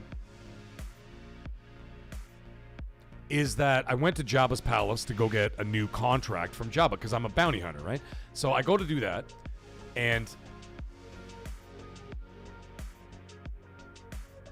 I get in there, and I'm walking around. I have the video. It's really great. I'm walking in there. There's Jabba. There's Salacious Crumb, you know, like the little guy that got his tail or whatever. And then you've got Bib Fortuna standing there, and like some other bounty hunters are hanging around, and there's a couple of like Twi'leks there, you know the chicks with like the big fucking tentacles on their heads, whatever. And then I walked through, and I went towards like the side, like back to the left or whatever, and right there on the wall, and you see like the steam rising off it, and you see like the light hitting it. There's Han Solo in Carbonite right there, and he's still there. And I'm like, oh, so if Han Solo's in Carbonite, Luke hasn't shown up yet on Tatooine. Well, no, he's on Tatooine, but he hasn't shown up on Jabba's Palace because Luke, after Empire Strikes Back, goes to Tatooine to build his new lightsaber. And if you watch the deleted scenes from Return of the Jedi, you'll see Luke in a cave, which I suspect, by the way, to be where Obi-Wan Kenobi used to live. I know it wasn't really a cave, but like a hut or whatever the fuck he lived in. And there's a scene where there's Darth Vader doing the Force talk, like across the galaxy. You know how kind of like if you watch the new trilogy, Rey and Kylo Ren were able to talk to each other, communicate like across the universe or whatever. Darth Vader's doing the same thing to Luke, and he's talking to him, telling him to like come join him or whatever. And while he's doing that, you could see Luke Skywalker literally building the green lightsaber, right? So this takes place before the events of Luke going to Jabba's palace to deal with that situation. So it's fantastic. It's great. You know? Knights is at it again. Screw Ubisoft. They canceled Black Flag. I'm done with them. They did not. I'm sorry to tell you, whatever information you're getting, I have no idea who's feeding you that. Black Flag is not only coming, but there is a possibility they may actually drop it this year as opposed to 2027. However, they have not confirmed that yet. So it may still be coming this year, but Black Flag Remake, which is called, by the way, Black Flag Resynced, is still coming 100%, as well as Splinter Cell is coming as well. And that neither projects have been canceled. So I hope that makes you feel better, Knights. It should make you feel better. Because if you're fans of those, then you should be. I'm playing Black Flag day one. Black Flag is my second favorite Assassin's Creed game of all time. My top three, if I were to pick my top three Assassin's Creeds of all time, number one, Assassin's Creed Odyssey, the one in Greece with Cassandra. I played as Cassandra. I always play as female characters. Yeah, make jokes. Go ahead, make jokes, chat. I love playing as female characters because it reminds me of like the old days of like when I on the PlayStation 1 back in the 90s, 96. The first Resident Evil plays as Jill Valentine. I played as what's it called? Lara Croft and Tomb Raider or whatever. And it's always had like a more exotic allure to it. You know what I mean? So I don't mind playing as dudes. I mean, I'm playing Crimson Desert right now, and I'm obviously playing a dude. I don't really care. You know, Avatar, I played as a dude. Right? The DLC Ashes and Fire and Ash DLC, I played as a dude. Doesn't bother me. I'm just saying, like, if I have a choice, I'll make a cool, like, exotic looking character, like a female character. I love that shit. That's why I was looking forward to Perfect Dark. Which, there's still hope. There's still hope. There's still hope. Cassandra's voice is amazing, Ricardo. You're absolutely right. So my 3 favorite Assassin's Creed games of all time. Number 1 is Assassin's Creed Odyssey. Number 2 is Assassin's Creed Black Flag. So I'm really looking forward to Resynced. Really looking forward to that. And number 3 is Assassin's Creed 2 with, of course, the classic Ezio. You know what I mean? In Italy, of course. You know, my mother country, so to speak. So yeah, pretty cool.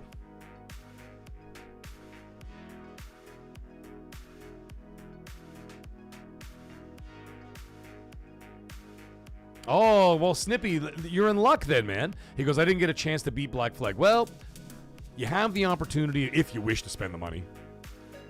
If you wish to spend the money, then you have the opportunity to go back and buy it.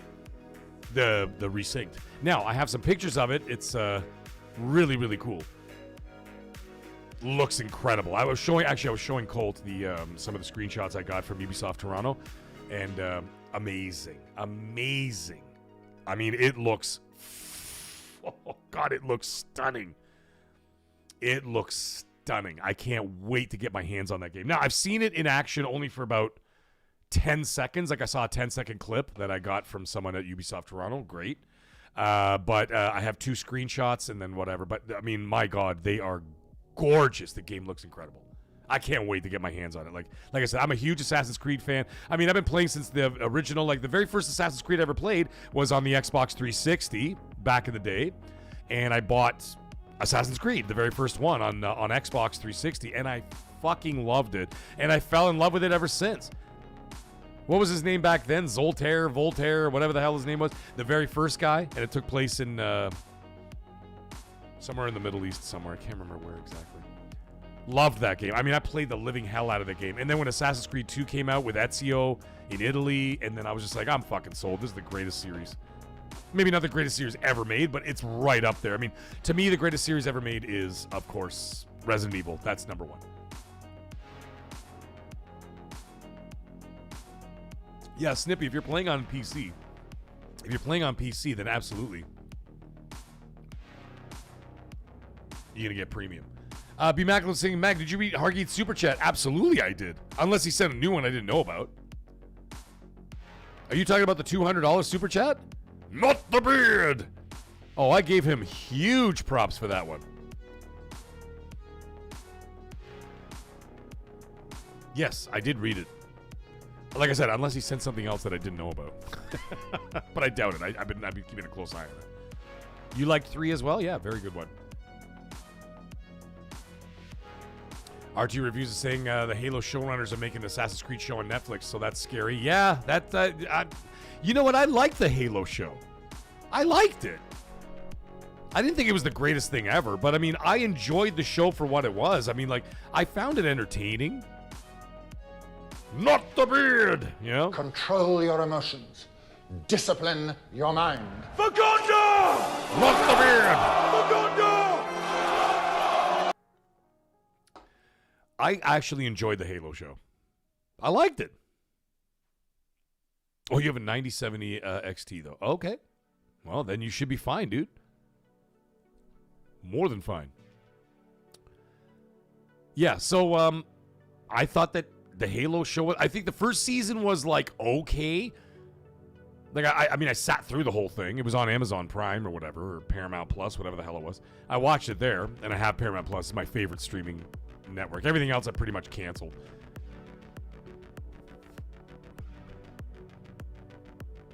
And then season 2 I thought was really good. Oh, B. Maclips. Yeah, no, it was the $200 super chat. I guess it just hangs around for a long time. Yeah, it does. That is like YouTube. They'll keep it up there they'll keep it up there forever. So yeah, it just stays up there.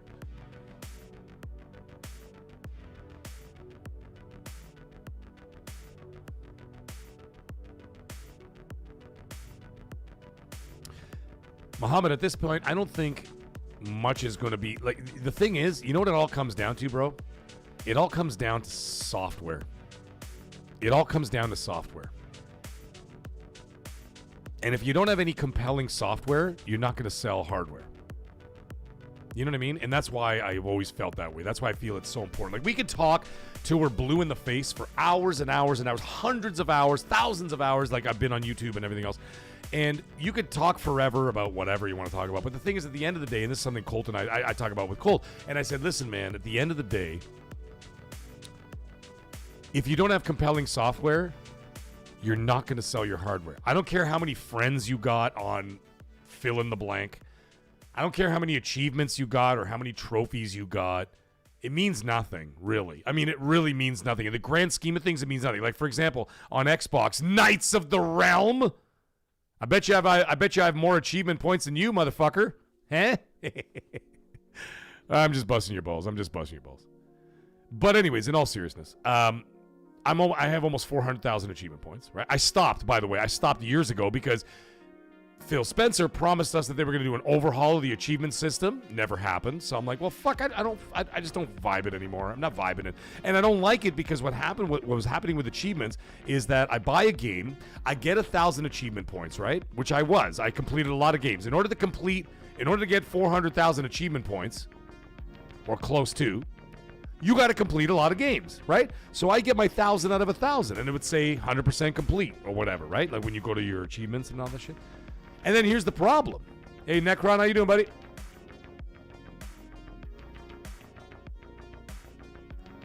And then DLC drops.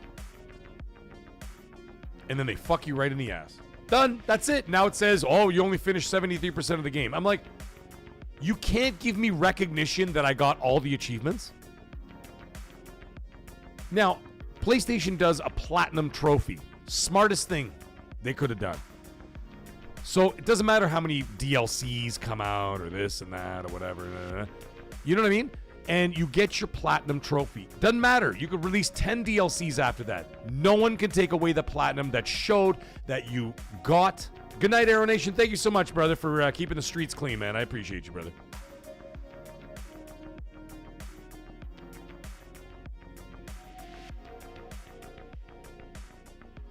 So the thing is, I get that recognition that I got every trophy from the base game, right? That's a hard thing to do. That is, no pun intended, that is an achievement in itself.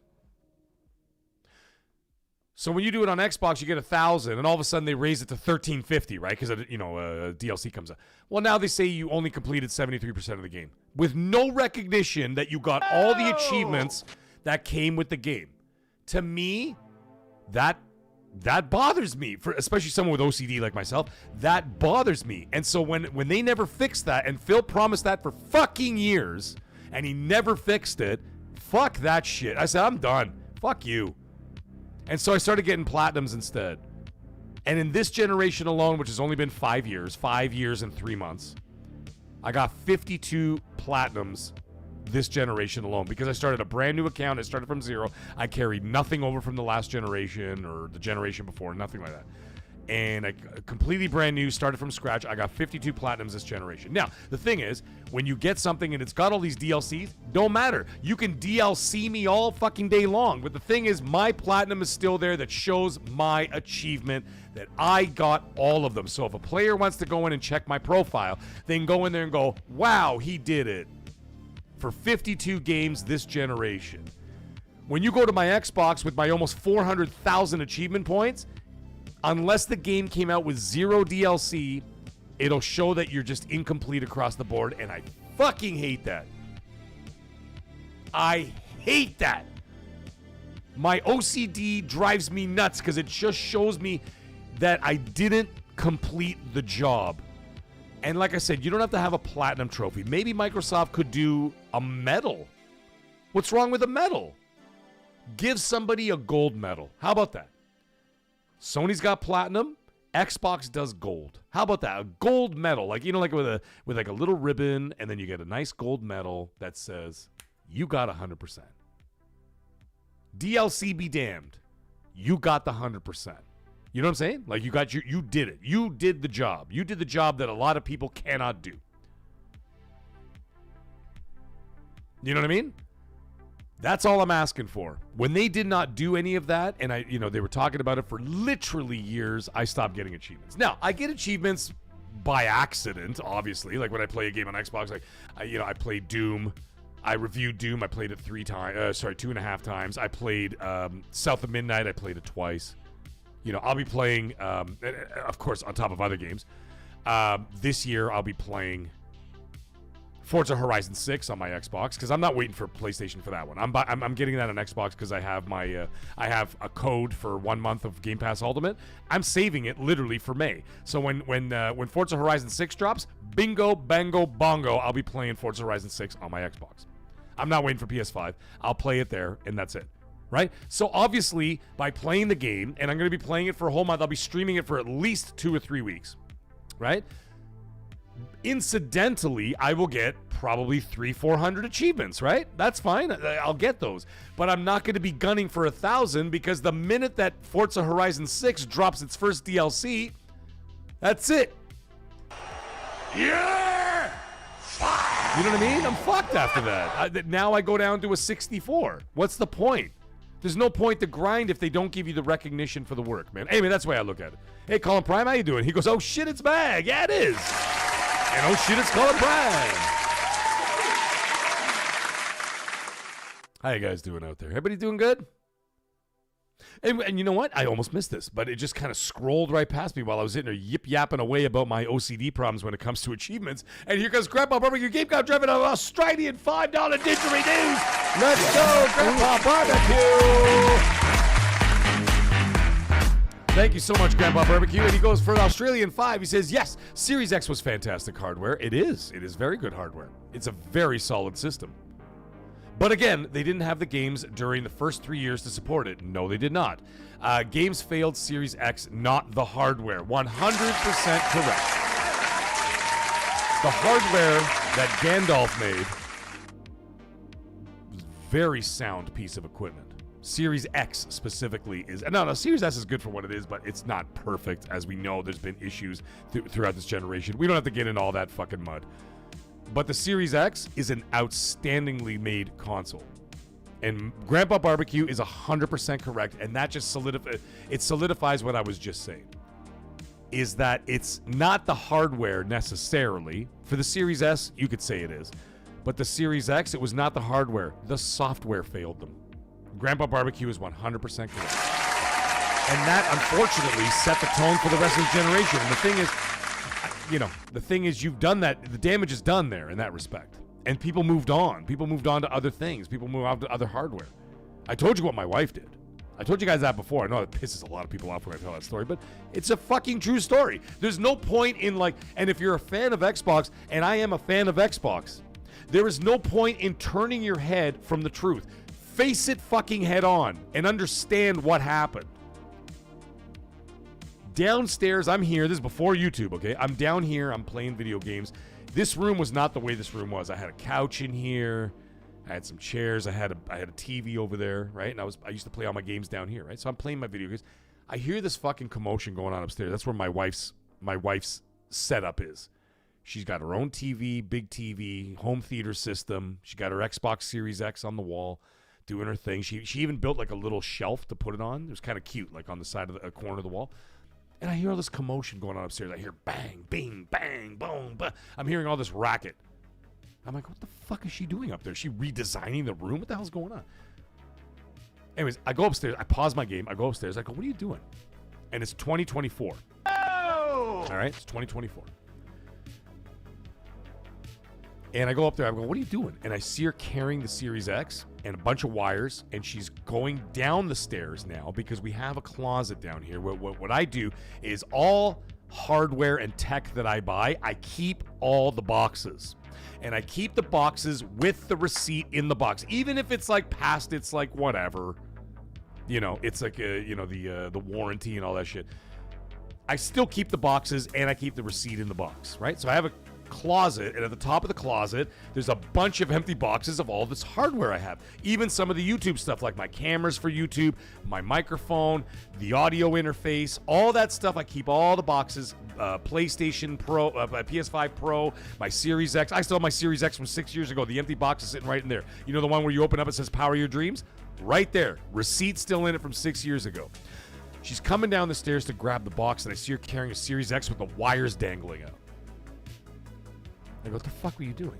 And I realized what she was doing. She was behind the TV making all this bloody racket, unplugging all the things. And she goes, I am so fucking sick. I swear to God, this is what she said.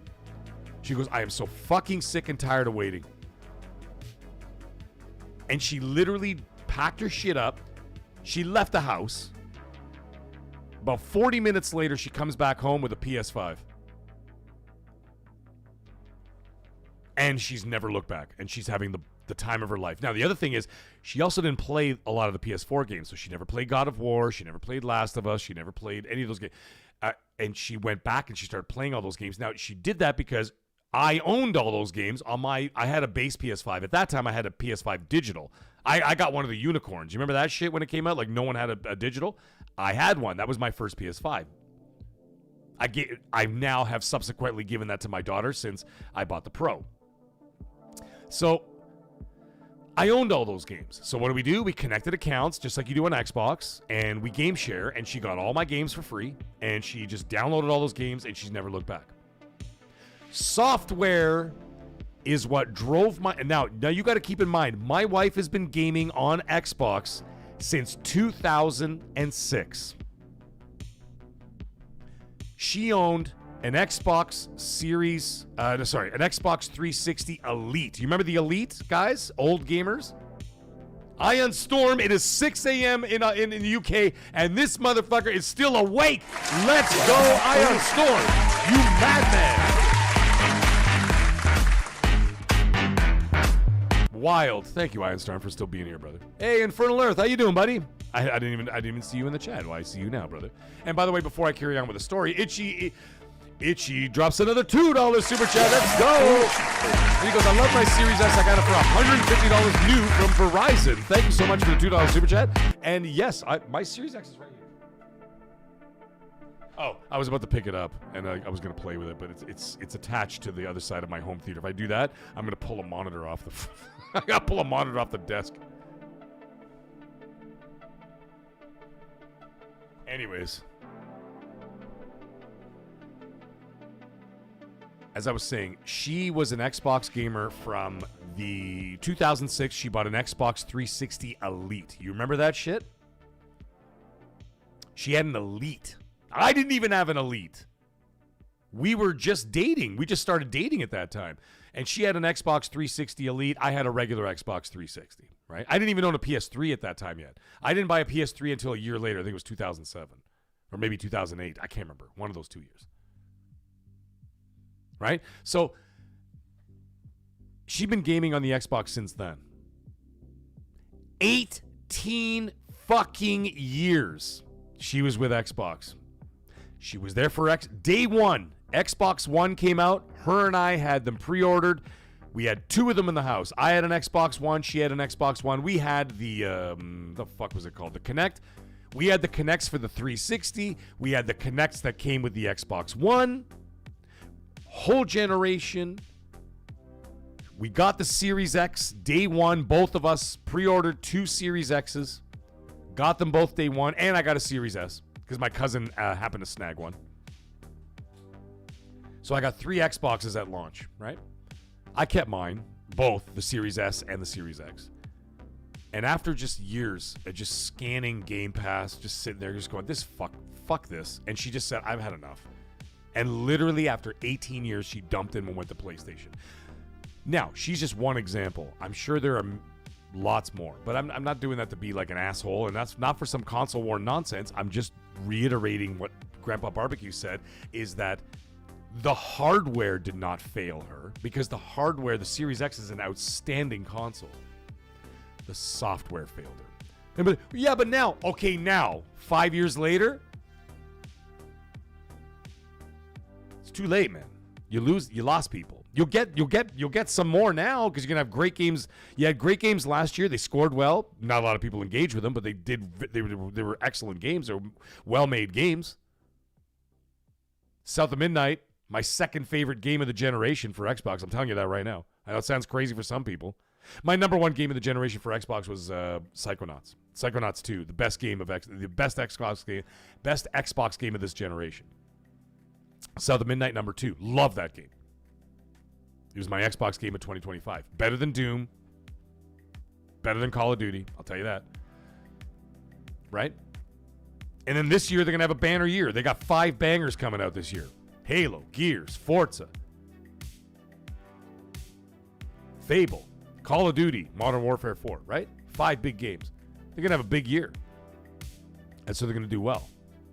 The problem is, software failed them at the first half of the generation and fucked them over. And that's what that was a big problem. You guys remember going to like the store and buying Doritos with Master Chief on it and no fucking game because they had to delay it a whole other year out like, remember that?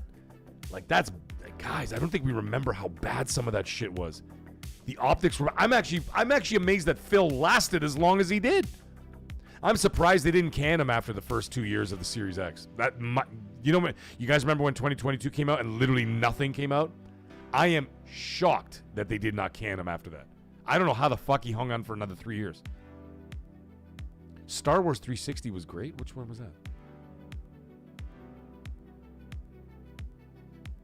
Older games feel more fun to play. There could be multiple reasons for that, Itchy. Because maybe it also taps into like a bit of a nostalgia for you or something, you know? Hey, Broke Boy, what are you saying? He goes, he played and finished South of Midnight last year on Xbox, just bought it again on PS5 and Switch too. Excellent to hear, my friends. Support them. They're wonderful. It's a great game. I love it. Cyberguard is saying Usher will make Xbox better. I actually do believe that. I like her. I said it a million times on the show tonight. I really like her. Give me just a moment, guys. I'm going to grab myself another beer.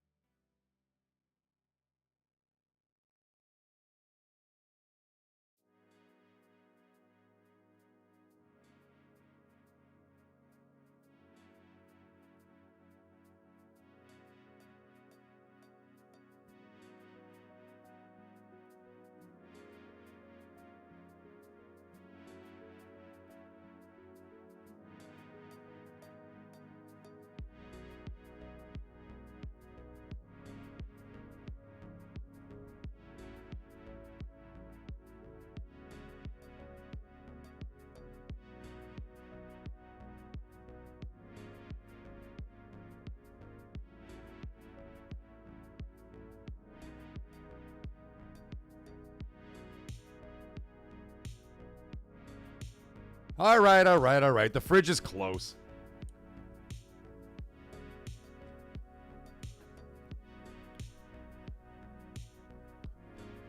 The fridge is close. I wasn't going to be gone.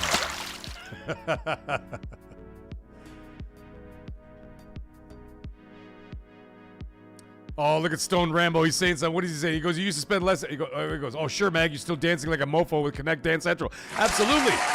I think I should be dancing to the... you know what? I told Colt, I'm like, Colt, if you still have the game, we absolutely have to do that. You guys remember the Star Wars Connect dance game? Where you're like fucking dancing as like Han Solo? You guys remember that shit? Oh my god. The soundtrack alone, Broke Boy, for South of Midnight is amazing. You got the collector's edition with the vinyl? Oh, dude, that's amazing.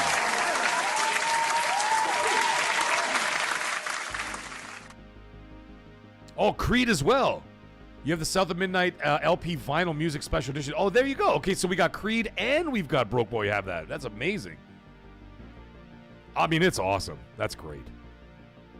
I mean, the music in that game like sold the game, but like the vibe of it, the soul of the game, just like, well, no pun intended. The game has soul, you know what I mean? And like, it just what a fucking great game. Loved it. I loved it. By the way, someone asked me about the Harry Potter trailer. That was another question that was audience asked about. Brian J, what are you saying here? Crimson Desert is going to be my game of the year. It's unbelievably good every week. It's Skyrim 2.0. Listen, man, I did that. I think I'm on chapter 4, chapter 5. I think whatever one it is, Brian. And it's the one where you have to fire up the old furnace or whatever the hell it is, the generator. And I said to myself, exactly, Tarot Skull, I agree with you. At the time when they had the exclusives, or whatever, and third-party deals and all that shit like Sony was doing, they absolutely should do that. They absolutely should have done all that. But he was too nice. They failed. He went a little bit too kumbaya, and it bit him in the ass. Anyways, Brian, as I was saying, the Crimson Desert, I was doing the thing where you have to fire up that generator, and I said, I am not, because I wasn't streaming it, right? It was just me playing alone in the basement. And I'm like, I am not looking this shit up on YouTube. I'm not doing it.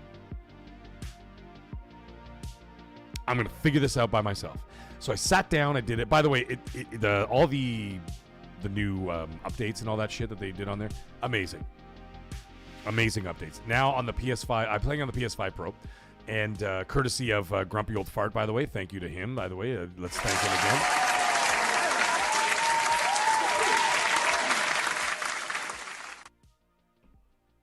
And the performance mode on that is literally night and day from when it first released, man.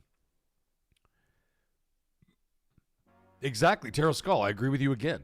Why play nice when the competition ain't going to do the same to you? No. Exactly. Yeah, Brian, so that's what I was doing. I was doing the generators thing, and I said, I am not looking at YouTube or anything to find out this puzzle. I'm going to do it by myself. And I did.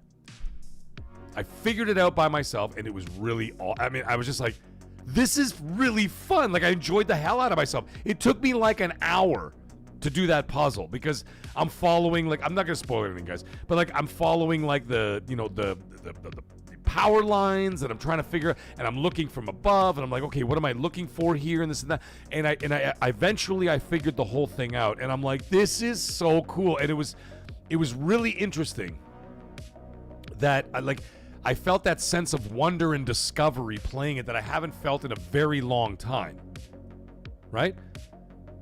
Resident Evil is still my gold standard for 2026. But there's no sense of wonder or discovery when you're playing Resident Evil. You know exactly what you're getting into when you're playing it, right? You're playing Resident Evil.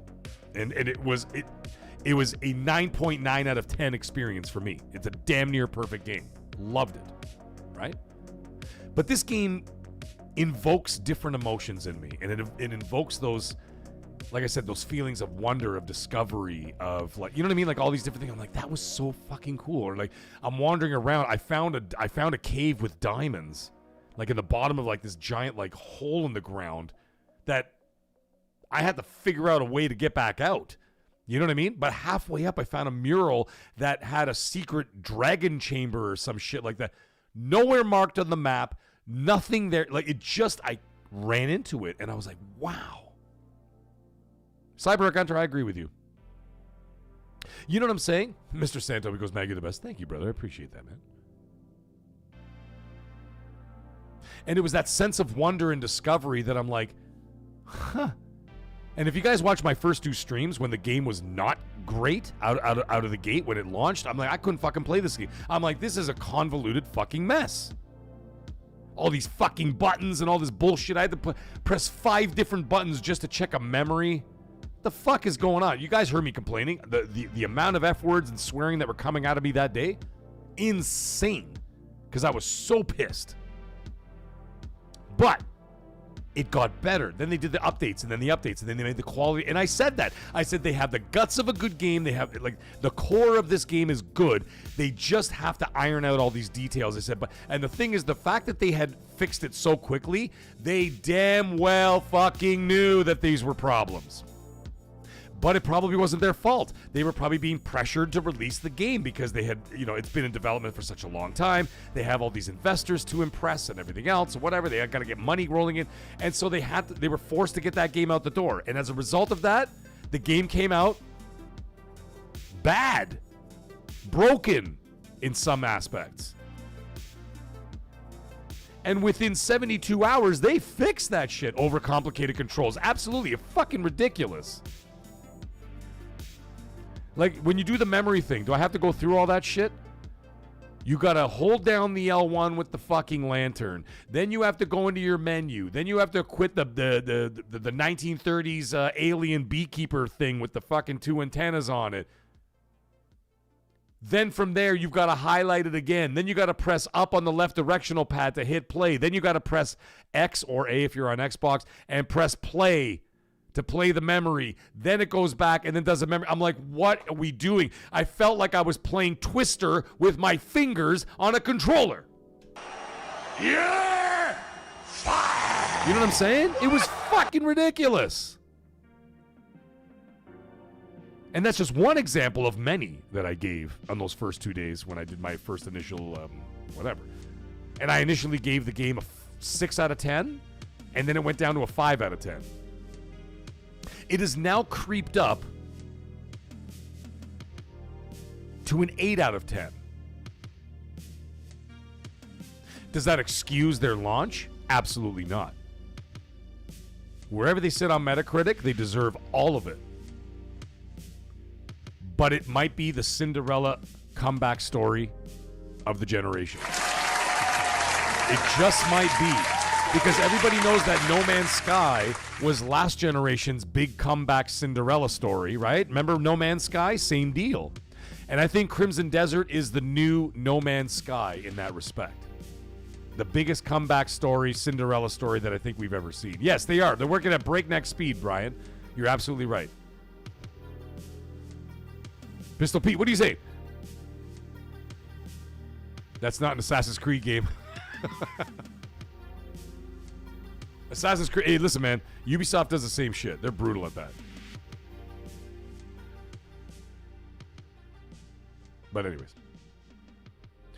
I've really come around on Crimson Desert a lot. And I'm really enjoying my time with it. Now, the funny thing is, I have no desire to, like, just spend well, I don't have time to do that, but like just first of all, I haven't been playing that many games. I've been so busy doing so many other things and YouTube and all this other stuff that's been going on, and I haven't been playing as many games as I wanted to this week in particular, like the last like 3 days or 4 days. Although on the weekend I was playing a shitload of Borderlands 4 with my family because we got back into it, having a blast with that. And I haven't been playing as much Crimson Desert, but I do plan on remedying that tomorrow. I'm going to be playing Crimson Desert. And Thursday, and I'll stream Friday. I'll stream Crimson Desert on Friday. Oh, Broke Boy, I got you, man. It's on the list. It's on the list. I got you. I see you. I see you. And Broke Boy comes in and drops a $2 super chat. Thank you for so much, Broke Boy. I appreciate you, brother. He says, message you with a pic of the collector set. Oh, you did? That's outstanding. I'm going to check it out after the show. I'll hit you up after the show, buddy. I mean, the show's done, but, you know, we're just talking. But when I'm off the air, I will definitely do that. Cyber Gunter, Mag, do you like the new season? Do you like the new season 2 of Daredevil Reborn? I've watched one episode. I will not talk any spoilers for anybody who doesn't. You know, you didn't. I will not say a word. I will just say that the first episode I watched, I really enjoyed it. I really enjoyed it.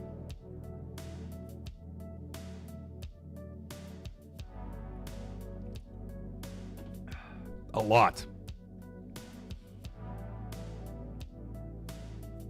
Oh, Bobby, you see? They're starting already, Bobby, with their bullshit.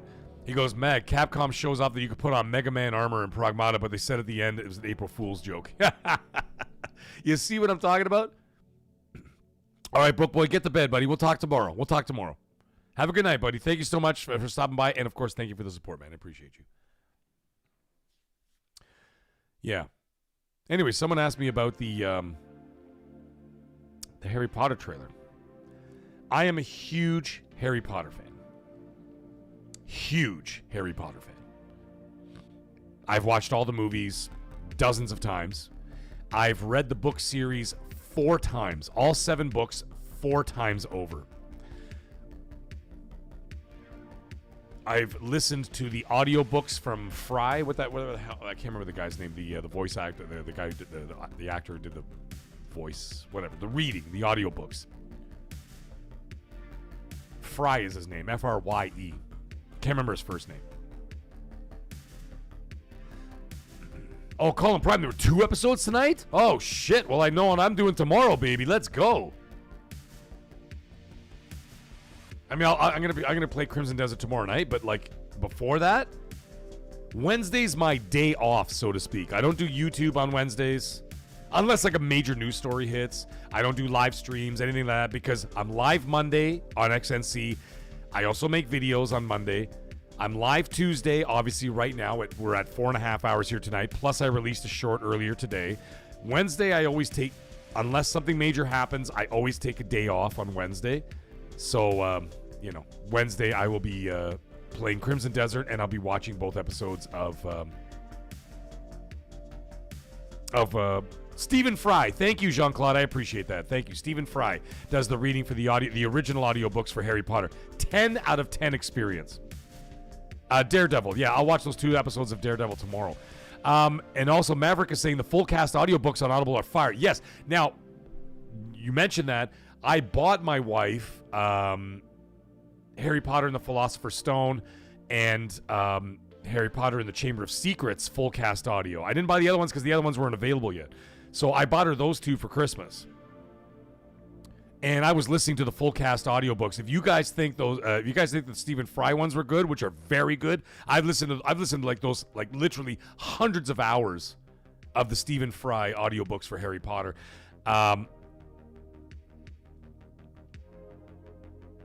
The full cast audio ones are fantastic. And by the way, just fun fact, the girl who's playing Hermione in the full cast audio book, whatever, she's actually playing the real life Hermione in the HBO series. Yeah, so it's just her. Now, of course, the trailer. Let's get to the trailer. I think that it looks like Harry Potter. I mean, what the fuck am I going to say? It looks like Harry Potter. Like, you see the castle. I mean, there were some really cool shots. Like, you see, like, Harry, like, in a classroom, and it looks like he's, like, on a balcony, and then you look up, and, like, the classroom ceiling is, like, 200 feet high, all lined with candles and shit. I'm like, that looked really fucking cool. As opposed to just a classroom where you're sitting in a classroom at a desk, And there's, that looked really cool. Some of the shots look cool, but a lot of it looked the same though. Like when you see Harry with his, with his Nimbus 2000, and he's wearing the red Harry Potter robe, it literally looks like the exact same, number 7 Potter. It literally looked like the exact same robe that Daniel Radcliffe wore in the original movies, which were fantastic movies. Perfect casting across the board, right? Yeah, McLovin, I'm still going, buddy. You know what I mean? So there's a lot of it that looks the same. When you see Hagrid from the back, I'm like, okay, it looks exactly the fucking same as Hagrid. It's Hagrid, I get it. I liked some of the other shots that were taken in there as well. The only thing I didn't like about Hagrid, I don't think his beard was bushy enough. I know that sounds like really stupid, but I didn't think his beard was bushy enough, and I did not like his voice. He sounded too normal. Does that make sense? And what I mean by normal, it just sounded like a British guy. He's like, I'll see you at Hogwarts. And I'm like, what the fuck was that? Like, that's not how it's not how Hagrid talks.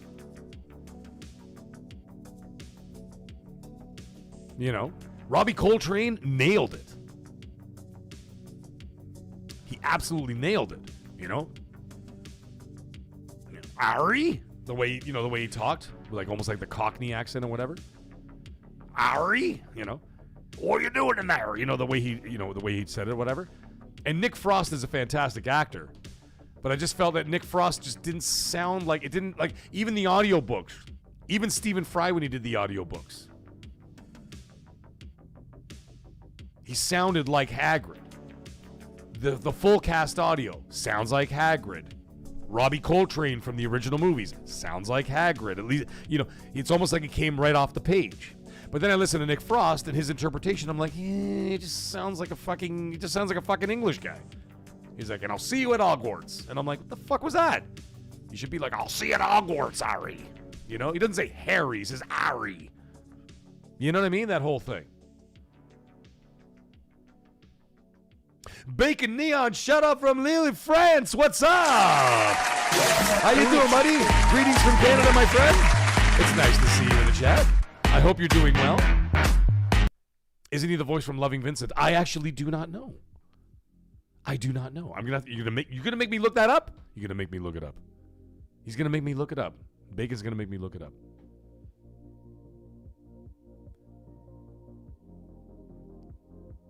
So you're coming in from Lille, France, eh? You must be excited that Italy got knocked out of the World Cup. Oh fuck! Hey, Grandpa, thank you so much for stopping by, man. I appreciate you and all the support, brother. I appreciate it. Yeah, I mean, you guys are in the World Cup, right? And you know what really sucks, Bacon, is that like Italy was gonna be playing here in Canada, in Toronto, against Canada. All they had to do was win today, and, well, they couldn't pull that shit off, but, you know. Slappy Dragon, you goddamn right I'm pulling Hargeet's beard. That's exactly what's happening. 100% that's happening. And I'll film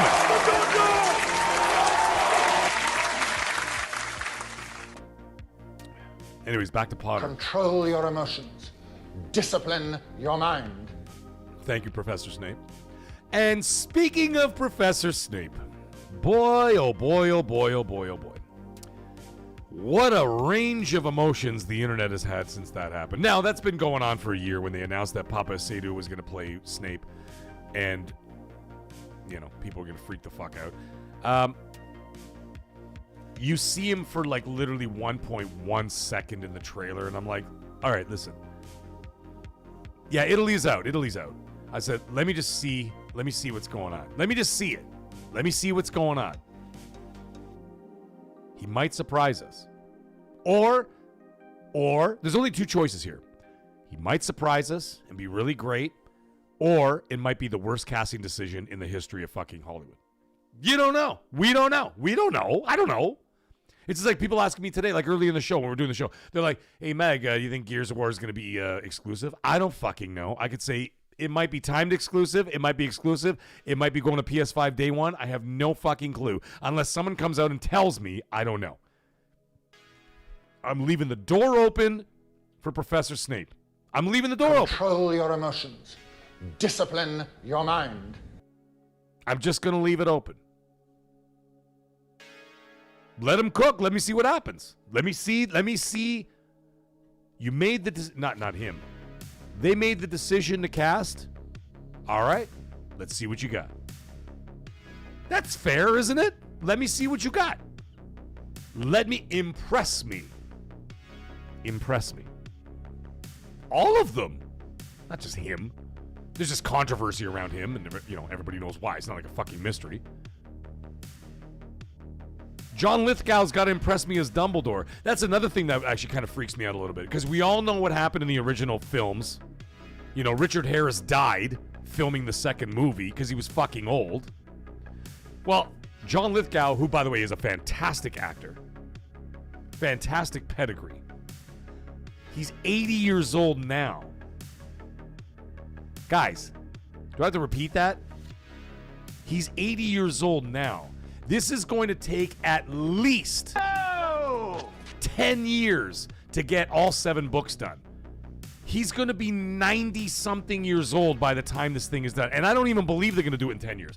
Unless they literally don't take a break and just fucking go, and they go, and they go, and they go, and they go. You know what I'm saying?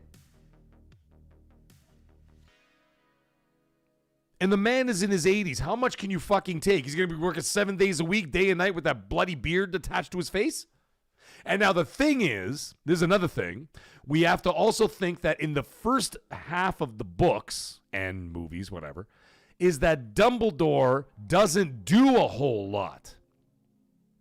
All the shit that Dumbledore does happens in the second half of the books. From Order of the Phoenix, he has the big duel with fucking Voldemort, right? The whole thing in with Half-Blood Prince, drinking the fucking goblet and all that shit, you know what I mean? And like he's fighting off all those inferi with his fire coming out of his like wand. Is he going to do that at 90? Is he going to be able to hold up his arm at 90? He's going to be like a skeleton up there, like Joe Biden walking around. Like a zombie. Like, what are we talking about here? When they changed it in the original Potter movies, they cast a much younger actor, right? To play Dumbledore. And that was fine. He was able to do all that crazy shit because he wasn't 1,000 years old. No, I'm not saying that, like, Lithgow, there's nothing wrong with Lithgow. The man is as healthy as a horse. Let's keep it that way. The last thing I want to do is replace Dumbledore halfway through a fucking series. And that's going to piss me right off. What's up, PlayStation 5 Sweden? How you doing, buddy? Nice to see you in the chat. We're at 4 hours and 40 minutes, ladies and gentlemen. Yeah, all actors will be AI by then. Yeah, you're absolutely right. It's wild, man. It's wild. So, like, I'm worried about that. I don't want to see Dumbledore croak halfway through the series or at the, towards the end of the series. And then the thing is, when Dumbledore is most pivotal is in the 5th and 6th books. That's where he plays all his cards. Because Dumbledore stays pretty reserved and in the background, kind of letting Harry do his thing. Kind of, he's kind of the puppet master from the background, but it's not until the 5th book where Dumbledore goes front and fucking center and says, "All right, time to act." And then he starts doing his thing, right? At that point, Lithgow's going to be coming up on 90. You need Dumbledore to be old, yes, but wise, yes. Calm for the most part, but you also need him to be able to be a dangerous, scary adversary. And the only way you could do that is if you could turn on a dime where you could be that calm, half-moon spectacled Dumbledore sitting in his chair with his big beard and, tapping his fingers. And then a second later, dude could just get out of that chair, flip his road. Fox comes out, pulls out the wand, starts kicking ass, and can do all that shit too. And that's why Voldemort, he who must not be named, is terrified of Dumbledore. And I'm not sure that casting an 80-year-old before the series even started was the greatest idea. I think you could have cast a 70-year-old and make him look older, so by the time the show's over, or even a 65-year-old and make him look older, and they'll be able to have that energy and the bravado to do the character all the way to the very end of the series. Just my take on it. Now, I know I've been saying a lot of shit about Harry Potter right now, but that's because I'm a huge Harry Potter fan. That's just the way it's going to be. And that's the way it's going to stay. Holy shit, I just turned around and I saw red, and we got Josh Stockwell. Unbelievable. Ladies and gentlemen, it has happened. Josh Duckwall comes flying in with a $200 super chat. Josh Duckwall, the man, the maniac himself. Holy shit, Josh Duckwall, that's unbelievable. Thank you so much for the $200 super chat. Woo! My God. And Josh Duckwall says for $200 US. Oh my God, dude. Thank you so much, man. Dude, I'm totally blown away. And he says, I want to see you over 1,000 before you end tonight's stream. Well, I think you did that in spades, my friend. Thank you so much, man. And you unlocked a rare achievement. Before you end tonight's stream, back in November, I was laid off. Let's all listen, folks.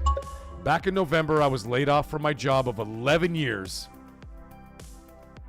And your show is something I was able to go to for entertainment to get my mind out of the gutter. Appreciate you, Meg. Dude, that is, dude, I didn't expect that kind of money. I mean, you got laid off from work and stuff, man. Like, I didn't expect all that. And you supported so much in the past, too. Like, even when we did the Christmas, when I did the Christmas charity, the children's charity, and you were right there. You were actually, you were the biggest donor out of everybody. Everybody donated so generously to that, but you were the biggest donor. out of everybody, and I can't thank you enough for all of that. And the fact that you just dropped another $200 to get my stupid ass out to LA so I could pull Hargey's beard and dropkick Otani and perhaps maybe suplex Colt Eastwood on the beach. You are helping me get there, dude. Thank you so much, Josh Duckwell, for helping my dreams come true, man. I really do appreciate that, brother. And let me tell you something. When it comes to the work thing, trust me, I know all about it. And one day I'll tell you guys all about it. Remember I said I was having a hard year? Nod, nod, wink, wink. A lot of personal stuff, a lot of business stuff. I'll explain more in detail when I'm allowed to. But I'm not allowed to yet. So I understand, dude. And by the way, go to his podcast, No Quacks Given. It is an excellent show. Him and his friend are fantastic. They do a great show. I know I sound like Trump. Fine, I'll do it. Go to No Quacks Given. What a fantastic show. We got Josh Duckwall and his friend. Great friends, good friends, the best of friends. They put on a fantastic podcast, ladies and gentlemen. Fantastic podcast. Great talking. They're always talking about games, and they're always talking about movies and television and whatever else they can find in between. Fantastic guy, that Josh Duckwall. Fantastic guy. A lot of quacks coming out of him. He's not crazy. He's just a quack kind of guy. Quack kind of guy. There's a quack kind of show. You got to go check it out. No Quacks Given. Go take a look at it. It is tremendous. Possibly one of the best things you've ever seen. Go check out No Quacks Given. He's a fantastic show, man. I enjoy listening to it. And I was just saying, Josh, while I'm making breakfast tomorrow, I'm going to listen to your podcast where you guys actually talk about the Harry Potter trailer, funny enough. And as you guys know, I have a ton of things to say about Harry Potter. And Josh, what he says, my family and I are blessed, and I like to help when I can. Dude, you absolutely do. Thank you, man. Cybergunter, where's your hair? Oh, speaking of him. Do not come. Do not come. I'm gonna come.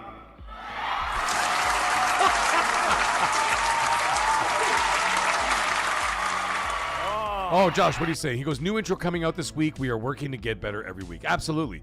That's what I do here. I was talking about it with Colt, and I told him, I said, dude, I'm so embarrassed. I will never go back and watch my old videos. Like when I first started the channel like a year ago, I will never go back and watch those videos. I'm so embarrassed about how bad they were. You know?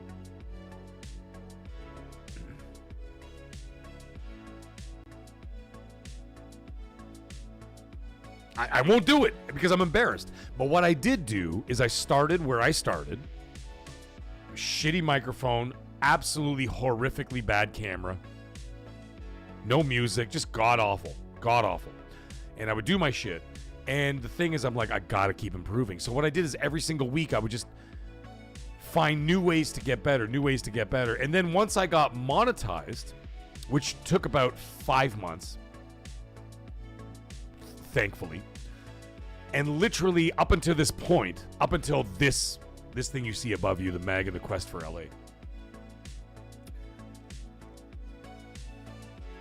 is that every penny that's come to this channel, whether it's a channel membership, gifted members, whether it's a super chat, whatever, I have poured every penny into this channel. Every penny goes into this channel. And I don't have to tell you guys all the shit that I got going on.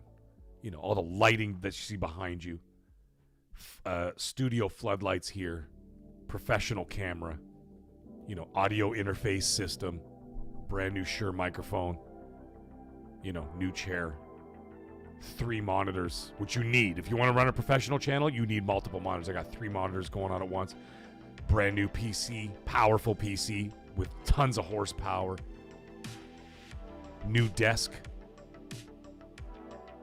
I mean, I got the desk as a gift for my wife, but like, I mean, you know, it was a Christmas gift. Oh, sorry, that was a birthday gift for my wife. The desk is stunning. And then, of course, the hardware. You know, have to buy new consoles. I had a Series X and Series S. I had to buy a PS5 Pro. You know, I can game on PC, but I just don't like it. You know, but like all that stuff goes back in the channel. And what I did is that every week, I follow a mantra that the Japanese follow. Speaking of which, Cyberguy just says, Mag, Otani loves you. I know he loves me. I love him too. I think he's a fantastic guy. Is that the Japanese have a mantra of constant and steady improvement. Right? Constant and steady improvement. And so what I do is I watch my videos when I make them, right? And then what I do from there is I go, how can I make it better? How can I make this edit better? How can I make the transition from one of my recording sessions, like where I record for 1:10 seconds, and then the next section I talk about something else for 34 seconds, right? And as I'm piecing it together when I'm on my, when I do the editing afterwards or whatever, I add audio and all that other shit, extract audio from the video and blah, blah, blah. And I'm like, how can I make the transitions better? How can I make it sound seamless? How can I do this? How can I make one transition from one scene to another? How do I do voiceover so the voiceover audio is better? And then on top of that, I can have visuals that people can watch instead of just looking at the stupid face, right? And so I'm constantly looking to improve that stuff. Even the overlays for the show. I'm like, well, it's springtime now, right? So I got to do this. Look, you guys see this? I change all this shit right here. I changed the interface to something summery instead of having the same old background, whatever, for like week after week. And then at the end, I always got this one. Guys, check this one out. For like when the stream is over. Look at this. It's a sunset. I have a sunset, moving image for the beach. You know what I mean? You see that's going on right there. My socials, all that. So I'm always looking to improve. That was the point. The point is I'm always looking to improve the situation. How can I make things better? How can I make things better? And that's what Josh, the reason why I'm saying all that stuff. I'm saying all that stuff is because you keep doing that. You have, Josh, a voice, not only that I like, I find it very aesthetically pleasing to hear. I like your voice. You have a good voice for radio. You know what I'm saying? Not everybody has that. There's a lot of people who have bad voices out there. A lot of people, and it's not even just the voice, not even like the sound of a voice or whatever else. A lot of it also has to do with the cadence of how you speak, right? The cadence of how you speak has a lot to do with things. Because I've seen people go on and they go on YouTube and they'll say like 3 words and they'll do this. You see this? They'll just stare at the camera. Just not John Cena, just blank.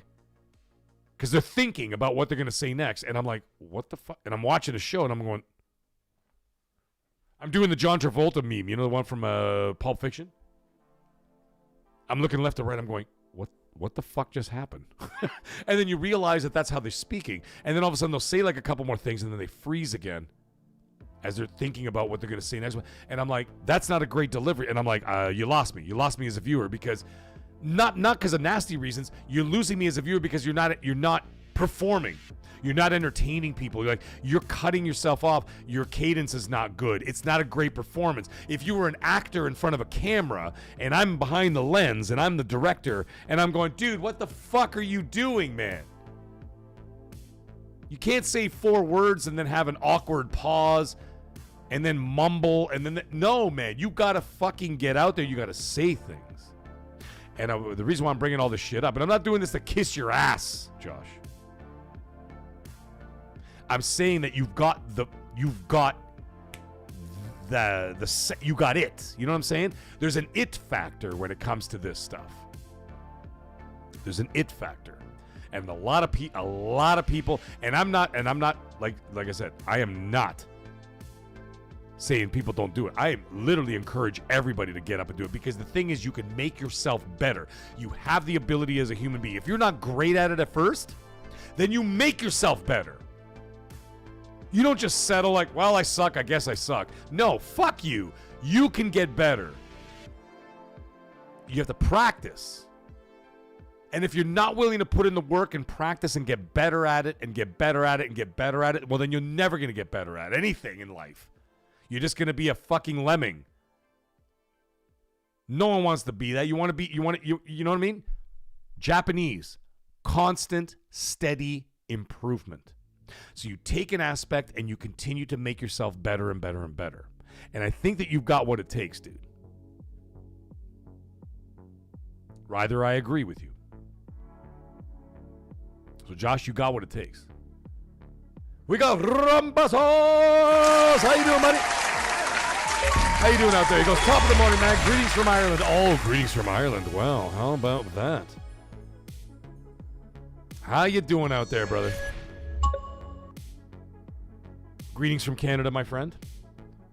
Well, I guess it's top of the morning for me, too. Essentially, it's coming up to 2 o'clock in the morning here.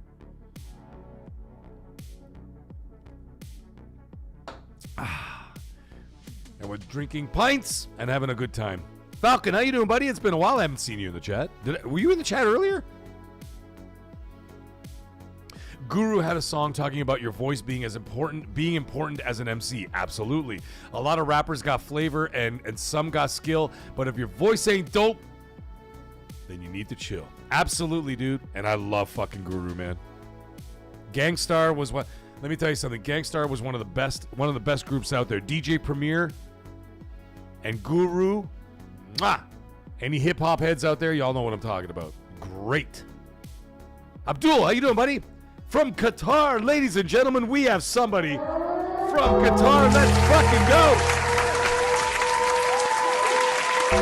Thank you so much for being here, man. Hey, man, I got to give shout outs to people from across the planet. I love seeing it, man. This is what I'm talking about.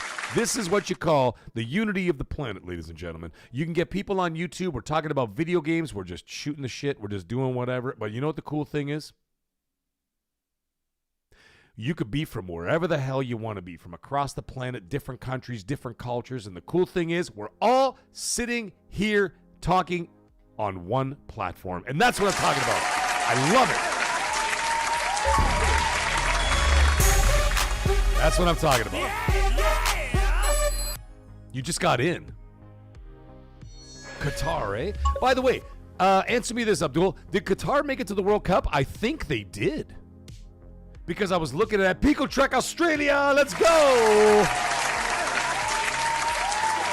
Creed, Mass Appeal of Gangstar is my favorite. Great song, by the way.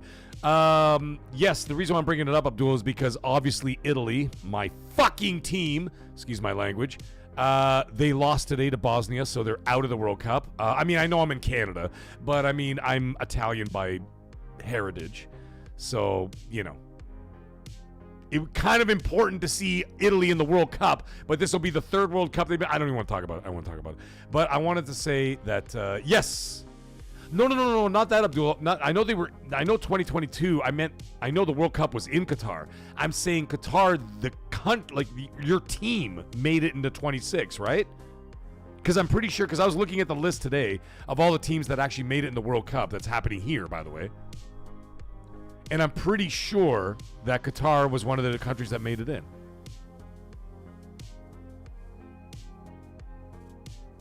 Do I see a Puerto Rican flag out there? Is that what I'm seeing? No, Italy's out of the World Cup, dude. Itchy, they're out of the World Cup. They lost. They sucked. They deserve to lose. Also, Qatar's in. Italy is out. Ladies and gentlemen, congratulations to Qatar. They made it. Did you get that? What's up? Man, question, knowing that you travel a bit, what's your favorite food? My favorite food? I mean, like, outside of, like, whatever, just, like, whatever I eat. If I were to pick one that I... God, that's a tough question, dude. And, you know, I've been an executive chef for 30 years. Pardon me for 1 second. I got to go grab another drink. Give me...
Okay.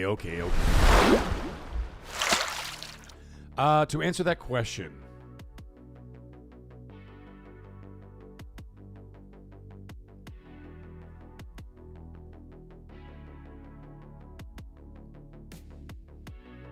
Italy crashed out like Mag's hairline. Yeah, you're pretty damn close, dude. Mastermind, I'm still going, dude. I ain't stopping. Aussies play Turkey. Nice. I see Argentina in there. I see the United States in there, of course.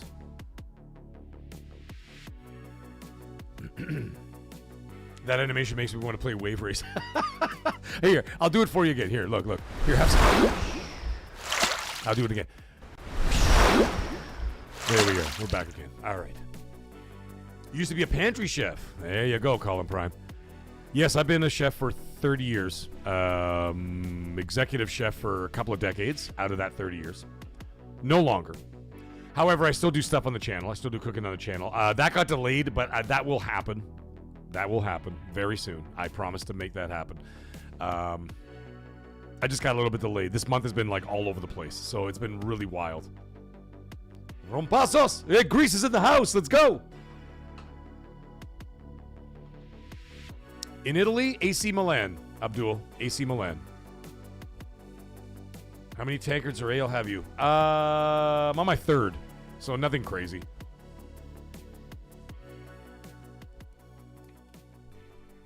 Now, remember, I'm also, even though I'm Italian, and Italians can drink, remember, I'm also born in Canada. And Canada don't fuck around. Canadians drink. Like a lot. A lot more than people think. We're wild people out here. But we got to do some crazy shit, man. You go up north from my house, an hour up north, you're dealing with some serious shit. It's almost like Australia. Grizzly bears, wolves, raccoons. Not so much the exotic shit like snakes and spiders. They don't live long. But we have to deal with winter animals up here. Not pleasant. Moose. Have you ever seen a moose? You know how big moose get? 9 feet tall. And they are very angry animals. You get in front of one of those things, they'll fucking kill you. Kill you. Anyways, what the hell were we talking about right before this? There was something we were talking about like halfway through, and then I had to go pee and grab another beer. And it was important. It's evening in Canada. It is 2 o'clock in the morning here, Abdul. It's 2 o'clock in the morning. Oh, there you go. Captain Chats. Hey, Captain Chats has made it. He goes at 6:48 a.m. here. Yeah, it's almost 2 o'clock in the morning here. We're exactly 5 hours difference. So, yeah.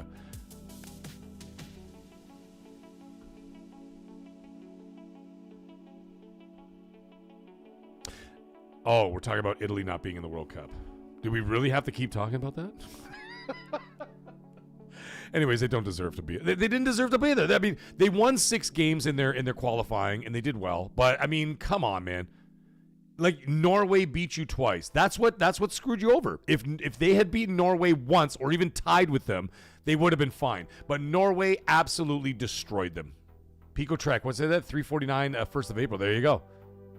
So you're 2 hours difference. So you must be central time. Fun fact, there's no snakes in Ireland. Even though St. Patrick was apparently wasn't he supposed to be the guy who like sort of scared off the snakes or some shit? Something like that? I don't know. I have to ask my wife. She knows the tale. My wife is Irish. You're cheering for Messi? Messi already has a World Cup. He doesn't need any more, Matt Collin. Listen, man, all I got left is Canada. And listen, I'll tell you right now, I don't think Canada's going to make it very far. Jacob, how you doing, buddy? 6:49 p.m. here. Oh, wow, you must be in Aussie land. Or somewhere in that region. I'm not exactly sure where you are, Jacob, but let me know. You could be in the Philippines for all I know. And Big Lou, America! Fuck yeah! There you go, Big Lou. I'm actually half American, too. I might have to say that because my father's an American citizen. Very long story. My father was born in Italy, and before he was a month old, moved to Melbourne, Australia. Lived in Australia for 20-something years. So my father lived in Melbourne, Australia for 20-something years, and then moved to New York City to go to medical school. And then became an American citizen. And then he came up here because my grandparents came up to Canada because there was more work up here at that time. New York was starting to dry up for work. So my grandparents moved up to Canada, into Toronto. And then my dad stayed in New York. He was a cab driver, by the way. That's how he put himself through college. My father was a cab driver. And so he did that shit. Can you imagine that? Risking your life every fucking night in the 70s? Being a cab driver in New York when crime was really bad in New York in the 70s. And then he came up to visit my grandparents. And then he ended up getting a job up here, like a part-time job or some shit, at a pharmacy or all that. And my mom was the delivery girl, and he met my mom, and he fell in love instantly, and he married my mom. And, well, here I am. But he remains an American citizen. So technically, even though I was born here, by all birthrights, I'm actually an American citizen as well. So I'm an American citizen and a Canadian citizen, obviously, because I was born here, and American citizen because of my father. So yeah, I know, Captain Chess. You don't have to keep bringing it up. He goes, another World Cup. Yeah, I noticed. I fucking noticed.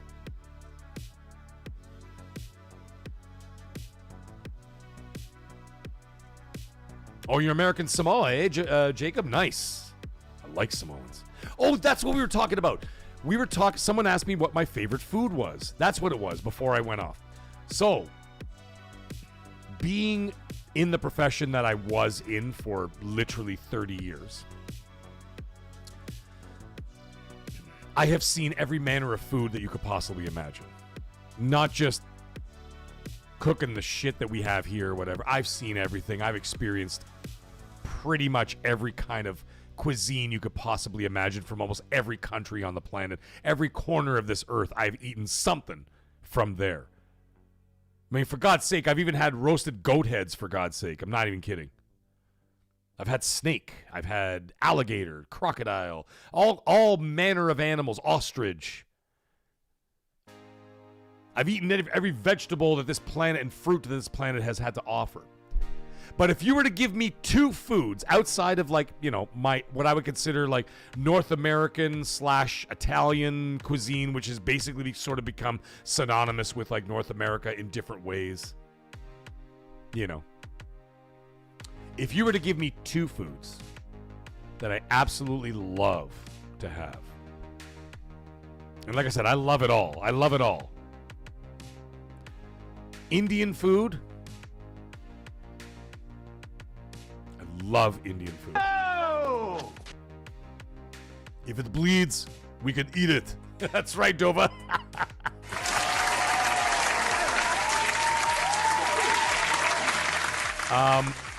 Indian food. I love Indian food. Love it. You give me some nice tandoori chicken, some nice butter chicken. I said earlier in the show, you give me some nice jasmine rice, a little bit of spice to it, some cumin spiced vegetables, hot pepper, and I eat the hottest peppers. Oh! The hottest peppers you could possibly imagine. I was raised on that. Now, the other thing is, too, is my dad's business partner when I was a kid. I was like, 6 years old, 7 years old. My dad's business partner, she's Hindu. And she used to make all this like Indian food from scratch at home. She used to make her own homemade samosa and stuff like that, right? Her own naan bread. And now because she was Hindu, she's vegetarian, right? So like a lot of the the samosa, she used to make the potato and pea samosa, but she used to put in like scorpion peppers in these fucking samosas. I was like 6 years old, and I was eating like vegetarian samosa, Hindu vegetarian samosa at like 6 years old with like scorpion peppers in it. Fresh, chopped up, put inside the samosa, right? Today, I eat with my breakfast, if you can believe it, because I've been, and also I'm also friends with a lot of West Indies people, a lot of Trinis. For anybody who doesn't know that as Trinidadians. Hey, Molten Pandora, how you doing, buddy? He just good morning from Norway. And hey, speaking of Norway, congratulations for making it to the World Cup, and congratulations for beating Italy twice, my friend. And I mean that. Norway deserves it. You guys are fantastic, and good luck in the World Cup. And Norway will be playing here in my hometown. I will try to go and see some of those games. I won't be able to get in the games because they're too expensive, but I'll go to the watch parties outside of the stadium. So Molten Pandora, congratulations on having the better team, my friend. Nowadays, when I eat my breakfast, I have like my egg sandwiches. I make some fried eggs, put it on a croissant or a bagel, put some avocado, some lettuce, and I put hot peppers on it. You know what kind of hot peppers I put on it? Not Scotch bonnets, not Scorpion, Carolina Reapers, and not bought from the store. I buy my own peppers, fresh, and I make my own sauce at home, and I put them in Tupperware containers, and I freeze them in the freezer. I have Carolina Reaper sauce with my eggs for breakfast. That's how much spice I can tolerate now because I was growing up on it. And then through the years, like I said, in the restaurant business, I've worked with a lot of Jamaicans. I've worked with a lot of West Indies, like I said, people from Trinidad, Tobago, again, Jamaica, and they eat hot peppers with everything. They eat Scotch bonnets like they eat Scotch bonnets whole and shit, right? Yeah, bomba clot. Yeah. That shit's hot. I grew up with this stuff. And so, like, I eat this stuff, man. I love it. My second favorite food, I would have to say, and it's a very festive food because, god damn it, they're so good at it. And boy, do they ever know how to party. I love traditional Mexican food. And I mean real traditional Mexican food. My bar is filled with bottles of añejo and tequila. Just absolutely, I love the Mexican culture as well. Not so much the cartel stuff, because I mean, I don't like being lit on fire and get my head cut off. But like, besides all that shit, the Mexicans know how to party. We have a big tequila festival every year in the town that I'm in, and like thousands of people come to it. Just have an amazing time. We got mariachi bands playing and all that stuff. I love that stuff. I love it. And Mexican food, fantastic. Mexican and Indian, love those two foods. I hope that answers your question. The best food is the one that's made with love. Ryder, you're never wrong, buddy. Let me tell you something. I was told a long time ago when I was doing what I was doing, and the reason why I rose so quickly in the ranks when I was in the restaurant business, and I went from like a lowly like prep guy in the back, and I went onto the line eventually, and then from a line cook to a sous chef, to a sous chef, to a head chef, from head chef to an executive chef, all within 2 years. And the reason why is, and the waiters used to come to me, because I worked in restaurants, they wouldn't even hire females. It was males. White glove service, men only. I swear to God, I'm not making that shit up. And they also used to come to me and they go, "You cook with love." And he goes, "People taste it." And he goes, "And that's why you are where you are." And you're absolutely right, Ryder. You could taste love. You could taste it in the food. Captain Chats comes in and drops 10 pounds, ladies and gentlemen. That is proper British money, ladies and gentlemen. You know that is the proper money. Thank you so much, Captain Chats, for that 10-pound super chat. I appreciate that so much. And he goes, a small donation to your road to the LA Fun. Dude, thank you so much. I appreciate all of that. And we got Abdul coming in, dropping a $17.99 Qatar dollars. Thank you so much. Look at that. All the way from Qatar, ladies and gentlemen. He says, I want to thank you for welcoming me here. Dude, you are always welcome here, my friend. Always welcome here. Everybody from everywhere around this planet, no matter what you are, what color you are, what race you are, what creed you are, what games you play, what consoles you play, I don't give a shit. You're all welcome here. And even if you hate me, you're still welcome here. Like that guy that was in the chat earlier today talking all that shit about me. I'm like, hey, dude, you can talk all the shit you want. I could have crushed his balls if I wanted to. I could have destroyed him. But the cream will rise to the top. But what's the point? I'm like, you're welcome here. Come over here. You can talk shit about me all you want. Go ahead. Come on in the chat. And that's what I'm talking about, man. Global acceptance right here on this fucking channel. That's the way it's going to be. It's the way it's always going to be.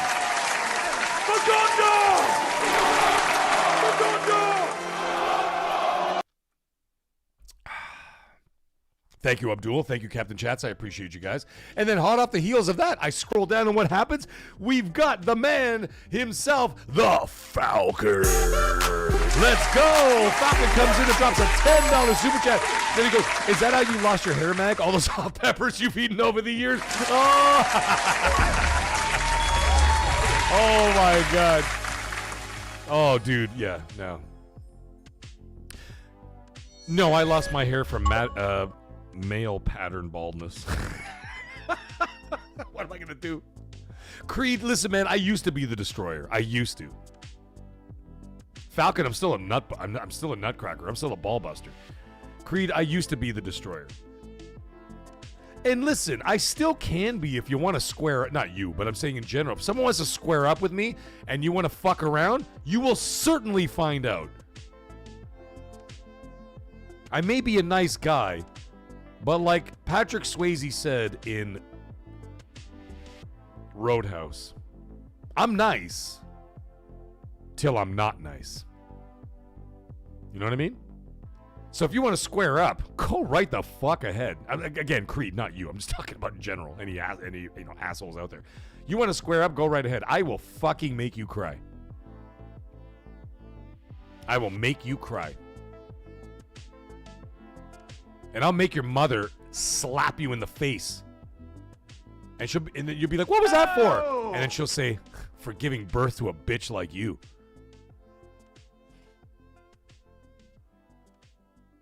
I had a joke that actually one of my Jamaican friends told me, and like I gotta say, man, I heard him say it once, and I fell apart. That joke stuck with me for the rest of my life. Some guy was talking shit. We were outside of a bar. We finished work in one of the restaurants, right?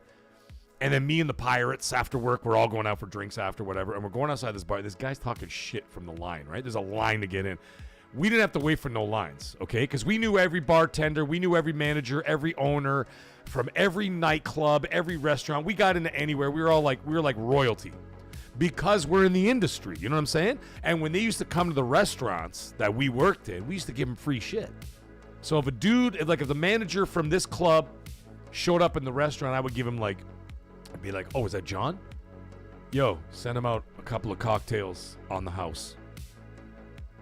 Right? So we take care of him. When we show up at the club, ain't no line. They all stand. We walk right through the front door, straight to the bar, and then when there's 20 guys at the bar holding their money trying to get a drink, they see our stupid faces, and right away they're already pouring our drinks. They already knew what's up. We didn't have to pay them. We would pay them at the end of the night because they knew where we worked. It's not like we were going to rob them. You know what I mean? Anyways, so my Jamaican friend, him and I, his name is Fabian.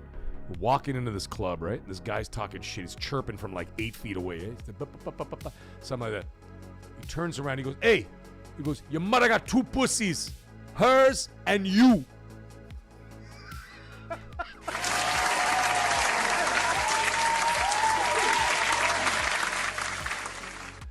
For anybody who didn't catch that, he literally did not even break stride and just turned and said, your mother got 2 pussies, hers and you. Oh! I almost fell over. I was laughing so hard. Oh, for the love of God. Thank you, Falcon. By the way, I'm sorry. I was thinking thank you for that funny super chat, man. I appreciate that. And we got Maverick coming in. This guy's still here. He's been here for 5.5 hours, and he's still dropping super chats, ladies and gentlemen. Look at this guy. And Maverick drops another $5 super chat. He goes, Mag for President of Humanity. I would love to be. He goes, love the enthusiasm and welcoming nature. God damn right, man. Yeah. Thank you, Maverick. And yes, welcoming nature. Come on in, man. Come on in. I'm not going to be that guy. I'm not going to be like, ban. Even that guy that was pissing me off earlier, I'm not going to ban him. I'm going to let him come next week. We'll talk some shit then. You know what I mean? Thank you so much, guys. Appreciate you. Thank you, Maverick, as well. And we go, Rumpasos dropping a €2. Let's go. And he says, buy something pretty in LA. Love your content, Mag. Thank you so much, my friend. Thank you, Ron Passos. I appreciate you, brother. And by the way, you asked me a question earlier. You asked me what city my wife is from, Ireland. I do not know because she wasn't born there. She was born here. I would have to find out from her family. But seeing that we are, at least my family, we have Easter this weekend. Her family will be at my house for Easter this weekend. And I will find out this weekend, Ron Passos, I will find out for you, my friend, where she is originally from in Ireland. Creed St. Clear Entertainment. Come on, Creed. Come on, paper champion. Better wipe that bad look off your face. Oh, Maverick's going, I'm going nowhere, baby. This channel kicks ass. Thank you so much, Maverick. Oh, man, that makes me feel so good. Thank you. I appreciate that. I appreciate that very much. Let's fucking go. No holds barred here, baby. No holds barred in this channel. No holds barred at all. We go for broke over here. Don't anger a nice guy. No, don't. And now, like I said, Creed, I'm not always a nice guy. I mean, I am a nice guy by nature. Oh, Colin Prime, thank you so much for dropping by, man. You reached level 82 in World of Warcraft, so I got my goal for today. Have a good night, guys. You have a good night too, brother. I appreciate that. Abdul, I believe that Asha will be doing a great job at exactly what you were talking about. I think that she, like I said before, I said it a million times on the show tonight, I think she stands on business, she means it, and I think that she's going to do a great job. I really do. I really do think she's going to do a great job. She's got some work ahead of her because, you know, let's face it, a lot of the stuff that they did were not great. I don't know, man. Captain Jack Sparrow's in the house. Captain Jack LaCruz. I'm going to call you Sparrow from now on. He goes, Mag, your channel just keeps getting better and better. How often do you play your Mortal Kombat arcade back there? Actually, I played it. The last time I played it was not this weekend. So what is it, Tuesday? 9 days ago, I played the Mortal Kombat machine. And of course, I'm obviously the best at it. No one can come in. But the cream will rise to the top. Oh, yeah. I can't help it. I mean, I've been playing Mortal Kombat since it came out in the arcade. I mean, what am I supposed to do? Not play it? Not be awesome at it? I mean, that's what I did. Did someone say my name? No? Well, I did. Seth Monsters comes in and drops another $5 super chat. Let's go, Seth Monsters. What's up, dude? Why is the rum gone? Thank you so much, Seth Monsters. I appreciate you, brother. I appreciate all of you guys, man. Absolutely amazing. Jacob, I have never been, and that's why we're doing this thing. You see this thing right here? Now, you got to keep in mind, before I did all this, pardon me for 1 second, I just got to change something.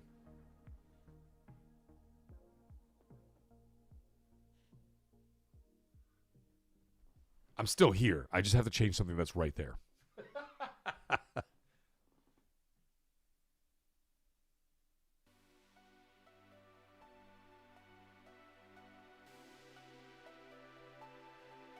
All right, I'm back. Jacob is asking in the chat. He says, prior to last year, what were Fanfests like? Swag, demo, kiosks. I don't know. Now the thing is, all the other years I had always dreamed and fantasized about going to E3. Right? This is back in like the 2010s, so to speak. I've always dreamed about going to E3. I've always dreamed about getting to LA to do it and whatever, and obviously I couldn't afford it for different reasons, right? Like when I first started hearing about E3 and all that shit, I had just gotten married. Obviously we had no money. Then we had the kids. We had my kids, and then we also had no money. Because as soon as listen, anybody who has kids, y'all know what's going on with that, right?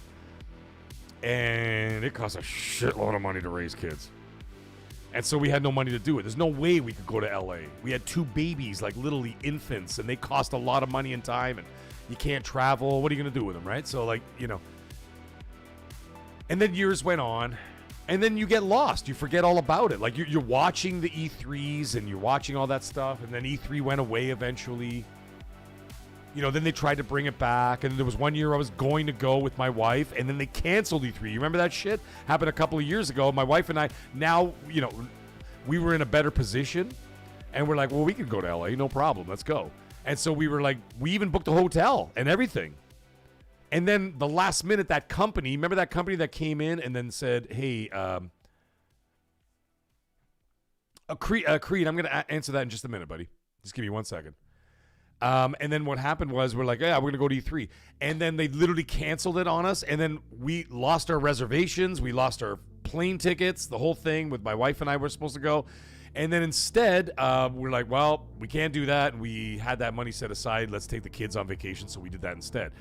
And it's always been a thing. Now, the other thing is like, yeah, obviously I have a career and all that stuff. And we were doing very well for ourselves and all that. And we still are, like, you know, doing all right. But, like, this year's been really, really, really fucking hard. And, like, that's going to happen. That's going to happen from time to time. Like, what are you going to do?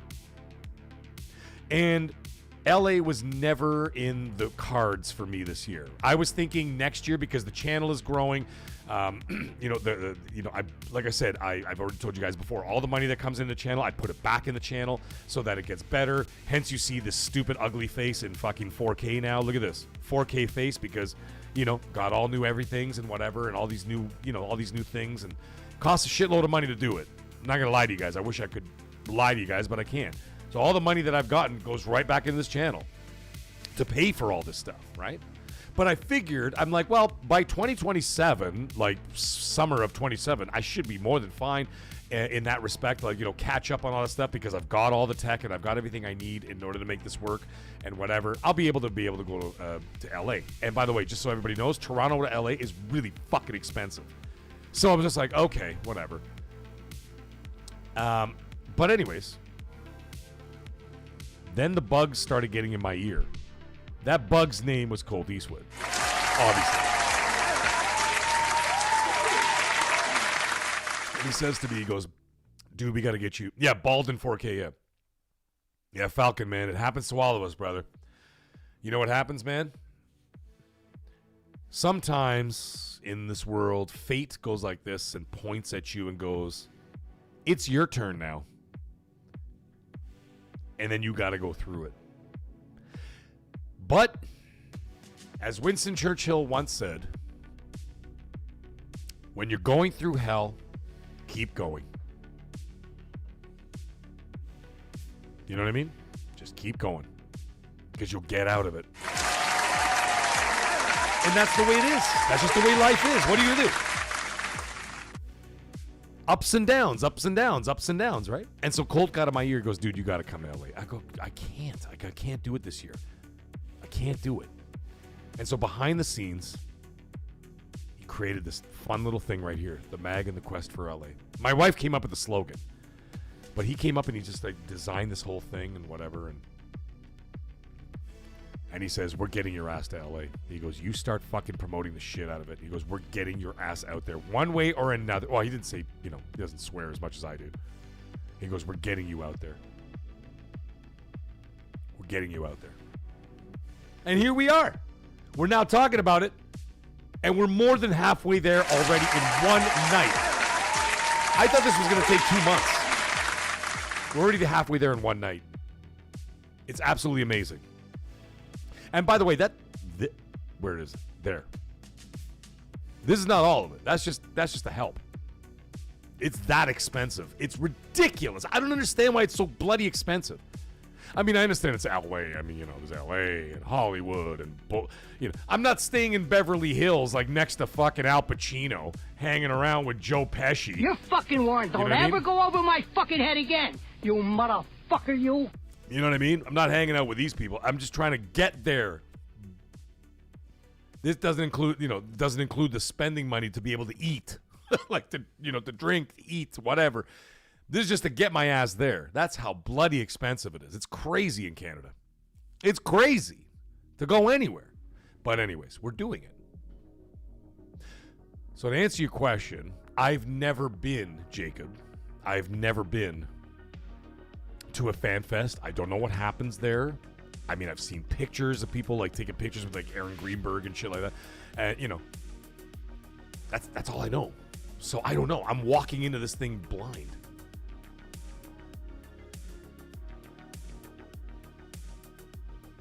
Gotta keep Captain Chats, you gotta keep going. You gotta keep going. Because you know what your alternative is? Your alternative is, Captain Chats, your alternative is you give up. And when you give up, you die. Period. There's no, first of all, none of us are getting out of this alive, okay? We're all going to die at some point. Okay? Remember Jim Morrison?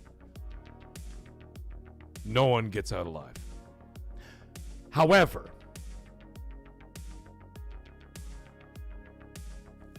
what do you say? I like that advice. My back went out yesterday. I couldn't walk yesterday. Yeah, I've been through that shit too. Trust me. Working in the kitchen for 30 years. Working on your feet for 30 years. Trust me, I know. Going through hell, but got to keep going. It'll get better. You goddamn right it does. Because your alternative is you give up. And if you give up, you're done for. You just pack it in, man. Just pack in your life and say, fuck it, I'm done. God, take me now. You know what I'm saying? Or you've got to be like Aragorn in The Lord of the Rings. Fagonda! And it is not this day. And there will be a day when the world of man comes crashing down, but it is not this day. And it is not the day for you, Captain Chance. You get your ass up and you keep going.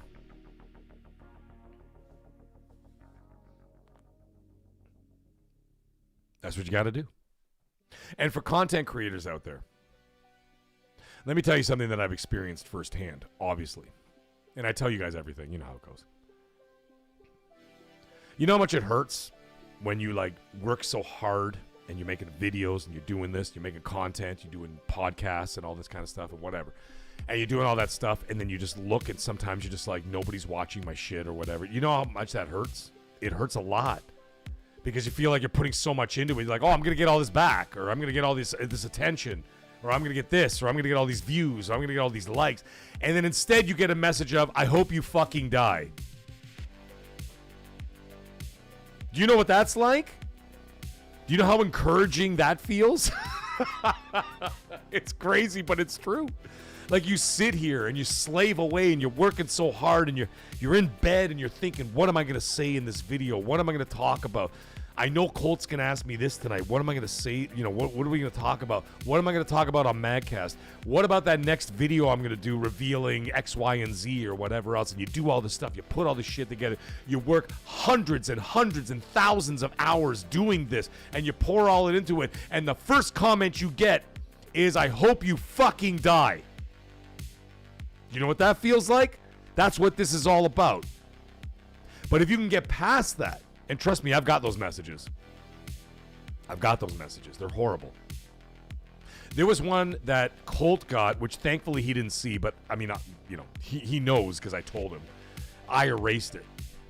We were doing XNC, and we were talking about Project Latitude when it first came up. Because Colt and I knew about it before anybody else did. Well, not before anybody else did, but we knew about it in 2023. We knew it was coming. And it wasn't going to be hitting proper until like late 24, early 2025, whatever. So we knew like well a year plus in advance that this shit was coming. So we kind of hinted at it during the show. We talked about it during the show and all that kind of stuff. And Deceiver, I love you too, man. Captain Chats, you know what you need? You need a ring dinger, buddy. You need a ring dinger. Do me a favor. I want you to go onto YouTube. After this, I want you to go see what the ring dinger is, okay? Type in the ring dinger on YouTube and you'll see. It'll change your life. Just check it out. You'll understand what I mean once you see the video. So we started talking about the Project Latitude thing, right? And this guy in the chat, when Colt said, yeah, I've heard the same thing, that, you know, oh, I can't even imagine what being a female streamer is like, man. Actually, I do know because my neighbor's one. She does Instagram. She does Twitch. She's also has her own. She has OnlyFans as well. She's beautiful. And her and I are good friends. We talk all the time. She walks by the house, whatever. We talk and shoot the shit. You know, share horror stories and good stories about, you know, being online and shit.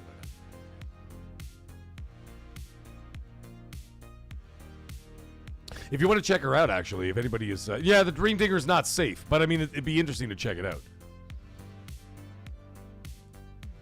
Hey, when you want to check out my neighbor, go check her out. You got your phones on you, go check her out. Go to Instagram and type in, hold on, let me see what her name is. I always forget her name, because I know her in real life, right? So. Can't remember her exact name. Is it Cat Like Meow?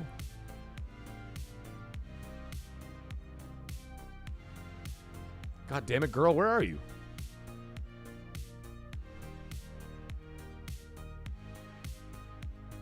Cat Falco. C8, is it Cat Like Meow? That's her name. Cat Like Meow. That's my neighbor, and you go look at her pictures and look at her friends, and the shit that she has to deal with, and the problems she has to deal with, horrendous. So, anyways, Colt and I are talking about Project Latitude with Xbox and all that kind of shit or whatever. Right? And Colt says, "Yeah, I heard the same thing too. There's gonna be games going to PlayStation, blah blah blah." And this guy wrote in the chat after Colt said that, he says, "I hope you and your family die in a car accident." Can you fucking believe that? No laughs, no emojis, no. He literally just said, "I hope you and your family die in a car accident," because he said that he heard that Xbox games were going to PlayStation. That's how fucking sick people are out in this world. And that's the kind of shit that we deal with here. So streamers, I wanted to say this.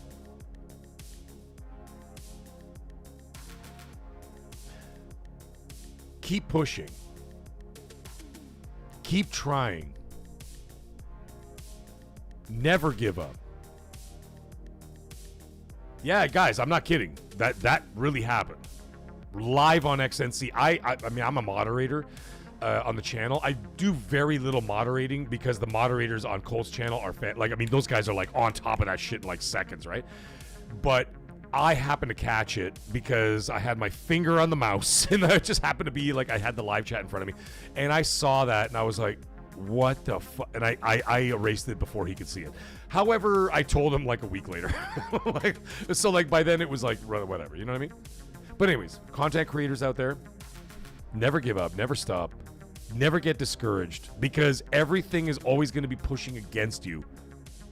Whether it's the AI algorithm of YouTube, whether it's the AI that controls YouTube, whether it's the people watching your show, whether it's the haters, whatever, you're going to have to deal with all that stuff. You just deal with it.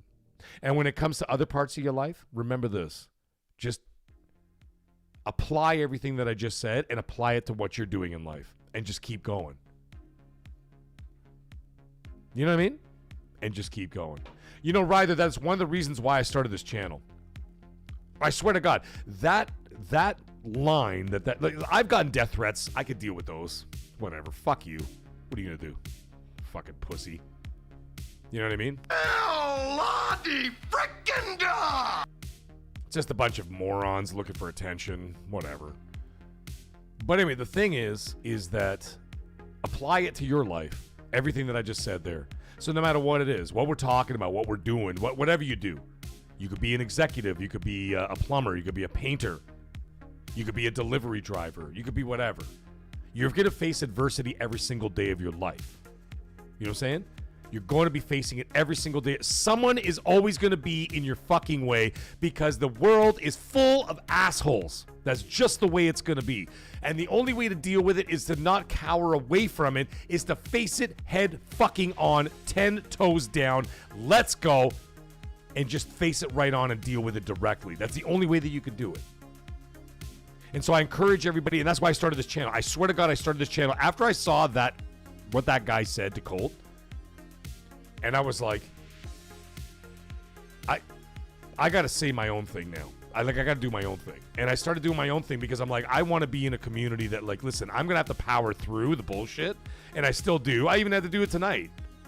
But whatever. It was just one guy, big deal. And he's welcome back next week. He could talk shit next week if he feels like it. I don't care.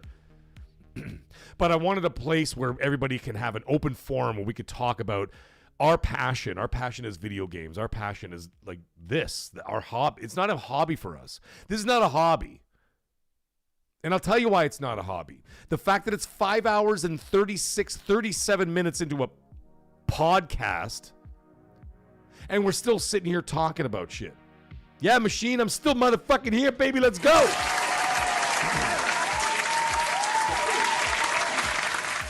Game Complainers, how you doing, buddy? Nice to see you in the chat. We are here now for 5 hours and 37 minutes and counting. And people are still here talking about video games in the chat. I'm talking about video games whenever you guys ask me a question. I know we talked about a bunch of random shit, but like over the last couple of hours, you guys know how it goes. After hours, no holds barred. You want to talk about movies, TV, video games, food, sex, love, mental health, whatever the hell you want to talk about, we can talk about all that stuff. The first 2 hours, 2.5 hours, 3 hours, we talk video games. But the fact that we're all still here means that we love this. This is not a hobby for us. This is a passion. This is not something we do in passing. Like once a weekend, we fire up the Xbox or the PlayStation in the garage, and you're fucking, you know, playing around NHL or FIFA or Madden or college football with your buddies once a week. No, man, this is what we do. And as a result of that, we take it very seriously.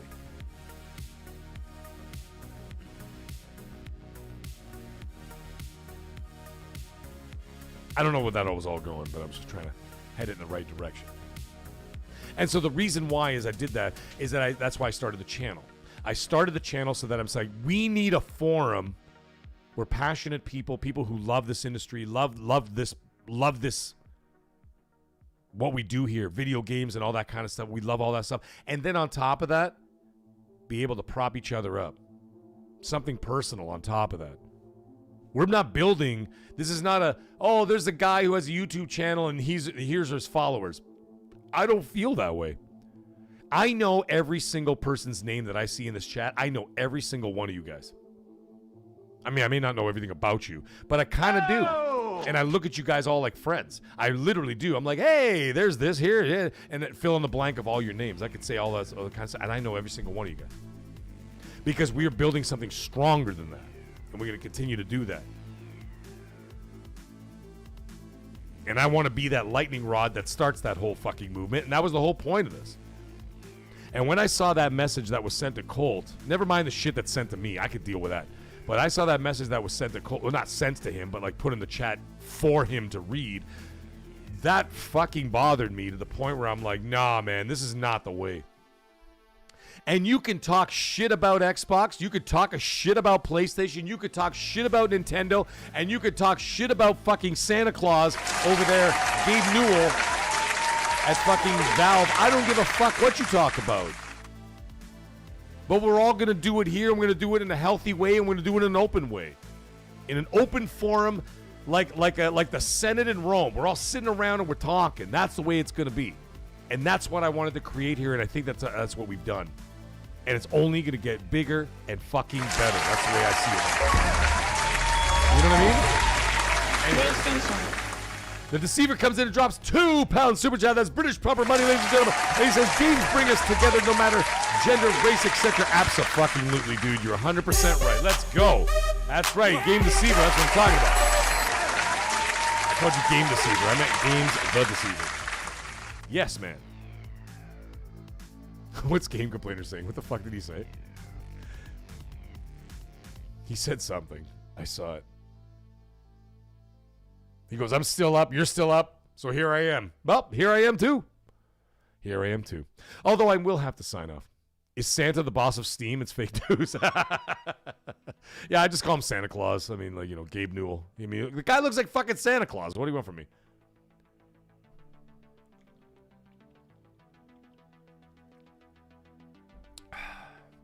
Thank you for the £2 super chat, Deceiver. I appreciate you, brother. But yes, let me finish this. I'm going to finish this drink, and then I think we're going to head out. We're approaching 6 hours again. Who the hell thought? Like, I got to tell you this. Last week when I did the show at 6 hours, I'm like, there's no way I'll ever be able to do this again. I mean, there's no way. That was insane. I don't even know how the hell we did that. And here we are. Excuse me. And here we are. 18 minutes away from 6 hours again. It's insane. But I mean, I love doing this. I love doing this. I love being here. It's great. I love being with you guys. It's like I feel like I'm hanging out with like friends. You know what I'm saying? Like, I don't feel like I'm here to do a show, talk about games, and then hit end stream. Like, I don't feel like that.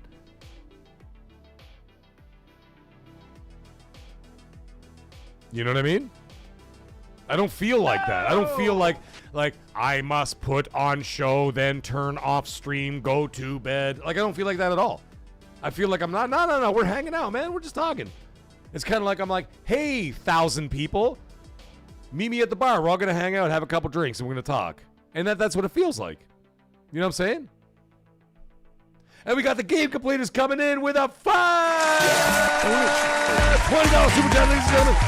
A $20 super chat from Game Complainers. Thank you so much, Game Complainers. And I'm going to give you a little bit of Asha in there. Let's go. Let's go. Beer and nicotine make the combo flow. Goddamn, Anonymous, you're not wrong about that, my friend. And Game Complainers for $20 US. Thank you so much, he says, for your trip to LA, Mag. Thank you so much, man. One step closer, baby. Let's fucking go. Thank you so much. Machine XP goes, well, we're glad you feel good about the hangout sesh. Fuck yeah, man. Thank you so much, Game Complainers. I appreciate it, man. Every penny towards it, man. We're gonna get there. We're gonna get there. Cyber Gunter, what the fuck? You're still on, bro? Yeah. We're just talking shit. We're just talking. People gonna kick us off the air? Ain't nobody gonna kick us off. Just hanging out. But anyways, in all seriousness, I do have to go to bed. I do have to drive the kids to. I have to drive the kids to school in like 5 hours. Sphinx cats forever! That's what I'm talking about. I wish one of them came down here, but they're all sleeping. I have two of them, obviously, but they're all sleeping upstairs. They're not coming down. Yeah, but I got to drive the kids to school in like 5 hours because my wife works late. And so as a result of that, she sleeps in the morning. And because of that, I have to get up and take care of the kids and all that shit and whatever. So that's a whole situation. And last week, I'll tell you this. Last week, I got kind of loaded on the show. I'm not going to lie. I got loaded on the fucking show. So I woke up after, 3.5 hours sleep. Stinking like fucking beer. And I'm like, come on, kids, time to go to school.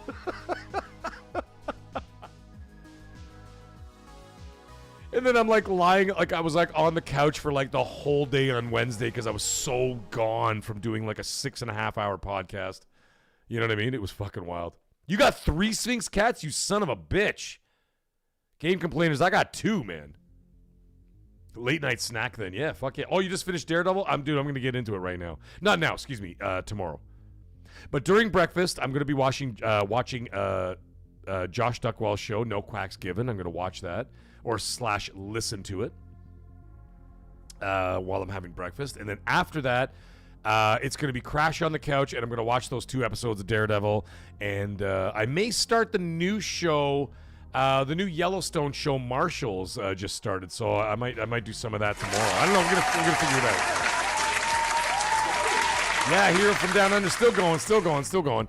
But I'm just actually signing off now. I just want to say goodnight to everybody. But anyways, guys, it has been by far the most legendary MAGGCAST I think I've ever had. And Pico Trek comes in and drops 5 Australian didgeridoos. Here we go.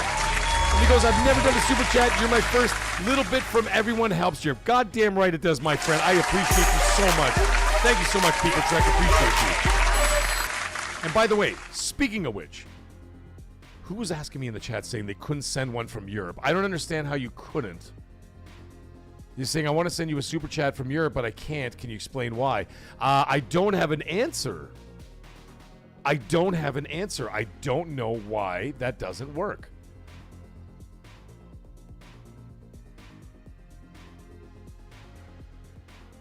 Who the hell was saying it? I mean, he said it twice, by the way. He said it twice, and I saw it in the chat. Now I'm going to be scrolling back trying to find it because I got to find out what the problem is. I can't figure out what the problem is because, I mean, everybody else from Europe is able to send euros and obviously British pounds and stuff like that, so there's no issue there. So I don't know what the problem is.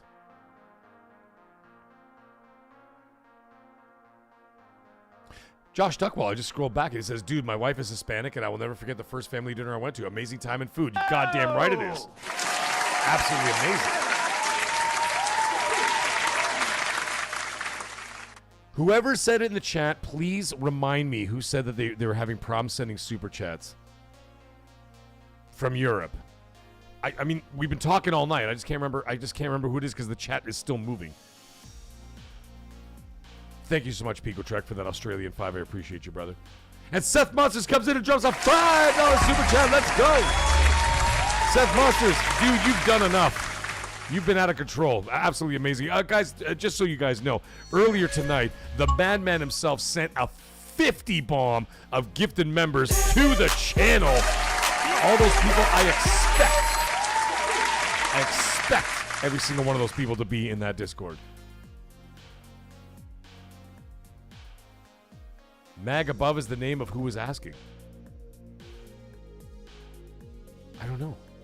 I don't see anything. Thank you, Game Complainers. His Mag is the man. Thank you, my brother. I still don't see it.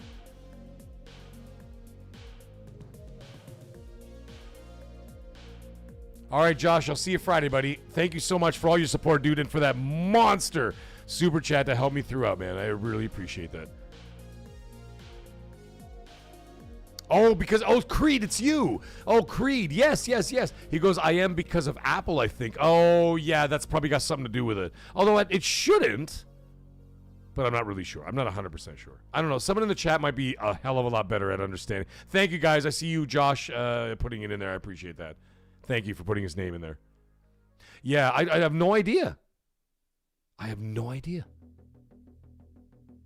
Deceiver saying Seth's a cool guy, just chatted. Yeah, man, he's fucking great. Mag is the man. This is true. Oh, I hope so, Machine XP. I appreciate that, man. All right, guys. In all seriousness, though, I do have to go. But I'd love to do it all night. I'd love to do it all day tomorrow. And you know what? I was about to leave, but all of a sudden, Maverick comes in and drops another $10 super chat. He goes, putting the money for my second mortgage to work.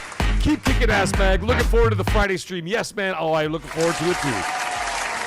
We will do some more Crimson Desert, have some fun, kill a lot of people, run around. Jump on some horses. I have no idea. Captain Chat's the link for the Discord. If any moderator's still out there, please send the link for the Discord, please. I appreciate that. Sorry, we're at the six hour mark, and now I'm like just talking in riddles. I just sound ridiculous now. If someone could send that link for the members only Discord, I appreciate that. Thank you, Maverick. I appreciate you, brother. Thank you for all the support, man. You've been absolutely on fire tonight. Go to sleep, you're bald. I know. I was bald before I was going to sleep. You got to get that. Yeah, if anybody's still out there, I think all my mods went to bed. To be quite honest, I think we outlived the mods, ladies and gentlemen. They're all asleep now. You know, but what are you gonna do? What are you gonna do? It is your destiny. I know, Palpatine. I know. But anyways, okay, guys, I do have to get going. So, anyways, everyone have a great night. Thank you guys all for the support. I can't do any of this without you. And we are, my God, we are actually so close to hitting that goal. I'm absolutely flabbergasted. I don't even know what the hell to say. But you guys have been so generous and so incredible, every single one of you. And anybody, just hit that like button, share it out, and all that kind of jazz. You know how it goes, man. It's just been absolutely amazing. So, guys, thank you guys all from the bottom of my heart. Listen, I'm taking a day off tomorrow. I will be back Thursday with another video because, you know, April Fool's is tomorrow. There's no point putting out videos. No one will believe you. I'll do another video on Thursday. And then Friday will be Friday Night Live. We will be back live with another live stream on Friday night. And we will be playing games and talking. So, everybody get your asses in here. We can shoot the shit and we'll do the whole thing, man. It'll be all good. So, anyways. Everybody have yourself a wonderful night. Stay magnificent. And we'll talk to you guys all Thursday. Have a good night. And again, from the bottom of my heart, thank you guys so much. I appreciate and love every single one of you, man. Good night, guys.